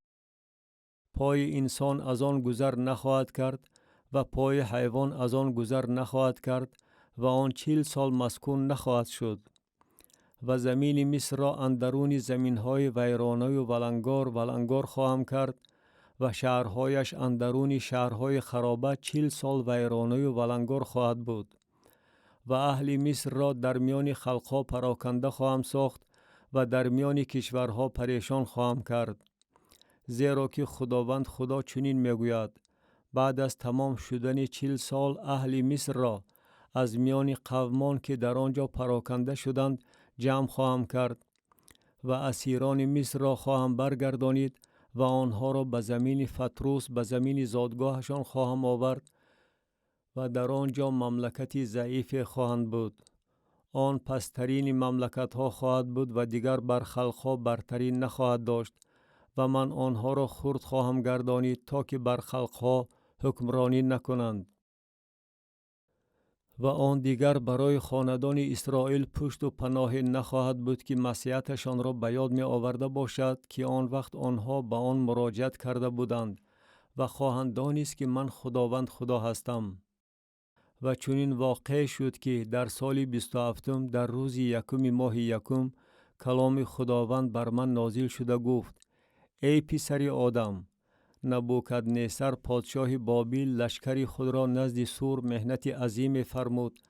هر کله به موی و هر کتف زخمدار گردید، ولی خودش و لشکرش از سور برای مهنتی که نزد آن بجا آوردند هیچ مزد پیدا نکردند. بنابراین خداوند خدا چنین میگوید: اینک من زمین مصر را به نبوکدنصر پادشاه بابل خواهم داد و او دارایی آن را خواهد برد و غنیمت آن را به غنیمت خواهد گرفت و تاراج کرده آن را تاراج خواهد کرد و این برای لشکرش مزد خواهد شد. برای عملیاتی که او نزد آن بجا آورده است من زمین مصر را به او خواهم داد، چون که آن کار را برای من کردند، میگوید خداوند خدا. در آن روز من شاخ برای خاندان اسرائیل خواهم رویانید و دهان تو را اندرون آنها خواهم گشاد و خواهند دانست که من خداوند هستم. کتاب حزقیال نبی باب 30.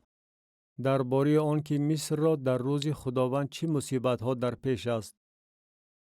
و کلام خداوند بر من نازل شده گفت: ای پسر آدم، نبوت نموده بگوی خداوند خدا چنین میگوید: زار زار گریسته بگوید وای بر آن روز، زیرا که آن روز نزدیک است و روز خداوند نزدیک است، روزی تیره زمان خلقها فرا می رسد و شمشیر بر مصر می آید و حبش را ترس و بیم فرا خواهد گرفت. وقتی که در مصر شهیدان فرو غلطند و دارایی آن را بگیرند و اساسهای آن خراب گردد، حبش و فود و لود و تمام آمیزش قبیله ها و کوب و اهل زمین عهد همراه آنها از شمشیر خواهند افتاد. خداوند چنین میگوید: و مددگاران مصر فرو خواهند غلطید و کبریای قوت آن از مجدول تا اسوان پست خواهد شد. در آن از شمشیر خواهند افتاد، میگوید خداوند خدا. و آن اندرون کشورهای ویرانه و ولنگار خواهد شد و شهرهای آن اندرون شهرهای خرابه خواهد بود و خواهند دانست که من خداوند هستم. هنگامی که من بر مصر آتش زنم، همه یاورانش شکست خواهند خورد. در آن روز از حضور من قاصدان با کشتی ها بیرون خواهند رفت تا که حبشیان بی‌پروا را به هراس اندازند و آنها را مثل روز مصر ترس و بیم فرا خواهد گرفت، زیرا که اینک آن فرا می رسد.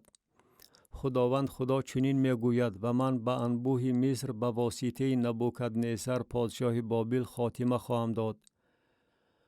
او و قوم او با او ظالمترین خلقها برای نست و نابود کردن این زمین آورده خواهند شد و آنها شمشیر خود را بر مصر کشیده زمین را از مقتولان پر خواهند کرد و من نهرها را خواهم خشکانید و زمین را به دست شریران خواهم سپرد و زمین را با هرچی در آن است با دست اجنبیان ولنگار خواهم کرد. من که خداوند هستم گفتم.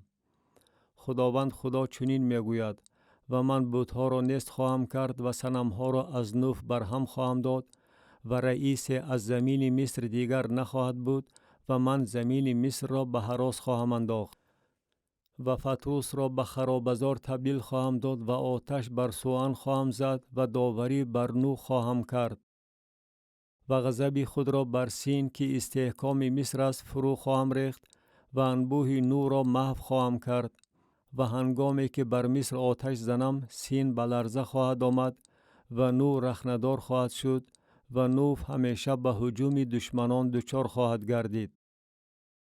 جوانان اون و فیبست از شمشیر خواهند افتاد و بقیه آنها به اسیری خواهند رفت. و در تحفنهیس روز تاریک خواهد شد وقتی که من یوغ مصر را در هم شکنم و کبریای قوت آن خاتمه یابد. ابرها آن را خواهد پوشانید و دهات اطراف آن به اسیری خواهند رفت. و هنگامی که بر مصر داوری نمایم خواهند دانست که من خداوند هستم. در جنگ مصر و بابل خداوند طرفدار بابل است.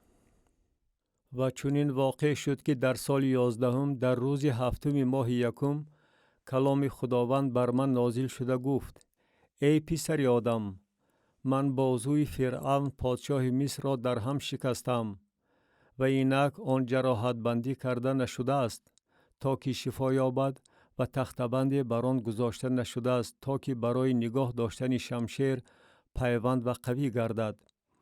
بنابراین خداوند خدا چنین میگوید: اینک من به فرعون پادشاه مصر ضد هستم و بازوهای او را هم صحتش و هم شکستش را در هم خواهم شکست و شمشیر را از دست او خواهم غلطانید و اهل مصر را در میان خلقها پراکنده خواهم ساخت و آنها را در کشورها پریشان خواهم کرد و بازوهای پادشاه بابل را با قوت خواهم کرد و شمشیر خود را به دست او خواهم داد و بازوهای فرعون را در هم خواهم شکست تا که به حضور دشمن با آه و ناله شهیدان آه و ناله کند و بازوهای پادشاه بابل را تقویت خواهم داد، ولی بازوهای فرعون فرو خواهد غلطید و خواهند دانست که من خداوند هستم وقتی که شمشیر خود را به دست پادشاه بابل بدهم و او آن را بر زمین مصر دراز کند و اهل مصر را در میان خلقها پراکنده خواهم ساخت و آنها را در کشورها پریشان خواهم کرد و خواهند دانست که من خداوند هستم. کتاب حزقیال نبی باب 31. نبوت درباره فرعون. و چنین واقع شد که در سال 11 در روز 1 ماه 3 کلام خداوند بر من نازل شده گفت: ای پسر آدم، به فرعون پادشاه مصر و به انبوه او بگوی: در بزرگی خود تو به کی مانندی داری؟ اینک اشور ارز است در لبنان که دارای شاخه های زیباست و مثل بیشه سرسایه است و قامتش بلند است و در میان انبوه شاخه ها سر افراخته است. آبها آن را سبزانیده است، ورطه آن را بلند کرده است و نهرهایش را گرداگرد کشزار خود جاری نموده است و جویهایش را سوی همه درختان صحرا فرستاده است. بنابراین قامت آن از همه درختان صحرا بلندتر شده است و شاخه های آن افزوده است و نوده های تپه های آن از آبهای بسیار نشع و نما یافته دراز شده است. در میان شاخه های آن همه مرغان هوا لانه می ساختند و زیر نوده هایش تمام حیوانات صحرا بچه می آوردند و در سایه آن هر نوع خلقهای سرشمار سکونت داشتند و آن با بزرگی خود با درازی شاخه های خود خوشنمود گردید، زیرا که ریشه هایش نزد آبهای بسیار بود. ارزهای باغ خدا آن را نمی توانست پنهان سازد. سروها به شاخه های آن مانندی نداشت و قستانه ها مثل نوده های آن نبود. هیچ یک درخت باغ خدا در زیبایی خود به آن مانند نبود. من آن را با فراوانی شاخه هایش زیبا گردانیدم، به طوری که همه درختان عدن که در باغ خدا می باشند از آن حسد می بردند. بنابراین خداوند خدا چنین می گوید: از بس که قامت تو بلند شده است و تو در میان انبوه شاخه ها سر افراخته ای و دلت از بلندی قدت مغرور گردیده است، بنابراین من آن را به دست زورآور خلقها خواهم سپرد تا که به آن بر طبق شرارت آن عمل کند و آن را به در خواهم راند. و اجنبیان ظالمترین خلقها آن را بریده فرو خواهند غلطانید. شاخه های آن بر کوهها و در همه دره ها خواهد افتاد و نوده های آن در همه رودخانه های زمین خواهد شکست و همه قوم های زمین از زیر سایه آن فرود آمده آن را ترک خواهند کرد. بر شکست پاره های آن هر نوع مرغان هوا ساکن خواهند شد و در میان نوده هایش هر گونه حیوانات صحرا خواهند بود، تا که هیچ یکی از درختان نزد آبها از قد بلند خود مغرور نشود و در میان انبوه شاخه ها سر نافرازد و همه درختان آبخور کبریای خود را به سبب بلندی خود افزون نکنند، زیرا که همه آنها در اسفل و سافلین اندرون بنی آدمی که در گور فرود آمدند محکوم ممات می باشند. خداوند خدا چنین می گوید: در روزی که وی در گور فرود آید، من ورته را سوگدار گردانیده برای وی لباس ماتمی خواهم پوشانید و جریان نهرهایش را خواهم باز داشت و آبهای بسیار از حرکت خواهد ماند و لبنان را برای وی شکست دل خواهم کرد و همه درختان صحرا برایش پژمرده خواهند شد. از صدای فرو غلطیدنش خلقها را به لرزه خواهم آورد، وقتی که ورا با آنهایی که در گور فرود می آیند در دوزخ فرود آورم و آنگاه همه درختان عدن که گزین و بهترین لبنان می باشند، یعنی همه آبخوران در اسفل و سافلین تسلی خواهند یافت. آنها نیز همراه وی سوی مقتولان شمشیر در دوزخ فرود خواهند آمد و مددگاران وی نیز که در سایه وی اندرون خلقها ساکن بودند. پس به کدام از درختان عدن تو در جلال و بزرگی خود مانندی داشتی؟ ولیکن با درختان عدن در اسفل و سافلین فرود آورده خواهی شد، اندرون نامختونان با مقتولان شمشیر خواهی خوابید. این فرعون است با تمام انبوه وی، می گوید خداوند خدا. کتاب حزقیال نبی باب 32. اندوه درباره تقدیر فرعون. و چنین واقع شد که در سال 12 در روز 1 ماه 12 کلام خداوند بر من نازل شده گفت: ای پسر آدم، در حق فرعون پادشاه مصر نوحه نما و به او بگوی: ای که خود را شیر ژیان خلقها می پنداشتی، ولی تو مثل تمساح در بحرها هستی و در نهرهای خود جولان می نمایی و آبها را با پایهای خود لای می کنی و نهرهاشان را لای قزار می گردانی. خداوند خدا چنین می گوید: من تور خود را در جمع آمد قومهای بسیار بر تو خواهم گسترد و آنها تو را با تور من خواهند برآورد و تو را بر زمین خواهم پرتافت، بر روی صحرا خواهم انداخت و هر نوع مرغان هوا را در تو جایگیر خواهم کرد و حیوانات تمام زمین را از تو سیر خواهم ساخت و گوشت تو را بر کوهها خواهم پرتافت و دره ها را از لاشه هایت پر خواهم کرد و زمین آبیاری تو را با خون تو که از کوهها جاری می شود آبیاری خواهم نمود و رودخانه ها از تو پر خواهد شد و هنگامی که تو خاموش شوی آسمان را خواهم پوشانید و ستاره های آن را تاریک خواهم کرد. آفتاب را با ابر خواهم پوشانید و ماه روشنایی خود را نخواهد داد. همه نیرهای نورافکنی آسمان را بر تو سیاه خواهم گردانید و تاریکی بر زمین تو خواهم آورد، میگوید خداوند خدا. و دل قوم‌های بسیار را به اضطراب خواهم انداخت وقتی که خبری شکستی تو را به خلق‌ها، به زمین‌هایی که تو نمی‌شناختی برسانم. و قوم‌های بسیار را در حق تو مات و محبود خواهم ساخت و پادشاهان آنها در حق تو بغایت به لرزه خواهند آمد.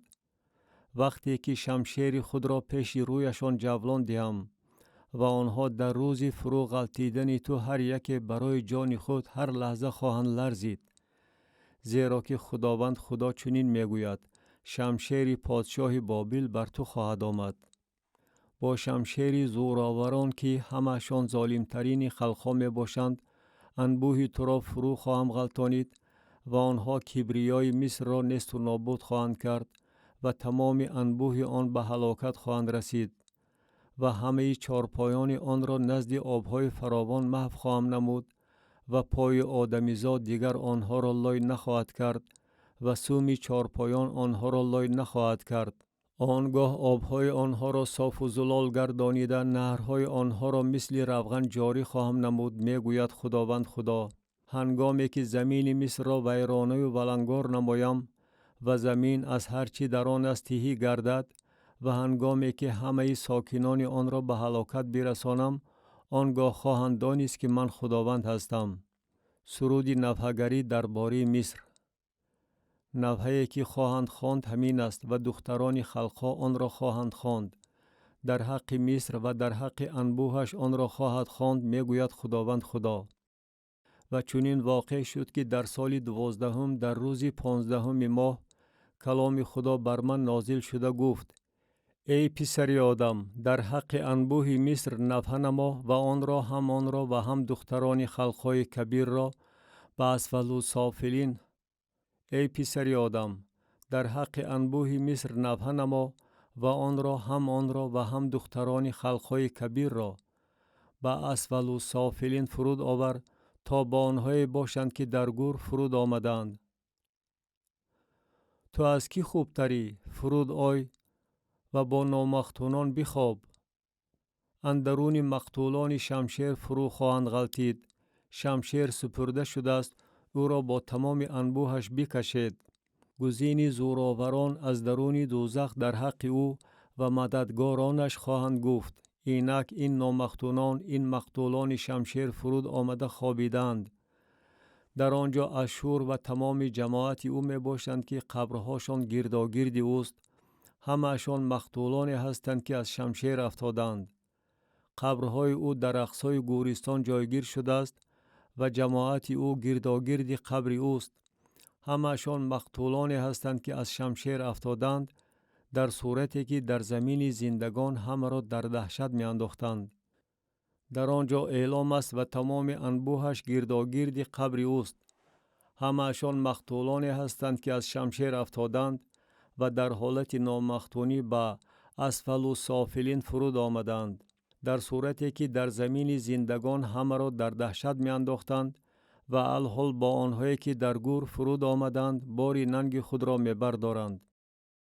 به او با تمام انبوهش اندرون مقتولان جای خواب دادند. قبرهاشان گرداگرد اوست. همه‌شان نامختونانی هستند که به دم شمشیر کشته شدند، در صورتی که در زمین زندگان در دهشت می انداختند و الحال با آنهایی که در گور فرود آمدند باری ننگ خود را می بردارند و اندرون مقتولان جایگیر شدند. در آنجا ماشک و توبال و تمام انبوهشان می باشند که قبرهاشان گرداگرد آنهاست. همه‌شان نامختونانی هستند که به دم شمشیر کشته شدند، در صورتی که در زمین زندگان همه را در دهشت می انداختند.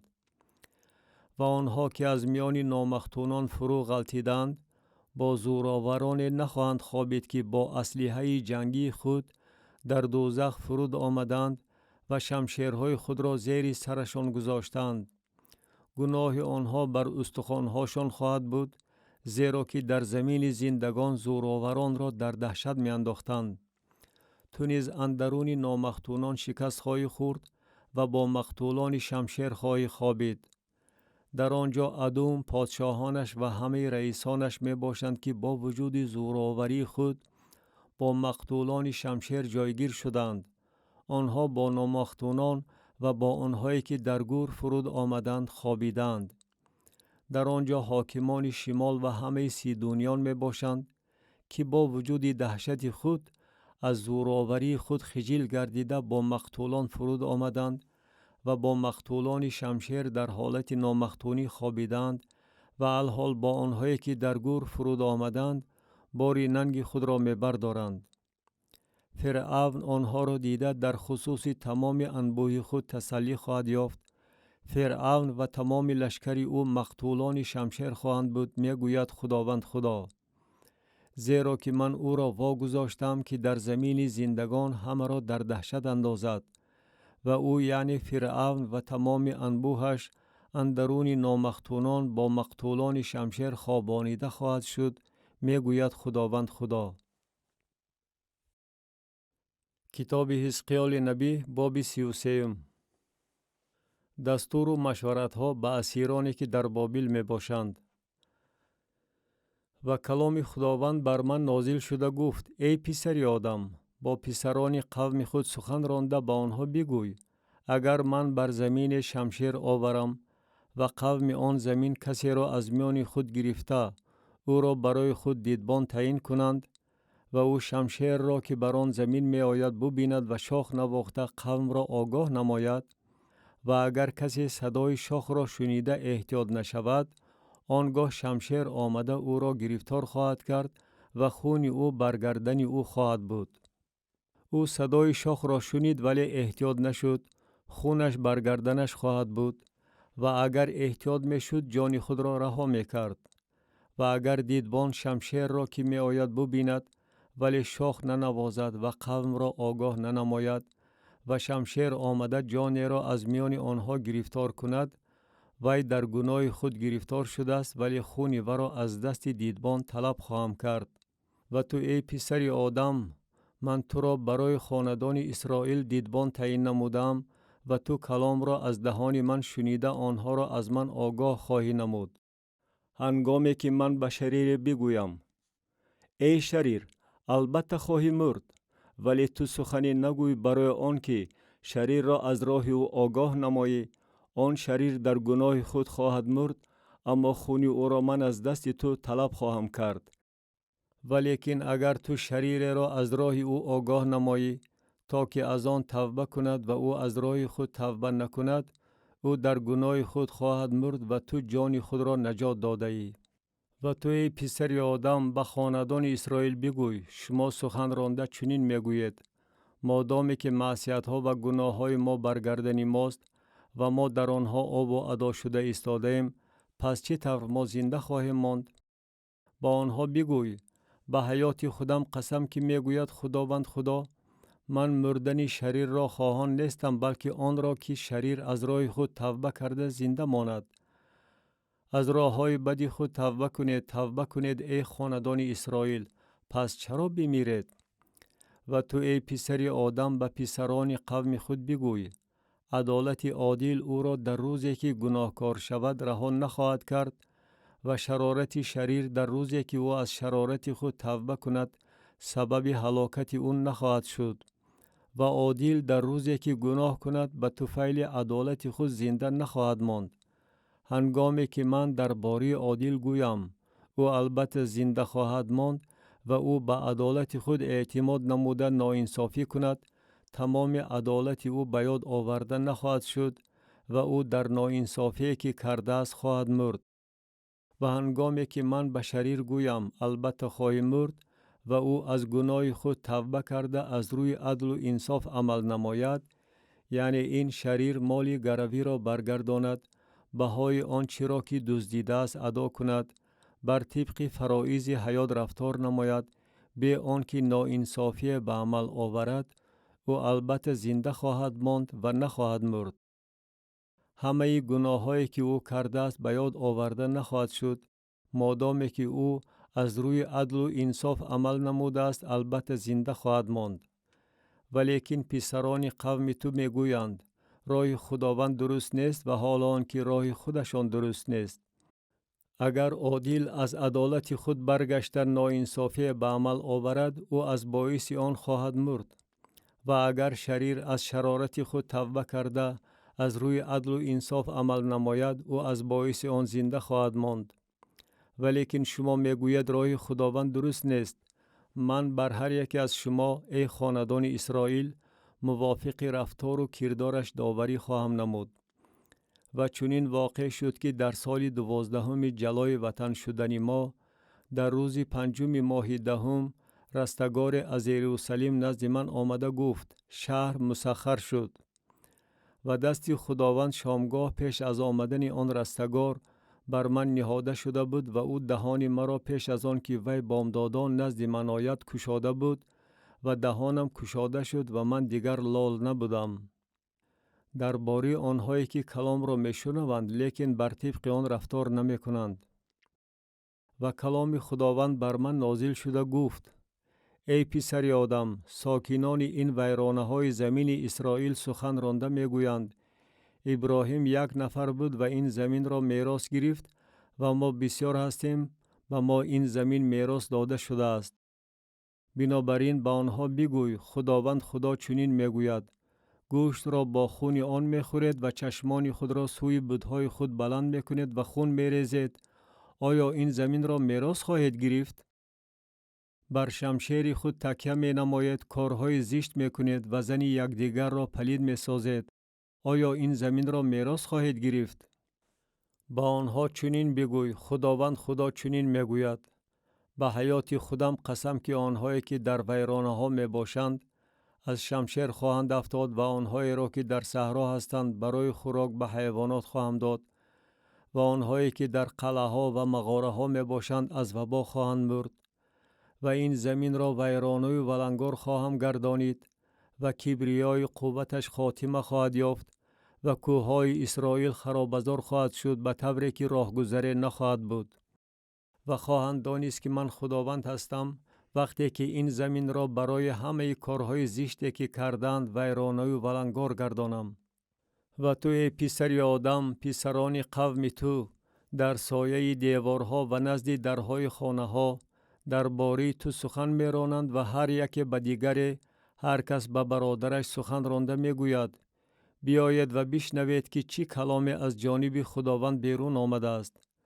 و نزد تو مثل جمع آمد قوم می آیند و قوم من به حضور تو نشسته سخنان تو را میشنوند ولی آنها را به جا نمی آورند، زیرا که آنها با دهان خود عشق بازی می کنند اما دلشان پیرو حرصشان می باشد.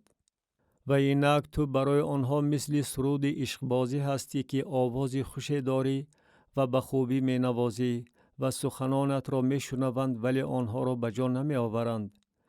ولیکن وقتی که فرا رسد اینک فرا می رسد خواهند دانست که نبی اندرون آنها بود. کتاب حزقیال نبی باب 34 نبوت درباره چوپانان بی‌وفای اسرائیل. و کلام خداوند بر من نازل شده گفت ای پسر آدم، درباره چوپانان اسرائیل نبوت نما و نبوت نموده به آنها یعنی به چوپانان بگوی خداوند خدا چنین میگوید وای بر حال چوپانان اسرائیل که خودشان را میچرانیدند و حالان که چوپانان باید رمه را چرانند. شما روغن دنبه می خوردید و لباس پشمین می پوشیدید، گوسفند پارواری را می کشتید اما رمه را نمی چرانیدید. کم قوتان را قوت ندادید و کسل را تبابت نکردید و شکست پای را تختبند نکردید و رانده شده را بر نگردانیدید و گم شده را نجستید و آنها را با زورآوری و سنگدلی اداره نمودید. و آنها به چوپان مانده پراکنده شدند و طعمه برای هر حیوان صحرا گردیدند و پراکنده شدند. گوسفندان من بر همه کوهها و بر هر تپه آواره شده گشتند و بر تمام روی زمین گوسفندان من پراکنده شدند و کسی احوال آنها را نمی پرسد و آنها را جستجو نمی کند. بنابراین ای چوپانان کلام خداوند را بشنوید. به حیات خودم قسم که میگوید خداوند خدا، از بس که گوسفندان من به تاراج داده شدند و گوسفندان من به چوپان مانده طعمه برای هر حیوان صحرا گردیدند و چوپانان من احوال رمه مرا نپرسیدند و چوپانان من خودشان را چرانیدند ولیکن رمه مرا نچرانیدند. بنابراین ای چوپانان کلام خداوند را بشنوید. خداوند خدا چنین میگوید: اینک من به چوپانان ضد هستم و رمه خود را از دست آنها خواهم طلبید و آنها را از چرانیدن رمه دور خواهم کرد و آن چوپانان خودشان را دیگر نخواهند چرانید و رمه خود را از دهان آنها رها خواهم نمود و طعمه برای آنها نخواهند بود. سلطنت اسرائیل و تخت داوود از نو برقرار خواهد شد. زیرا که خداوند خدا چنین میگوید: اینک من خودم گوسفندان خود را خواهم طلبید و از احوالشان خبر خواهم گرفت، چنان که چوپان از احوال رمه خود خبر میگیرد.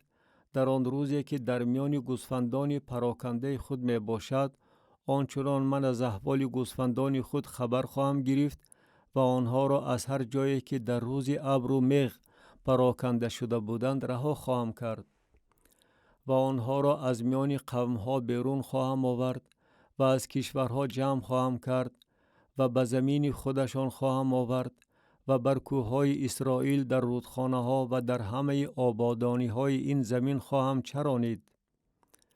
در چراگاه خوب آنها را خواهم چرانید و قوره آنها بر کوههای بلند اسرائیل خواهد بود.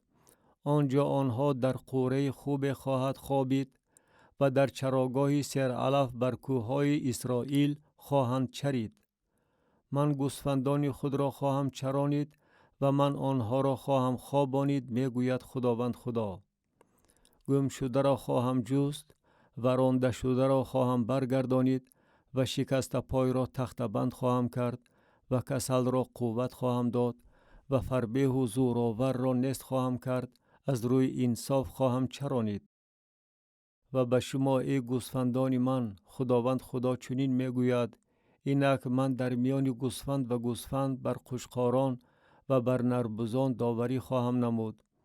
آیا برای شما کم است که بر چراگاه خوب چریده بقیه چراگاه خود را با پایهای خود پایمال میکنید و آبی تهنشین شده را نوشیده بقیه آن را با پایهای خود لای میکنید؟ به طوری که گوسفندان من بر آنچه زیر پایهای شما پایمال شده است میچرند و آنچه را که از پایهای شما لای شده است می نوشند. بنابراین خداوند خدا به آنها چنین میگوید: اینک من خودم در میان گوسفند فربه و گوسفند لاغر داوری خواهم نمود.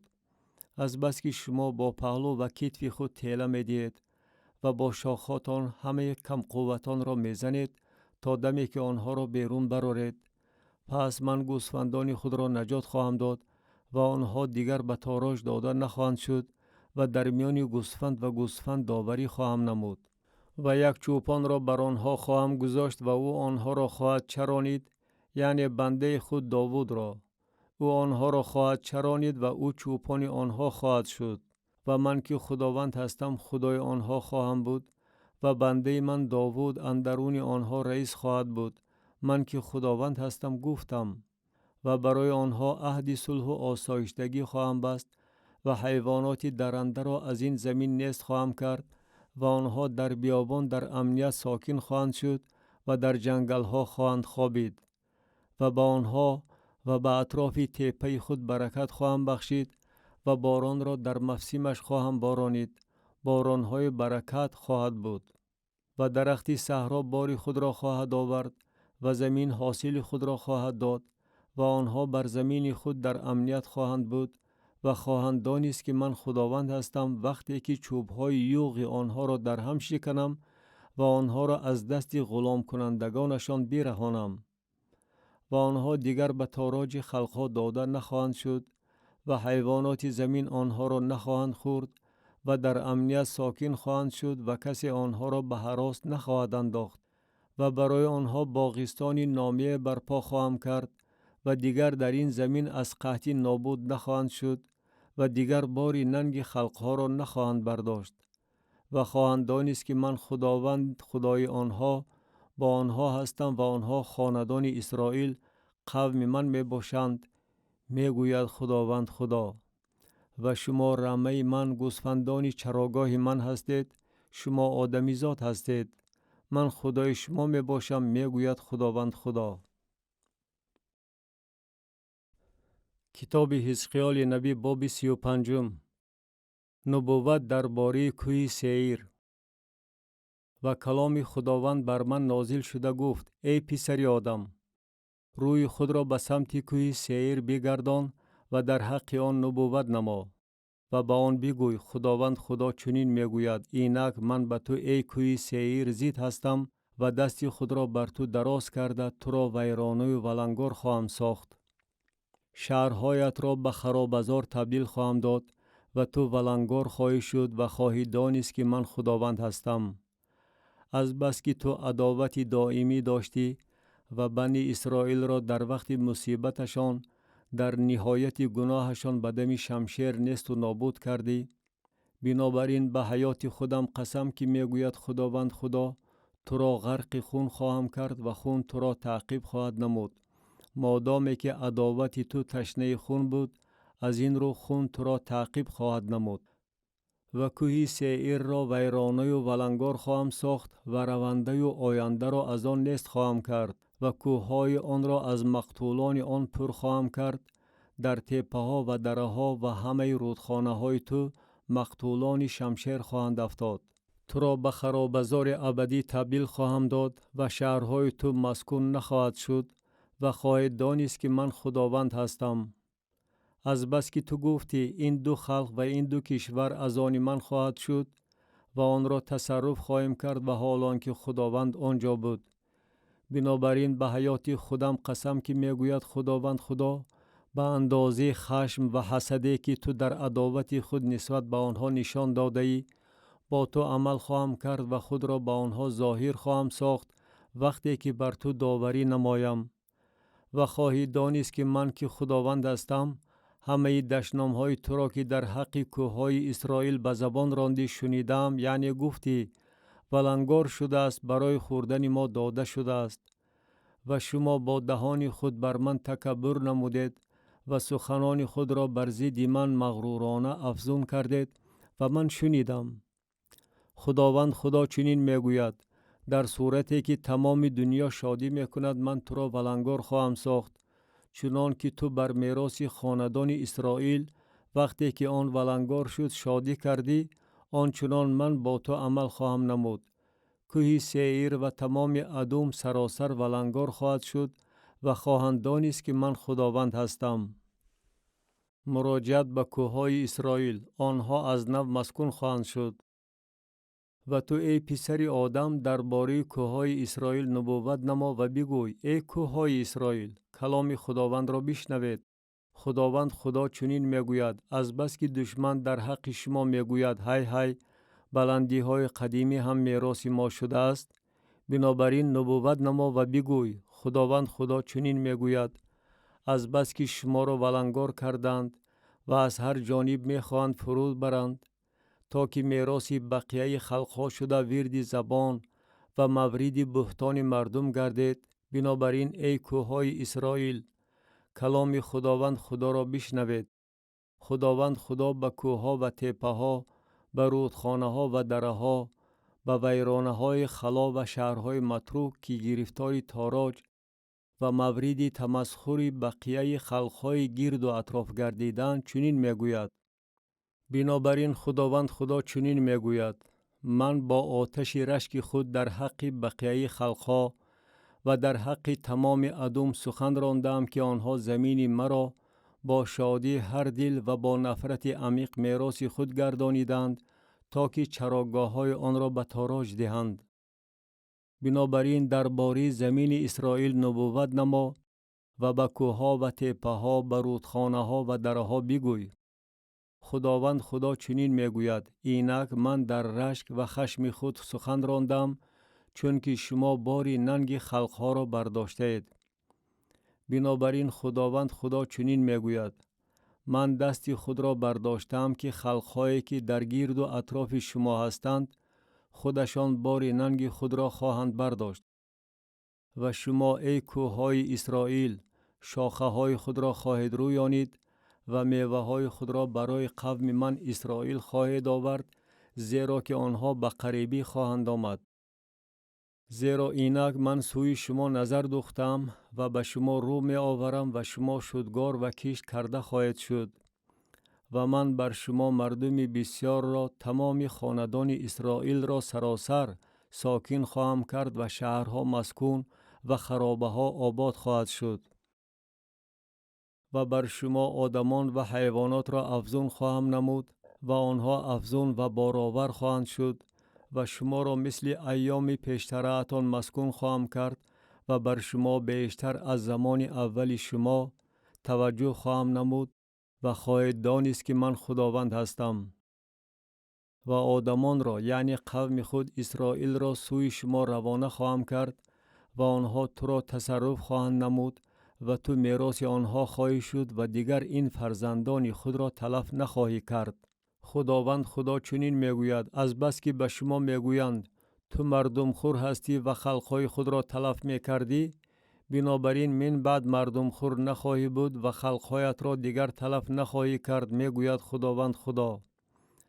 و من دیگر تحقیر خلقها را به تو نخواهم شنوانید و باری ننگ خلقها را تو دیگر نخواهی برداشت و خلقهایت را دیگر تلف نخواهی کرد، میگوید خداوند خدا. در باره گناه های پیشتری اسرائیل و در آینده از نو برقرار شدن وی. و کلام خداوند بر من نازل شده گفت: ای پسر آدم، هنگامی که خاندان اسرائیل بر زمین خود ساکن بودند، آن را با رفتار و کردار خود پلید ساختند. رفتار آنها در نظر من مثل پلیدی حیض بود.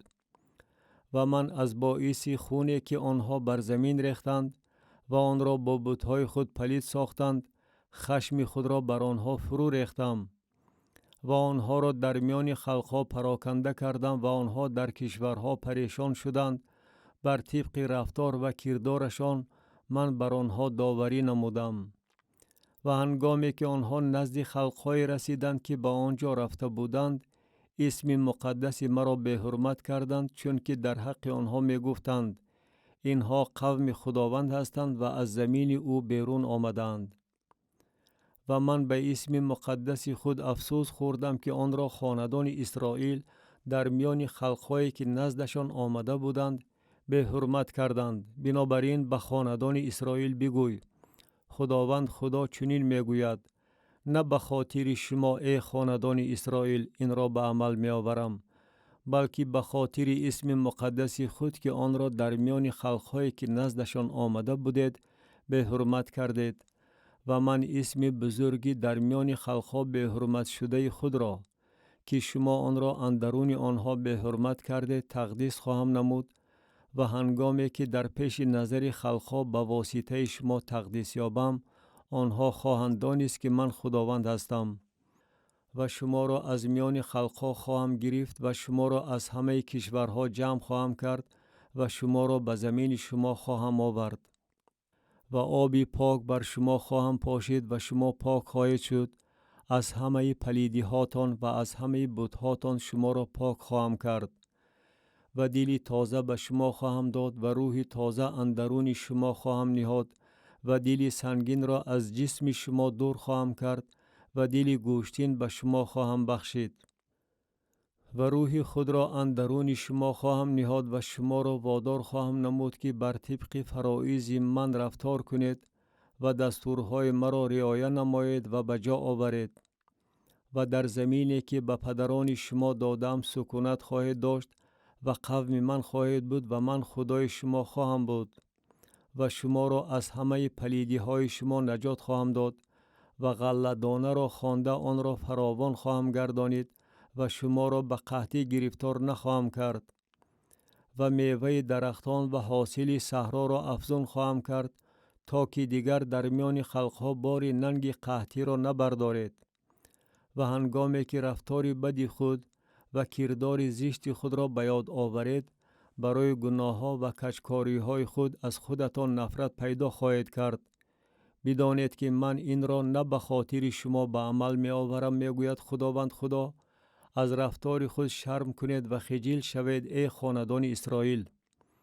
خداوند خدا چنین میگوید: در روزی که شما را از همه گناهاتان پاک نمایم، من شهرها را مسکون خواهم گردانید و خرابه ها آباد خواهد شد و زمین خرابه که در نظر هر رهگذر ویرانه و ولنگار بود کار کرده خواهد شد و خواهند گفت: این زمینی که خرابه بود مثل باغ عدن شده است و این شهرهایی که خرابه و ویرانه و ولنگار بود حصاردار و مسکون گردیده است. و خلقهایی که در گرد و پیش شما باقی ماندند خواهند دانست که من که خداوند هستم ویرانه ها را بنا کردم و خرابزار را درخت شنانیدم. من که خداوند هستم گفتم و به عمل آوردم. خداوند خدا چنین میگوید: باز این را خاندان اسرائیل از من درخواست خواهند کرد که برایشان به عمل آورم. آنها را مثل رمه آدمان افزون خواهم کرد، مثل رمه قربانی، مثل رمه یروشلیم در روزهای عید آن. همچنین شهرهای خرابه از رمه آدمان پر خواهد شد و خواهند دانست که من خداوند هستم. کتاب حزقیال نبی باب 37. رویای دشت رویایی که از استخوان‌های مردگان پر بود. دست خداوند بر من نهاده شد و مرا در روح خداوند بیرون آورد و مرا اندرون دشت رویه گذاشت و آن از استخوان‌ها پر بود. و مرا گرداگرد آنها گردانید و اینک آنها بر روی دشت رویه بغایت بسیار بود و اینک آنها بغایت خشک بود. و به من گفت: ای پسر آدم، آیا این استخوان‌ها زنده خواهد شد؟ و من گفتم: خدایا خداوندا، این را تو می‌دانی. و به من گفت: درباره این استخوان‌ها نبوت نما و به آنها بگوی: ای استخوان‌های خشک، کلام خداوند را بشنوید. خداوند خدا به این استخوان‌ها چنین میگوید: اینک من روح در شما داخل میکنم و شما زنده خواهید شد و پیها بر شما به وجود می آورم و گوشت بر شما می رویانم و پوست بر شما می پوشانم و روح در شما داخل می کنم و شما زنده خواهید شد و خواهید دانست که من خداوند هستم. و من نبوت نمودم چنان که به من امر فرموده شد و هنگامی که نبوت نمودم صدای برآمد و اینک غلغله به عمل آمد و استخوان‌ها به هم دیگر، یعنی هر استخوان به استخوان خودش نزدیک آمد. و من دیدم و اینک پیها بر آنها پیدا شد و گوشت برآمد و پوست آنها را از بالا پوشانید، ولی روح در آنها نبود.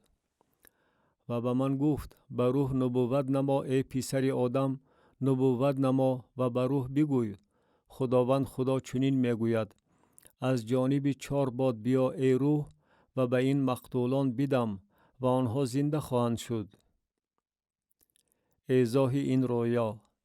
و من نبوت نمودم چنان که به من امر فرموده شد و روح در آنها داخل شد و آنها زنده شدند و بر پایهای خود ایستادند، بسان لشکری بغایت بزرگ.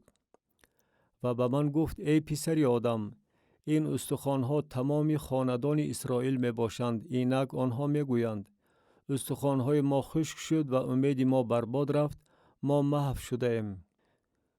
بنابراین نبوت نما و به آنها بگوی: خداوند خدا چنین می گوید: اینک من قبرهای شما را می کشایم و شما را ای قوم من از قبرهاتان می برارم و شما را به زمین اسرائیل می آورم و خواهید دانست که من خداوند هستم وقتی که قبرهای شما را بکشایم و شما را ای قوم من از قبرهاتان برارم.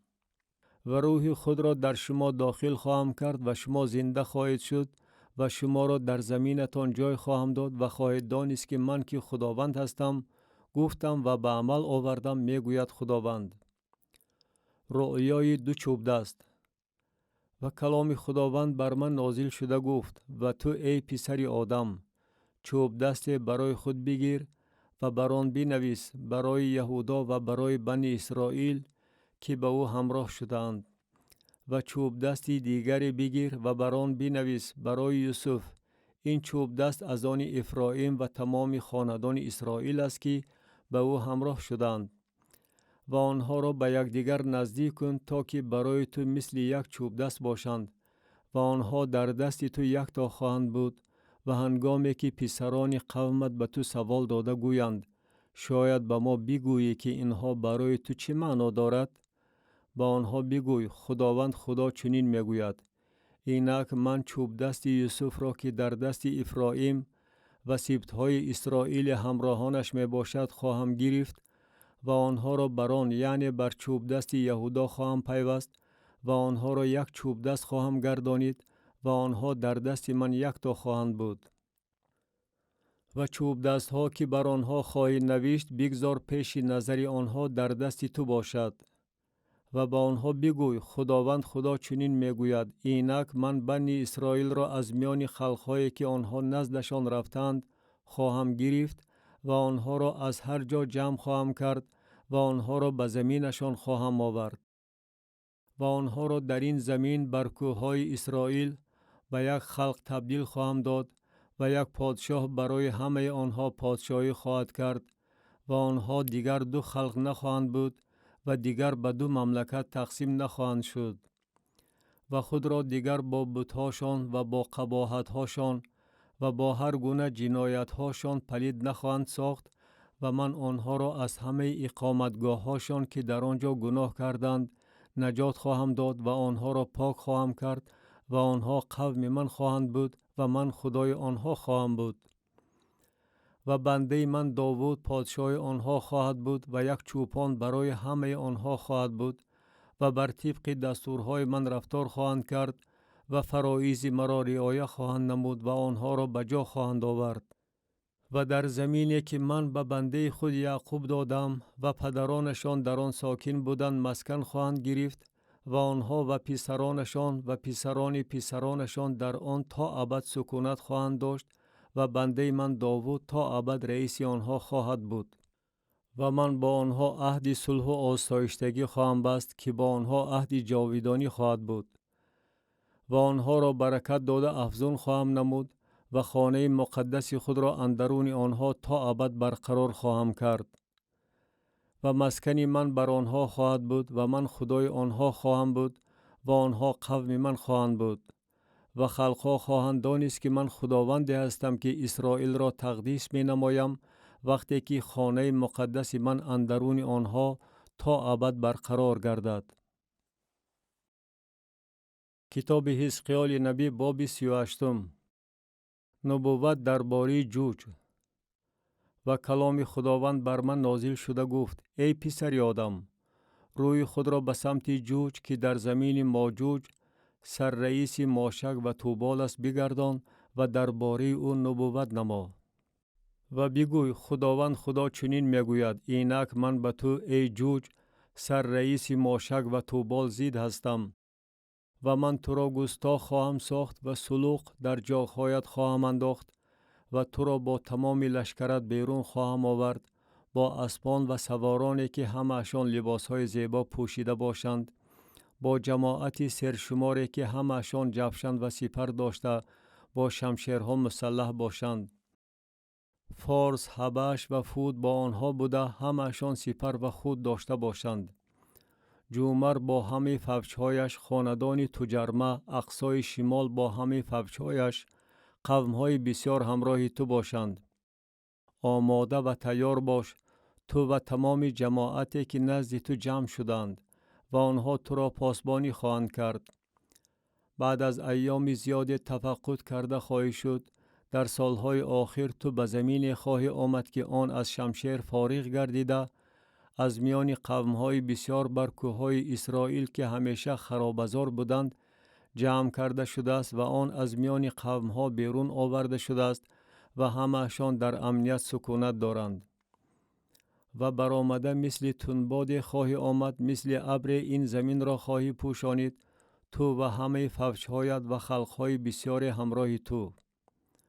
خداوند خدا چنین میگوید در آن روز چنین واقع خواهد شد که فکرها در دلت پیدا شده تو تدبیر بد خواهی اندیشید و خواهی گفت به زمین به حصار می برایم بر کسانی آسایشته که در امنیت ساکن بوده همه‌شان به حصار زندگی می کنند و غلقه و دروازه ندارند تا که تالان و تاراج نمایی و غنیمت بگیری و دست خود را به خرابه های از نو آباد شده و به قوم از میان خلقها جمع آمده که صاحب چاروا و مال و ملک گردیدند و بر قله زمین سکونت دارند دراز کنی. شبا و ددان و تاجران ترشیش و همه شیران جوان آن به تو خواهند گفت: آیا تو برای تالان و تاراج آمده ای؟ و آیا برای گرفتن غنیمت جماعت خود را جمع کرده ای تا که نقره و طلا را بیربایی، چاروا و مال و ملک را بگیری و غنیمت بزرگ به دست آوری؟ بنابراین ای پسر آدم، نبوت نما و به جوج بگوی: خداوند خدا چنین میگوید: در آن روز آخر وقتی که قوم من اسرائیل در امنیت ساکن باشند، تو این را خواهی دانست و از مکان خود از اقصای شمال خواهی آمد، تو و قومهای بسیار همراه تو که همشان اسب سوار جماعت بزرگ و لشکری سرشمار می باشند. و بر قوم من اسرائیل مثل ابری که زمین را می پوشاند خواهی برآمد. این در ایام آخرین روی خواهد داد و من تو را به زمین خود خواهم آورد تا که خلقها مرا بدانند وقتی که به واسطه تو ای جوج خود را در پیش نظر آنها تقدیس نمایم. خداوند خدا چنین میگوید: آیا تو آن کس نیستی که در ایام قدیم من به واسطه بندگان خود انبیای اسرائیل که در آن ایام سالهای بسیار نبوت میکردند در خصوص تو گفته بودم که تو را بر آنها خواهم آورد؟ و در آن روز، یعنی در روزی که جوج به زمین اسرائیل بیاید، چنین واقع خواهد شد میگوید خداوند خدا که غضب من در حین قهر من علنگه خواهد گرفت و من در رشک خود و در آتش خود گفتم که البته در آن روز زلزله بزرگ در زمین اسرائیل روی خواهد داد و ماهیان دریا و مرغان هوا و حیوانات صحرا و همه خزندگانی که بر زمین میخزند و هر آدمی که بر روی زمین است به حضور من خواهند لرزید و کوهها خراب خواهد شد و صخره‌ها فرو خواهد غلتید و هر حصار بر زمین خواهد افتاد و شمشیر بزید او بر کوههای خود خواهم خواند، میگوید خداوند خدا، و شمشیر هر کس به مقابل برادرش خواهد بود و با وبا و خون او را سزا خواهم داد و بر او و فوجهایش و بر قومهای بسیاری که با او می باشند باران سیل و ژاله سنگین و آتش و کبریت خواهم بارانید. و من در پیش نظر خلقهای بسیار بزرگی و قدسیت و شهرت پیدا خواهم کرد و خواهند دانست که من خداوند هستم. کتاب حزقیال نبی باب 39. دوام آن. و تو ای پسر آدم درباره جوج نبوت نما و بگوی: خداوند خدا چنین میگوید: اینک من به تو ای سر رئیس ماشک و توبال زید هستم و من تو را گستاخ خواهم ساخت و تو را به جنبش خواهم آورد و تو را از اقصای شمال برآورده بر کوههای اسرائیل خواهم آورد و کمان تو را از دست چپ زده برآورده تیر تو را از دست راستت خواهم افشانید. بر کوههای اسرائیل فرو خواهی غلتید، تو و همه فوجهایت و قومهایی که با تو می باشند. تو را به هر نوع مرغان صاحب چنگال و حیوانات صحرا برای خوراک خواهم داد. بر روی صحرا فرو خواهی غلتید، زیرا که من گفتم میگوید خداوند خدا. و بر ماجوج و بر آنهایی که در جزیره ها در امنیت سکونت دارند آتش خواهم فرستاد و خواهند دانست که من خداوند هستم. و اسم مقدس خود را اندرون قوم خود اسرائیل ظاهر خواهم ساخت و دیگر نخواهم گذاشت که اسم مقدس مرا به حرمت کنند و خلقها خواهند دانست که من خداوند قدوس اسرائیل هستم. اینک این فرا می رسد و به عمل می آید، می گوید خداوند خدا. این همان روز است که درباره آن من سخن راندم. و ساکنان شهرهای اسرائیل بیرون خواهند آمد و آتش درگیرانیده یراق را، سپرها، جفشنها، کمانها، تیرها، کلتکها و نیزه ها را خواهند سوزانید و 7 سال آتش را با آنها دوام خواهند داد و از صحرا هیزم نخواهند آورد و از چنگل ها نخواهند برید، زیرا که با یراق آتش را خواهند درگیراند و غارت کنندگان خود را غارت خواهند کرد و تاراج کنندگان خود را تاراج خواهند کرد، میگوید خداوند خدا.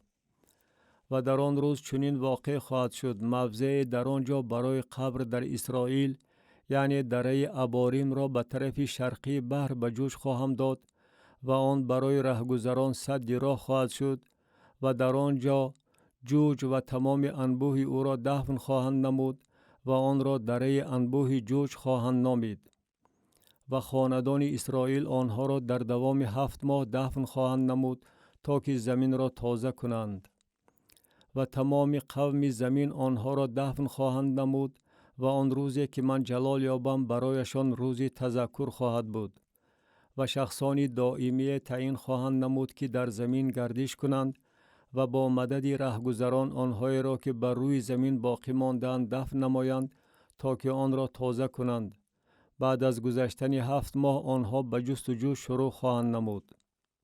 و چون کسی از آنهایی که در زمین گردش می کنند استخوان آدم را بیند، نشان نزد آن خواهد گذاشت تا که دفن کنندگان آن را در دره انبوه جوج دفن نمایند. و نام شهر نیز همونه خواهد بود. پس زمین را تازه خواهند کرد. و تو ای پسر آدم، خداوند خدا چنین میگوید: به هر نوع مرغان و به تمام حیوانات صحرا بگوی: جمع شده بیاید از هر طرف نزد قربانی من که آن را همچون قربانی بزرگ برای شما بر کوههای اسرائیل ذبح می نمایم. غن شوید تا که گوشت بخورید و خون بنوشید. گوشت زورآوران را خواهید خورد و خون رئیسان زمین را خواهید نوشید. قوچقاران، برگان، نربزان و گاوان که همه‌شان پرواریان باشان می باشند. و از قربانی من که برای شما ذبح می نمایم تا سیری روغن دنبه خواهید خورد و تا مستی خون خواهید نوشید. و در سری سفره من از اسپان و سواران، از زورآوران و هر نوع مردان جنگی سیر خواهید شد، میگوید خداوند خدا. و من جلال خود را در میان خلقها ظاهر خواهم ساخت و همه خلقها داوری مرا که به عمل آوردم و دستی مرا که بر آنها نهادم خواهند دید. و خاندان اسرائیل از همان روز و من بعد خواهند دانست که من خداوندی آنها هستم. و خلقها خواهند دانست که خاندان اسرائیل از باعث گناه خودشان جلای وطن شدند، از باعث آن که در حق من خیانت کردند و من روی خود را از آنها پنهان داشتم و آنها را به دست دشمنانشان سپردم و همه‌شان از شمشیر افتادند. موافق ناپاکی آنها و موافق جنایت‌هاشان من با آنها عمل نمودم و روی خود را از آنها پنهان داشتم. بنابراین خداوند خدا چنین میگوید: اکنون اسیران یعقوب را خواهم برگردانید و بر تمام خاندان اسرائیل رحم خواهم کرد و برای اسم مقدس خود رشک خواهم نمود. و آنها ننگ خود را و تمام خیانت خود را که در حق من کردند فراموش خواهند نمود وقتی که در زمین خود در امنیت ساکن شوند و کسی نباشد که آنها را به هراس اندازد. وقتی که من آنها را از میان قومها برگردانم و آنها را از کشورهای دشمنانشان جمع آورم و خود را به واسطه آنها در پیش نظر خلقهای بسیار تقدیس نمایم و خواهند دانست که من خداوند خدای آنها هستم که آنها را در میان خلقها جلای وطن کردم و آنها را به زمین خودشان جمع آوردم و کسی را از آنها دیگر در آنجا باقی نخواهم گذاشت و روی خود را دیگر از آنها پنهان نخواهم داشت، زیرا که روح خود را بر خاندان اسرائیل فرو ریختم، میگوید خداوند خدا. کتاب حزقیال نبی باب 40. رویای مرد با نی برای اندازه. در سال 25 جلای وطن شدن ما، در ابتدای سال در روز 10 ماه، در سال 14 بعد از خراب شدن شهر، در خود همان روز دست خداوند بر من نهاده شد و او مرا به آنجا برد. در رؤیاهای خدا مرا به زمین اسرائیل آورد و مرا بر کوه بغایت بلند گذاشت که بر آن از جنوب مثل بیناهای شهر نمایان بود. و مرا به آنجا آورد و اینک مرد نمایان شد که نمودش مثل نمود مس بود و در دستش ریسمان از کتان و نی برای اندازه کردن بود و او نزد دروازه می ایستاد. و آن مرد به من گفت: ای پسر آدم، با چشمان خود ببین و با گوشهای خود بشنو و دل خود را به هر چیزی که به تو نشان دهم روانه نما، زیرا تو به اینجا برای آن آورده شده ای که به تو نشان دهم. هر آنچه تو میبینی به خاندان اسرائیل معلوم نما. رؤیای معبد آینده.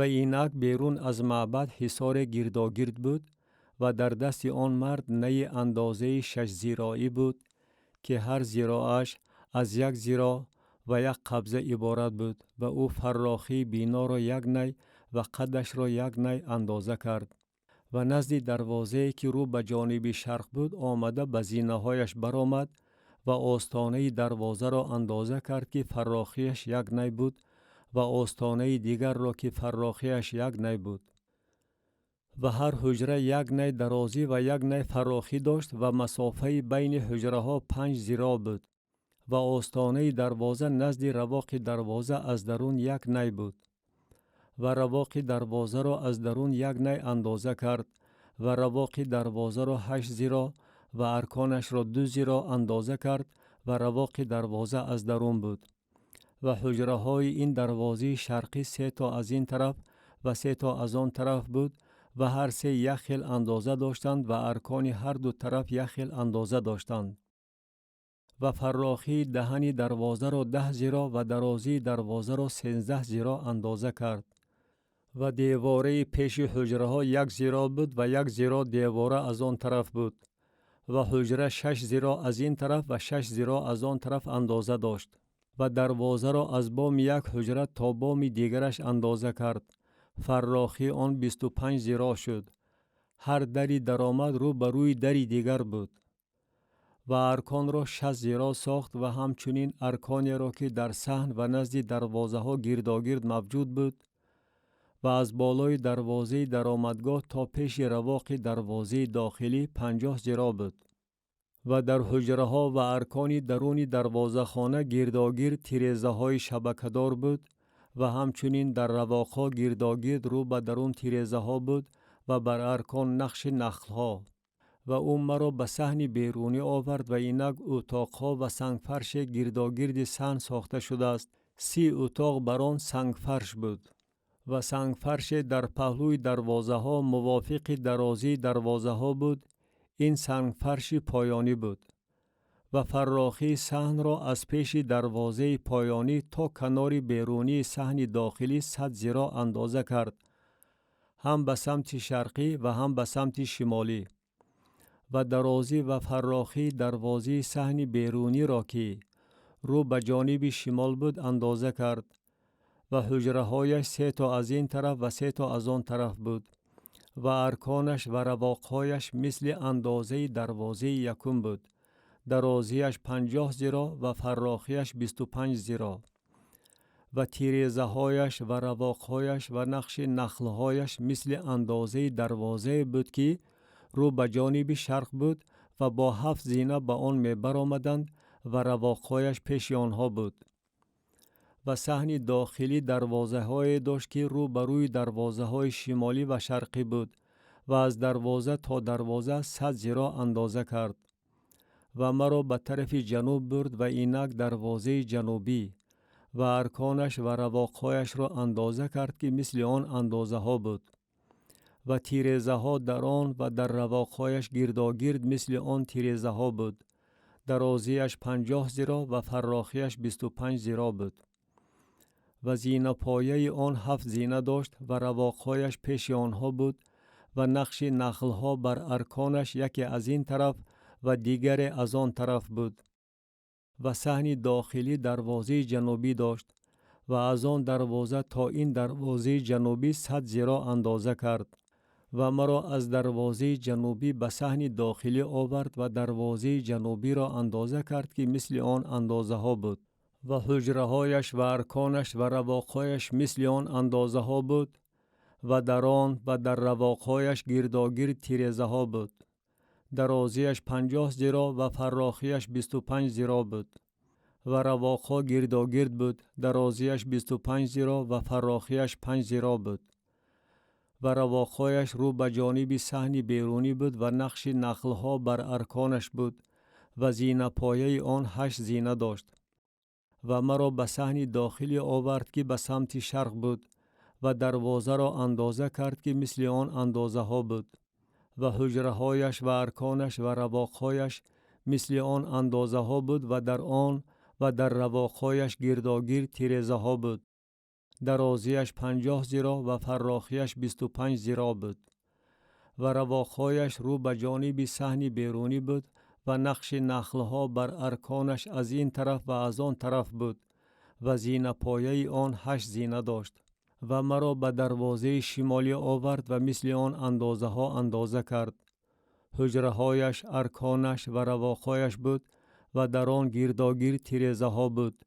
درازیش 50 ذراع و فراخیش 25 ذراع بود و ارکانش رو به جانب صحن بیرونی بود و نقش نخلها بر ارکانش از این طرف و از آن طرف بود و زینه پایه آن 8 زینه داشت. و نزد ارکان دروازه ها اتاقی بود که دری درآمد داشت. در آنجا قربانی های سوختنی را می شستند. و در رواق دروازه 2 میز از این طرف و 2 میز از آن طرف بود تا که بر آنها قربانی های سوختنی و قربانی های گناه و قربانی های جرم را ذبح کنند. و در پهلوی زینه نزد دهن دروازه شمالی از طرف بیرون 2 میز بود و در پهلوی دیگر که نزد رواق دروازه بود 2 میز می ایستاد. 4 میز از این طرف و 4 میز از آن طرف در پهلوی دروازه بود، جمع 8 میز که بر آنها ذبح می کردند. و 4 میز از سنگ های تراشیده برای قربانی های سوختنی بود که 1.5 ذراع درازی و 1.5 ذراع فراخی و 1 ذراع بلندی داشت و بر آنها آلت های را می گذاشتند که قربانی های سوختنی و قربانی های دیگر را به واسطه آنها ذبح می کردند. و چنگک ها به درازی 1 قبضه در گرداگرد خانه آویزان بود و گوشت قربانی ها بر میزها بود. اتاق ها برای مغنیان و کاهنان. و از بیرون دروازه داخلی در صحن داخلی که در پهلوی دروازه شمالی بود اتاق های مغنیان واقع بود و آنها رو به جانب جنوب بود. یکی از آنها در پهلوی دروازه شرقی رو به جانب شمال بود و او به من گفت این اتاقی که رو به جانب جنوب است برای کاهنان است که به ترتیبات معبد نگهبانی میکنند و اتاقی که رو به جانب شمال است برای کاهنان است که به ترتیبات قربانگاه نگهبانی میکنند. اینها پسران صادق از بنی لیوی می باشند که به خداوند نزدیک می آیند تا به او خدمت کنند. و او صحن را اندازه کرد که درازیش 100 ذراع و فراخیش 100 ذراع یعنی مربع بود و قربانگاه پیش معبد بود.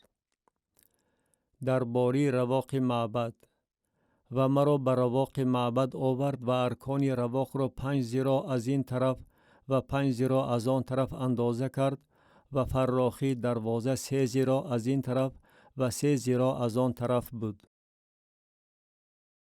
درازی رواق 20 ذراع و فراخیش 11 ذراع بود و با زینه ها نزد آن می برآمدند و تنبه ها نزد ارکان 1 تا از این طرف و 1 تا از آن طرف بود.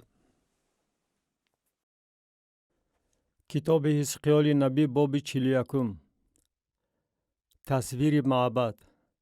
و مرا به تالار معبد آورد و ارکان را اندازه کرد که 6 ذراع فراخی از این طرف و 6 ذراع فراخی از آن طرف داشت و این فراخی خیمه بود. و فراخی دری درآمد 10 ذراع و پهلوهای دری درآمد 5 ذراع از این طرف و 5 ذراع از آن طرف بود. و درازیش را 40 ذراع و فراخیش را 20 ذراع اندازه کرد. و به خانه درون درآمده رکن دری درآمد را 2 ذراع اندازه کرد و دری درآمد 6 ذراع و فراخی دری درآمد 7 ذراع بود. و درازیش را 20 ذراع و فراخیش را 20 ذراع رو به جانب تالار معبد اندازه کرد و به من گفت این قدس قدس هاست. و دیوار معبد را 6 ذراع اندازه کرد و فراخی خانچه هایی که در گرداگرد معبد بودند 4 ذراع بود. و خانچه ها خانچه بر خانچه 3 قبد و در هر قبد 30 عدد بود و در دیواری که برای خانچه ها گرداگرد معبد بود داخل می شد تا که در آن جایگیر شود، ولیکن در دیوار خود معبد جایگیر نشود. و خانچه ها بالاتر و بالاتر تا رفت فراخ می شد، زیرا که سطح معبد بالاتر و بالاتر گرداگرد معبد افزایش می یافت. بنابراین فراخی معبد در بالا زیاد بود و به همین طریق از قبط پایان به قبط میانه و از آن به قبط بالا می برآمدند. و گرداگرد معبد صوفه بلند دیدم. ته کرسی خانچه ها یک نی پره، یعنی 6 ذراع کلان بود. فراخی دیواری که از بیرون برای خانچه ها بود 5 ذراع بود و همچنین برای فاصله که در میان خانچه های معبد بود. و در میان اتاق ها گرداگرد معبد از هر طرف 20 ذراع مسافت بود. و درهای درآمد خانچه ها رو به جانب آن فاصله بود. یک دری درآمد رو به جانب شمال و دری دیگر رو به جانب جنوب. و فراخی آن جای فاصله گرداگرد 5 ذراع بود. و بینایی که در پیش یلنگی از جانب غرب بود 70 ذراع فراخی داشت و دیوار بینا گرداگرد 5 ذراع فراخی داشت و درازی آن 90 ذراع بود. و معبد را اندازه کرد که درازیش 100 ذراع بود و درازی یلنگی و بینا و دیوارهایش نیز 100 ذراع بود. و فراخی طرف شرقی معبد با یلنگی نزد آن 100 ذراع بود. و درازی بینا را تا پیش یلنگی که در عقبش بود با ایوانهایش از این طرف و از آن طرف 100 ذراع اندازه کرد. و تالار داخلی معبد و رواقهای صحن را نیز، آستانه ها و تیریزه های شبکه‌دار و ایوانها گرداگرد در 3 قسم معبد در رو بروی آستانه از زمین تا تیریزه ها گرداگرد روی بستی چوبین داشت و تیریزه ها تخت پوش بود. تا بالای دری درآمد و تا معبد داخلی و بیرونی و بر همه دیوارها گرداگرد از درون و از بیرون تخته های کلان کلان بود. و نقش کروبیان و نخلها بر آنها حک کرده شده بود و در مابین هر دو کروبی نخل بود و هر کروبی 2 روی داشت. و روی آدم به جانب نخل از این طرف و روی شیر به جانب نخل از آن طرف بود. در تمام معبد گرداگرد همین طرف ساخته شده بود. از زمین تا بالای دری درآمد کروبیان و نخلها بر دیوار تالار معبد حک کرده شده بود. پهلودری تالار معبد مربع بود و نمودی درآمدگاه قدس مثل نمود آن بود. قربانگاه چوبین بود که 3 ذراع بلندی و 2 ذراع درازی داشت و گوشه هایش و درازیش و دیوارهایش از چوب بود. و به من گفت این میز است که در حضور خداوند می باشد. و تالار معبد و قدس 2 در داشت و هر در 2 طبقه داشت. این 2 طبقه متحرک بود، 2 تا در یک در و 2 تا در دری دیگر. و بر آنها یعنی بر درهای تالار معبد کروبیان و نخلها حک کرده شده بود، آنچنان که بر دیوارها حک کرده شده بود. و سایبان چوبین در پیش رواق از بیرون بود.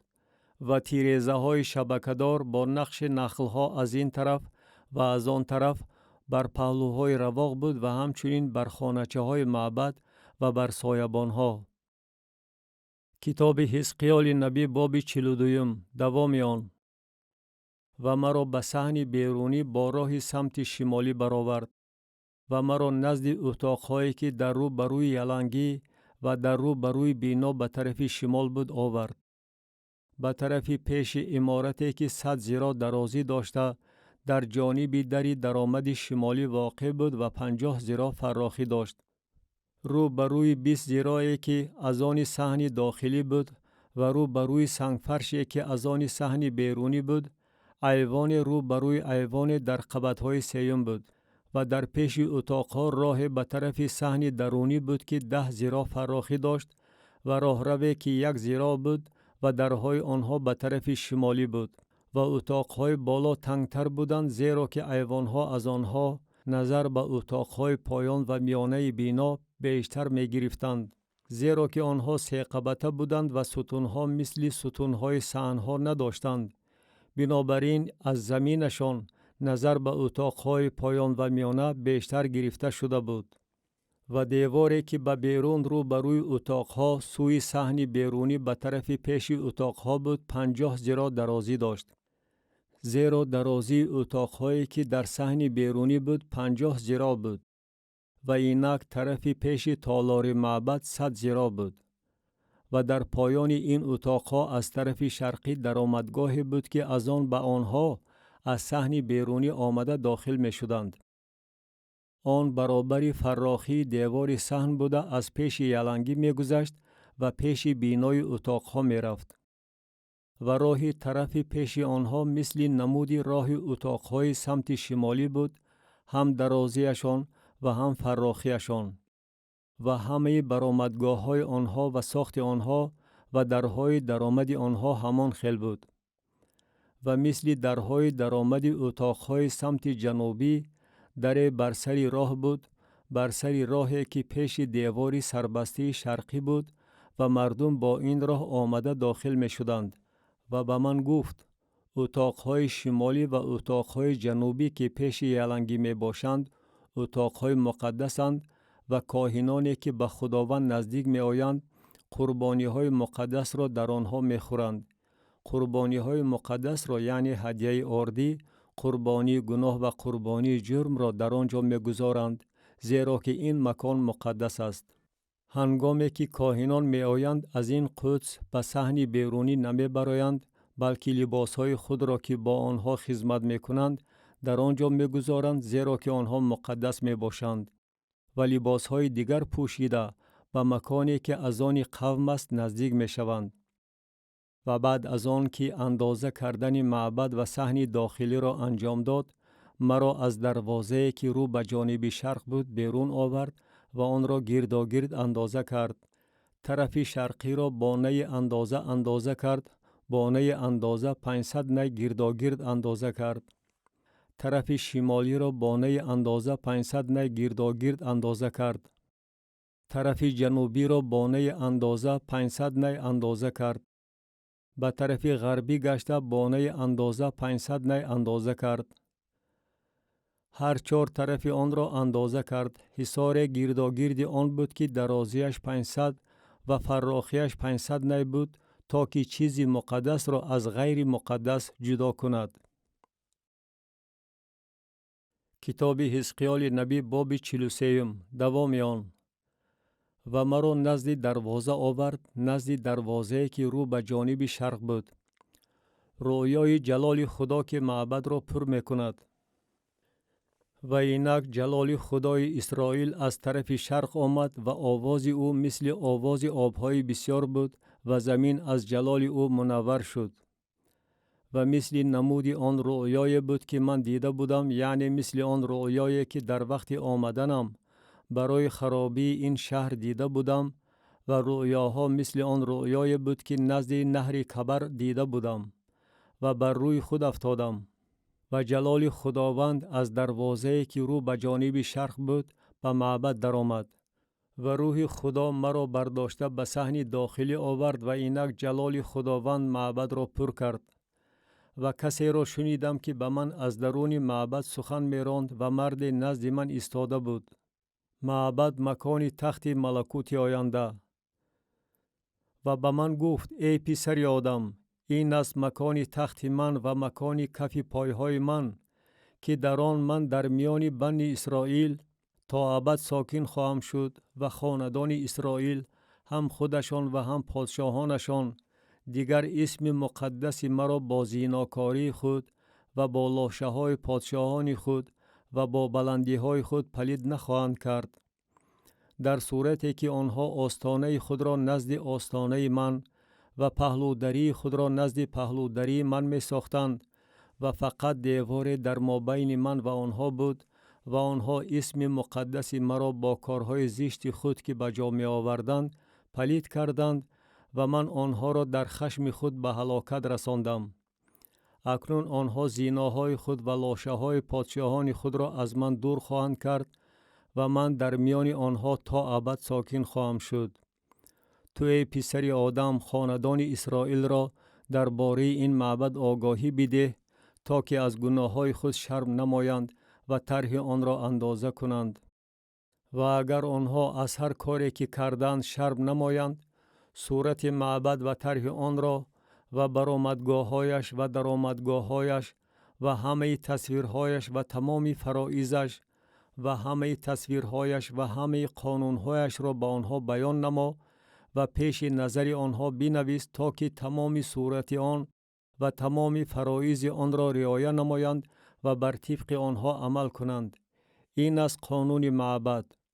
بر سر کوه تمام حدود آن گرداگرد قدس قدس‌ها می باشند. انا همین است قانون معبد.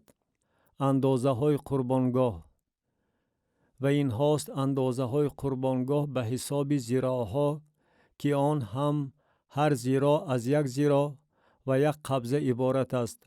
دامنش یک زیرا و فراخیش یک زیرا و حاشیه گرداگرد لبش یک وجب و این پایه قربانگاه است.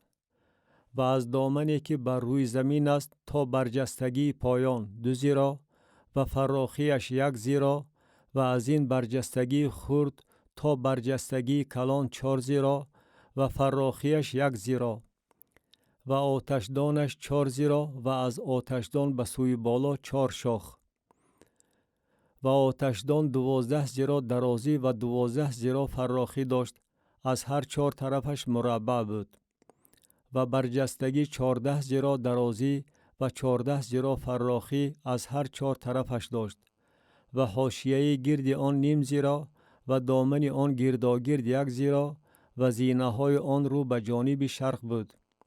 و به من گفت ای پسر آدم، خداوند خدا چنین میگوید: این از فرایض قربانگاه در روزی که ساختن آن به انجام رسد، تا که قربانی سوختنی بران بیارند و خون بران بپاشند. درباره آوردن قربانی ها و به کاهنان لیوی زاده که از نسل صادق بوده به من نزدیک می آیند تا به من خدمت کنند، می گوید خداوند خدا: گوساله نر برای قربانی گناه بیده و از خونش گرفته بر 4 شاخ آن و بر 4 گوشه برجستگی و بر حاشیه گرد آن بپاش و آن را از گناه پاک نما و آن را کفارت بکن و آن گوساله را برای قربانی گناه بگیر و آن را در مکان معین معبد بیرون از قدس بسوزان و در روز دوم نربوزی به عیب را برای قربانی گناه ذبح نما و بگذار قربانگاه را از گناه پاک کنند چنان که با گوساله پاک کردند. و هنگامی که سوزانیدن قربانی های گناه را به انجام رسانی، گوساله نری به عیب و قوچقاری به عیب از میان رمه قربانی نما و آنها را به حضور خداوند قربانی نما و بگذار کاهنان بر آنها نمک پاشند و آنها را قربانی سوختنی برای خداوند برآرند. 7 روز بزی نر را چون قربانی گناه برای هر روز ذبح نما و بگذار گوساله نر و قوچقار را از رمه که هر دویش به عیب باشد قربانی کنند. بگذار 7 روز قربانگاه را کفارت کنند و آن را پاک سازند و آن را تقدیس نمایند. و هنگامی که این روزها به اتمام رسد، در روز 8 و بعد از آن، کاهنان قربانی های سوختنی و قربانی های سلامتی شما را بر قربانگاه برآرند و من به شما توجه خواهم نمود، می گوید خداوند خدا. کتاب حزقیال نبی باب 44 درباره دروازه معبد. و مرا نزد دروازه صحن بیرونی معبد که رو به جانب شرق بود گردانده آورد، ولی آن بسته بود. و خداوند به من گفت: این دروازه بسته خواهد بود، گشاده نخواهد شد و کسی به آن نخواهد درآمد، زیرا که خداوند خدای اسرائیل به آن درآمد و آن بسته خواهد بود. اما رئیس از بس که وی رئیس است در آن خواهد نشست تا که به حضور خداوند نان بخورد. از راه رواق این دروازه خواهد درآمد و از آن راه خواهد برآمد. جلال خانه خداوند را پر می کند. و مرا از راه دروازه شمالی پیش معبد آورد و نظر کردم و اینک جلال خداوند خانه خداوند را پر کرده بود و من بر روی خود افتادم.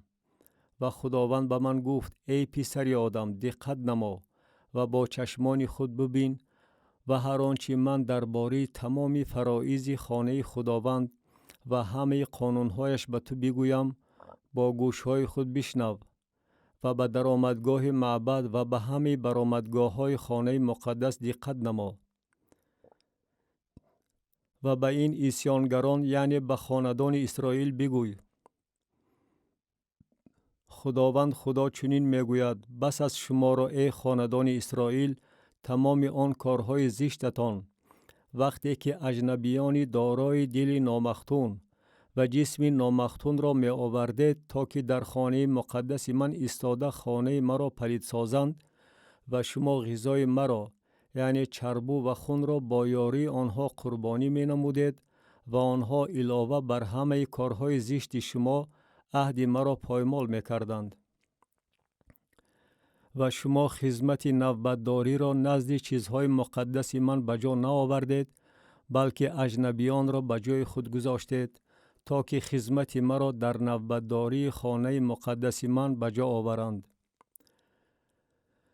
درباره کاهنان در معبد آینده خداوند خدا چنین میگوید هیچ یک اجنبی که دل نامختون و جسم نامختون دارد نباید به خانه مقدس من داخل شود.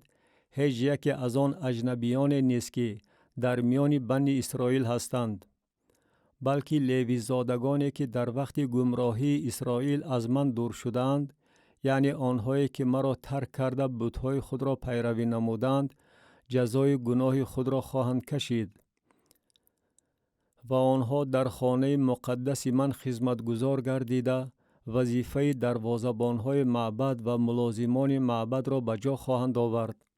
آنها قربانی‌های سوختنی و قربانی‌های دیگر را برای قوم ذبح خواهند کرد و به حضور آنها برای اجرای خدمتشان خواهند ایستاد.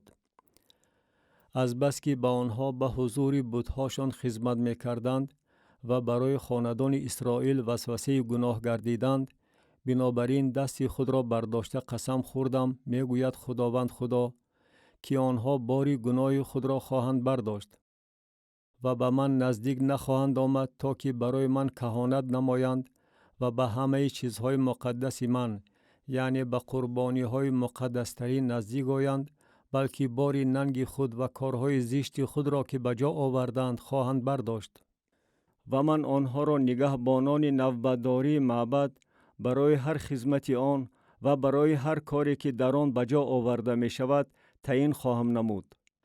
ولیکن کاهنان لیوی زاده بنی صادوق که در وقت از من دور شدن بنی اسرائیل خدمت نوبتداری خانه مقدس مرا به جا می آوردند آنها به من نزدیک خواهند آمد تا که به من خدمت کنند و آنها به حضور من خواهند ایستاد تا که چربو و خون را برای من قربانی نمایند میگوید خداوند خدا.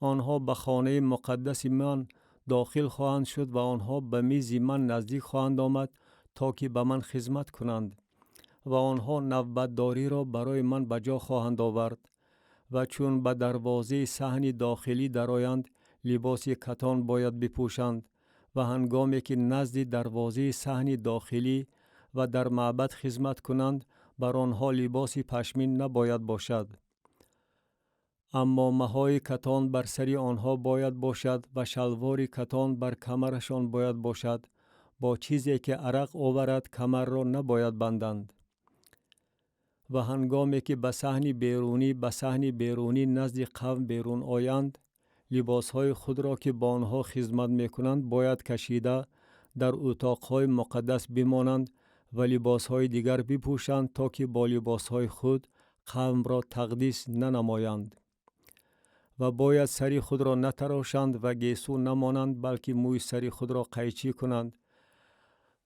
و هیچ یک کاهن وقتی که به صحن داخلی می درآید نباید شراب نوشد و زنی بیوه و طلاق داده شده را نباید برای خود به زنی گیرند بلکه باکیره را که از نسل خاندان اسرائیل باشد و بیوه را که بیوه کاهن باشد بگیرند و فرق بین چیز مقدس و غیر مقدس را باید به قوم من تعلیم دهند و فرق بین چیز پلید و پاک را به آنها بفهمانند و در مرافعه ها به داوری ایستاده موافق دستورهای من داوری نمایند و قانونها و فرایض مرا آید به همه عیدهای من رعایت کنند و شنبه های مرا تقدیس نمایند و هیچ یکی از آنها نباید به آدم مرده نزدیک آمده خود را پلید سازد. فقط برای پدر و مادر، پسر و دختر، برادر و خواهری که شوهر نکرده باشد می توانند خود را پلید سازند. و بعد از آن که او پاک شود برای او 7 روز شمردنشان لازم است. و در روزی که او به صحن داخلی قدس درآید تا که در قدس خدمت کند، او باید قربانی گناه خود را بیارد. می گوید خداوند خدا: و این نصیبه آنها خواهد بود، من نصیبه آنها خواهم بود و ملک به آنها در اسرائیل ندهید، من ملک آنها خواهم بود. هدیه آردی و قربانی های گناه و جرم را آنها خواهند خورد و تمام وقف در اسرائیل از آن آنها خواهد بود. و ابتدای تمام نوبرهای همه چیز و هر پیشکش هر چیز از تمام پیشکش های شما از آن کاهنان خواهد بود. و ابتدای خمیر خود را به کاهن بدهید تا که برکت بر خانه تو قرار یابد. هیچ یک لاشه و دریده شده را، خواه از پرندگان باشد خواه از چارپایان، کاهنان نباید بخورند. کتاب حزقیال نبی باب 45. تقسیمات قطعه های زمین. قسمی که به خداوند بخشیده شده است. و هنگامی که زمین را برای تصرف با قرعه تقسیم کنید، قطعه مقدس از زمین که 25,000 ذراع درازی و 10,000 ذراع فراخی داشته باشد برای خداوند پیشکش نمایید. آن در تمام حدودش گرداگرد مقدس خواهد بود. از این برای قدس مربع به اندازه 500 ذراع بر 500 ذراع گرداگرد خواهد بود و میدان گرداگرد آن به اندازه 50 ذراع. و از پهلوی این اندازه درازی 25,000 ذراع و فراخی 10,000 ذراع را اندازه نما و در آنجا خانه مقدس قدس قدس‌ها خواهد بود. این برای کاهنانی که در خانه مقدس خدمت می کنند و برای خدمت کردن به خداوند نزدیک می آیند، قطعه مقدس از زمین خواهد بود و مکان برای خانه های آنها و جای تقدیس یافته برای خانه مقدس خواهد بود. و درازی 25,000 ذراع و فراخی 10,000 ذراع برای لیوی زادگانی که در خانه مقدس خدمت می کنند خواهد بود تا که ملک آنها برای 20 اتاق باشد. و ملک شهر را که فراخیش 5,000 ذراع و درازیش 25,000 ذراع باشد در رو بروی پیشکش مقدس بدهید. آن از آن تمام خاندان اسرائیل خواهد بود. حصه رئیس. و ملک برای رئیس از این طرف و از آن طرف پیشکش مقدس و ملک شهر، از پهلوی پیشکش مقدس و از پهلوی ملک شهر از جانب غربی به سرحد مرز غربی و از جانب شرقی به سرحد مرز شرقی خواهد بود و درازی آن برابر هر حصه از سرحد غربی تا سرحد شرقی خواهد بود. این حصه زمین ملک او در اسرائیل خواهد بود تا که رئیسان من قوم مرا دیگر به تنگ نآورند و زمین را به خاندان اسرائیل بر طبق سبطهای آنها بدهند. خداوند خدا چنین میگوید: بس از شما را ای رئیسان اسرائیل، ظلم و غارت را دور کنید و عدل و انصاف به عمل آورید، بیدادی خود را از سر قوم من بردارید، میگوید خداوند خدا. بگذار شما را ترازوی درست و عیفه درست و بط درست باشد. عیفه و بط باید یک گنجایش داشته باشند. بط به 10 هومر برابر باشد و عیفه نیز به 10 هومر، اندازه آن موافق هومر خواهد بود. و در سیقل 20 جیرا خواهد بود. 20 سیقل، 25 سیقل، 10 و 5 سیقل، اینها به مینای شما همراه خواهد شد. پیشکشی که شما باید بدهید این است: 6 عیفه از هر هومری گندم و 6 عیفه از هر هومری جو. و قرارداد درباره روغن، بط اندازه روغن است. 10 بط از هر کور بدهند. 10 بط 1 هومر است، زیرا که 1 هومر 10 بط دارد. و 1 گوسفند از رمه دارای 200 سر گوسفند از چراگاه سیراب اسرائیل برای هدیه آردی و قربانی سوختنی و قربانی های سلامتی بدهند تا که برایشان کفارت گردد. میگوید خداوند خدا.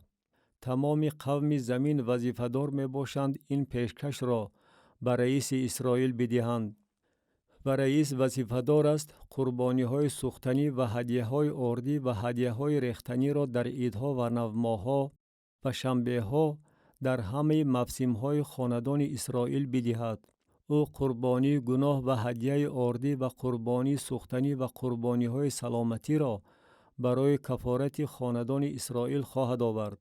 خداوند خدا چنین میگوید: در روز اول ماه یکم گوساله نری به عیب بگیر و خانه مقدس را از گناه پاک نما و بگذار کاهن از خون آن قربانی گناه گرفته بر پهلودری های این خانه و بر 4 گوشه برجستگی قربانگاه و بر پهلودری های دروازه صحن داخلی بپاشد.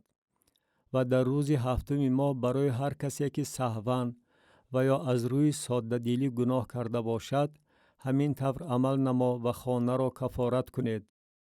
در روز 14 ماه یکم برای شما فصح عید 7 روزه خواهد بود که در آن باید فطیر بخورند. و در آن روز رئیس باید برای خودش و برای قوم زمین نرگاوی را همچون قربانی گناه بیارد. و در 7 روز عید در هر روز این 7 روز 7 نرگاو و 7 قشقار به عیب را برای خداوند همچون قربانی سوختنی بیارد و هر روز نربوزی را همچون قربانی گناه بیارد.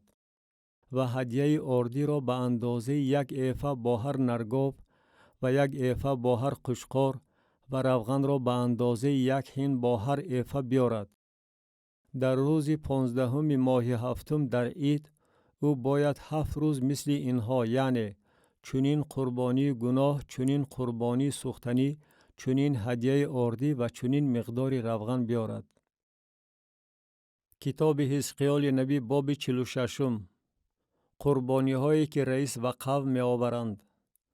خداوند خدا چنین می گوید: دروازه صحن داخلی که رو به جانب شرق است باید در 6 روز کار بسته باشد و در روز شنبه کشاده شود و در روز نوماه کشاده شود. و رئیس با راه رواق دروازه از صحن بیرونی داخل شده نزد پهلودری های این دروازه می ایستد و کاهنان قربانی سوختنی او و قربانی های سلامتی او را ذبح می نمایند و او بر آستانه دروازه سجده کرده بیرون می آید و دروازه تا شامگاه بسته نمی شود. و قوم زمین در شنبه ها و نوماه ها در دهن آن دروازه به حضور خداوند سجده خواهند کرد. و قربانی سوختنی که رئیس برای خداوند در روز شنبه می آورد 6 گوسفند به عیب و 1 قشقار به عیب خواهد بود. و هدیه آردی 1 ایفه با قشقار باید بیارد و هدیه آردی با گوسفندان به اندازه که از دستش آید و روغن به اندازه 1 هین با هر ایفه باید بیارد. و در روز نوماه گوساله نری به عیب و 6 گوسفند و 1 قشقار که به عیب باشند باید قربانی کند. و هدیه آردی 1 ایفه با نرگاو و 1 ایفه با قشقار باید بیارد و با گوسفندان به اندازه که از دستش آید و روغن به اندازه 1 هین با هر ایفه باید بیارد. و هنگامی که رئیس می آید با راه رواق دروازه باید داخل شود و با همان راه بیرون رود. و هنگامی که قوم زمین در موسم ها به حضور خداوند می آیند، هر کی از دروازه شمالی برای عبادت داخل شده باشد باید از دروازه جنوبی بیرون رود و هر کی از دروازه جنوبی داخل شده باشد باید از دروازه شمالی بیرون رود. نباید از دروازه که داخل شده است برگردد، بلکه از دروازه رو بروی آن باید بیرون رود. و رئیس اندرون آنها باید باشد. هنگامی که آنها داخل می شوند او نیز داخل شود و هنگامی که آنها بیرون می روند او نیز بیرون رود.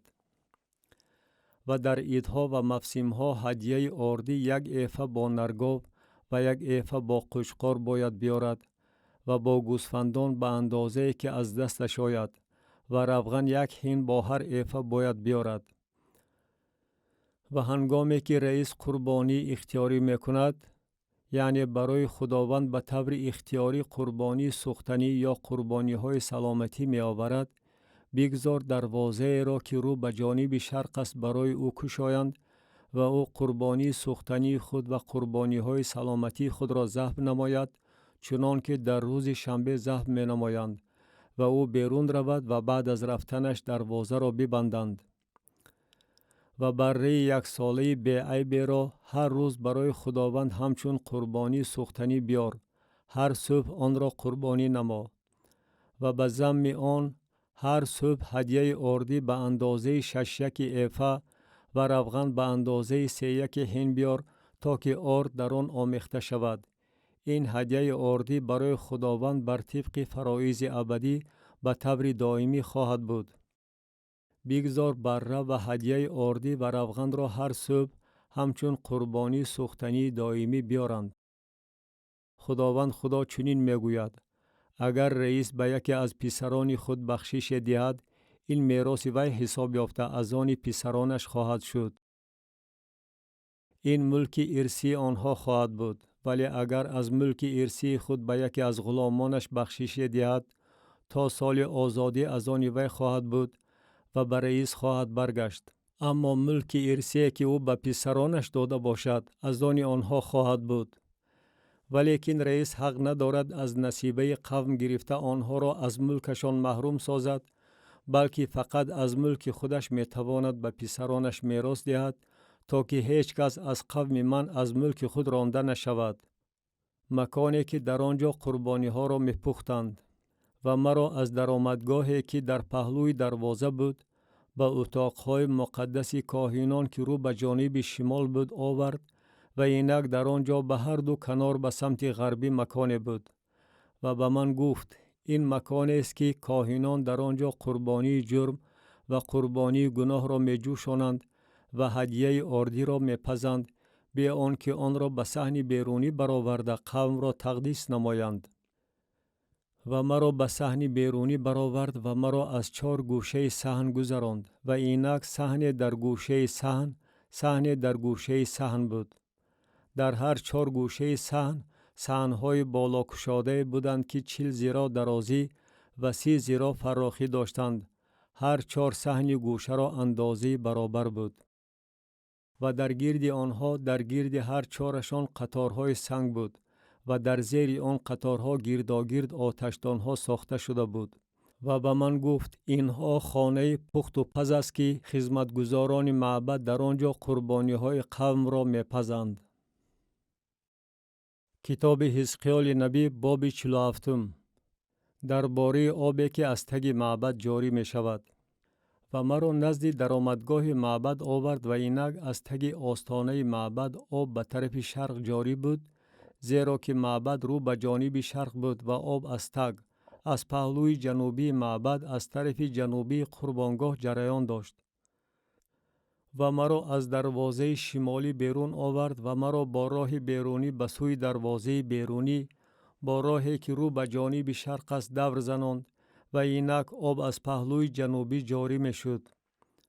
هنگامی که آن مرد به جانب شرق بیرون آمد، ریسمان در دستش بود و 1000 ذراع اندازه کرد و مرا از آب گذراند. آب تا به جلک پای بود. و 1000 ذراع اندازه کرد و مرا از آب گذراند. آب تا زری زانو بود. و 1000 ذراع اندازه کرد و مرا گذراند. آب تا کمر بود. و 1000 ذراع اندازه کرد نهری بود که از آن نمی توانستم عبور نمایم، زیرا که آب بغایت بلند شده بود، آبی که از آن فقط شنا کردن ممکن بود، نهری که از آن قدم زده گذشتن غیر امکان بود. و به من گفت: آیا دیدی ای پسر آدم؟ و مرا برده به ساحل نهر برگردانید.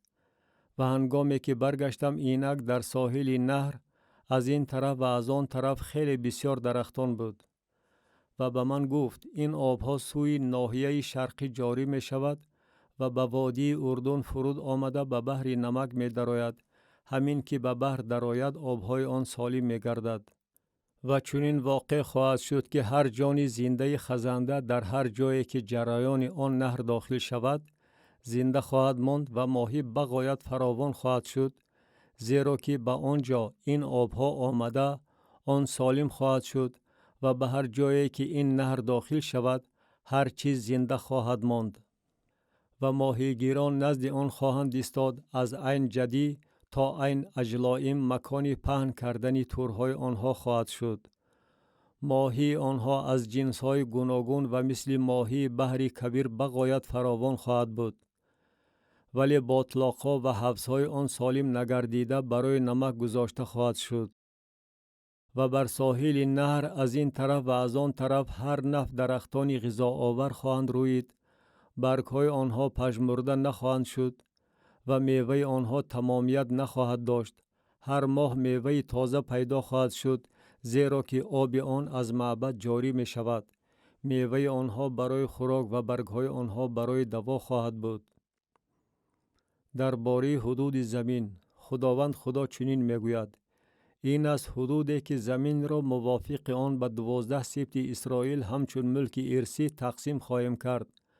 به یوسف 2 حصه و شما هر یک برابری دیگری آن را تصرف خواهید نمود، چون که من دست خود را برداشته قسم یاد کردم که آن را به پدران شما بدهم و این زمین نصیب شما خواهد شد. و حدود زمین این است: در کنار شمالی از بحر کبیر با راه حتلون تا درآمدگاه صدد، حماد، بیروته و سیبرائیم که در میان سرحد دمشق و سرحد حمات است، و حصر حتیخون که نزد سرحد حوران است. و سرحد از بر تا حصر اینان حدود دمشق و به سمت شمال حدود حمات خواهد بود و این است کنار شمالی. و کنار شرقی در میان حوران و دمشق و در میان جلعاد و زمین اسرائیل اردن خواهد بود.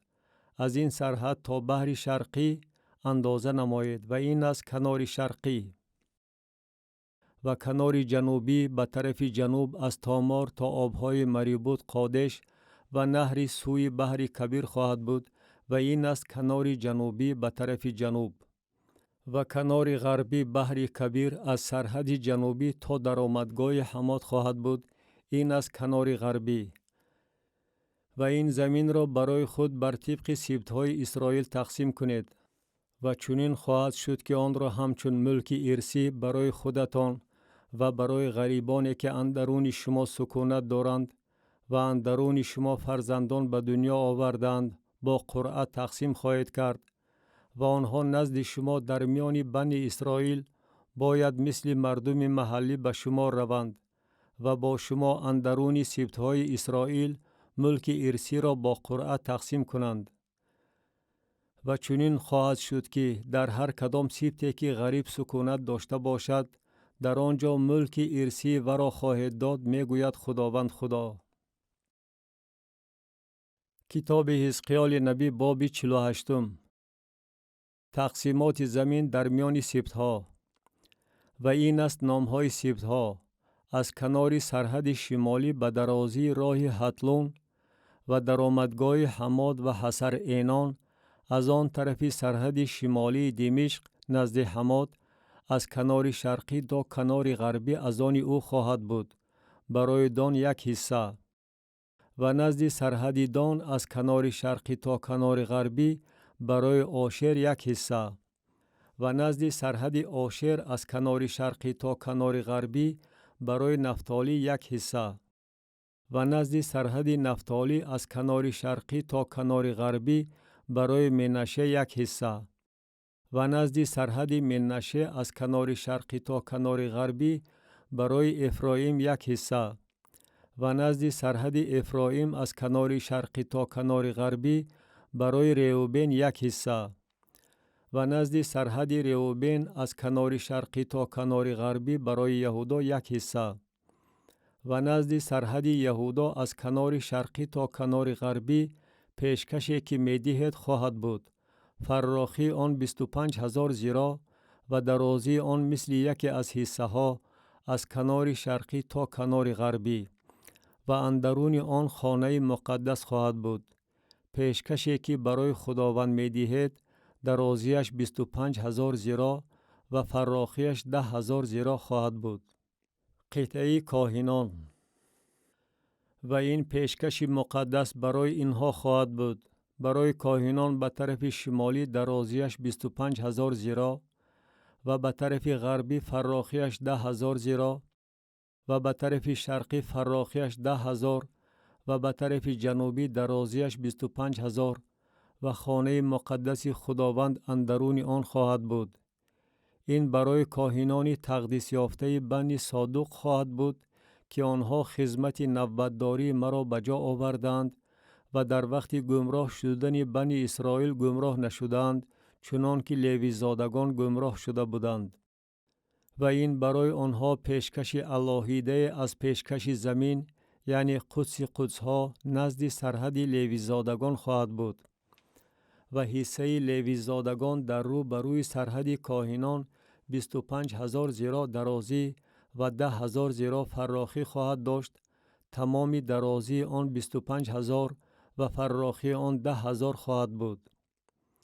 و چیزی از آن نخواهند فروخت و عوض نخواهند کرد و این نوبر زمین به دیگران گذرانیده نخواهد شد، زیرا که آن برای خداوند مقدس است.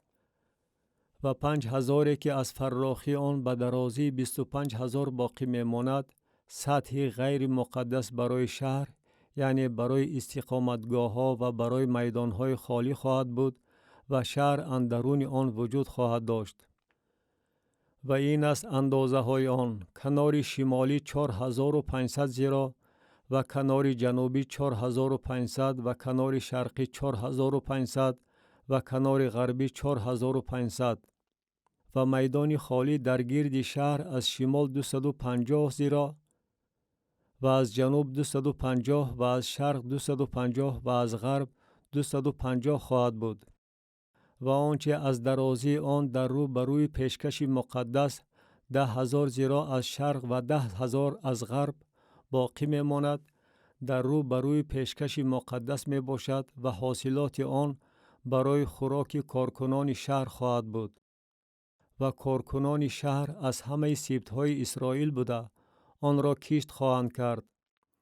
تمامی پیشکش را که 25,000 زیرا بر 25,000 یعنی مربع خواهد بود، همچون پیشکش مقدس با یک جایگی ملک شهر جدا کنید. قطعه رئیس: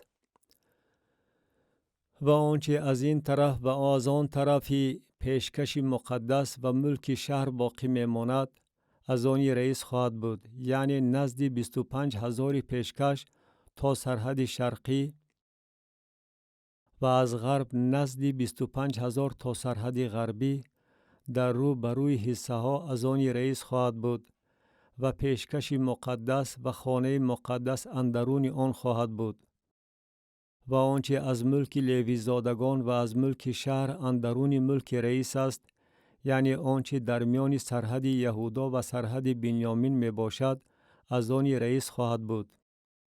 و برای سبطهای باقی از کنار شرقی تا کنار غربی برای بنیامین یک حصه و نزد سرحد بنیامین از کنار شرقی تا کنار غربی برای شمعون یک حصه و نزد سرحد شمعون از کنار شرقی تا کنار غربی برای اساکار یک حصه و نزد سرحد اساکار از کنار شرقی تا کنار غربی برای زبولون یک حصه و نزد سرحد زبولون از کنار شرقی تا کنار غربی برای جاد یک حصه و نزد سرحد جاد در کنار جنوبی به طرف جنوب از تامار تا آبهای مریبوت قادش و نهر سوی بحر کبیر سرحد خواهد بود.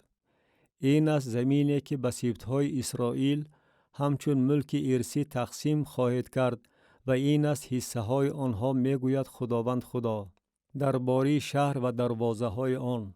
و این است برآمدگاه های شهر: در کنار شمالی 4,500 زیرا مسافه و دروازه های شهر با نام های سبط های اسرائیل خوانده خواهد شد: 3 دروازه در شمال، 1 دروازه روبین، 1 دروازه یهودا، 1 دروازه لیوی.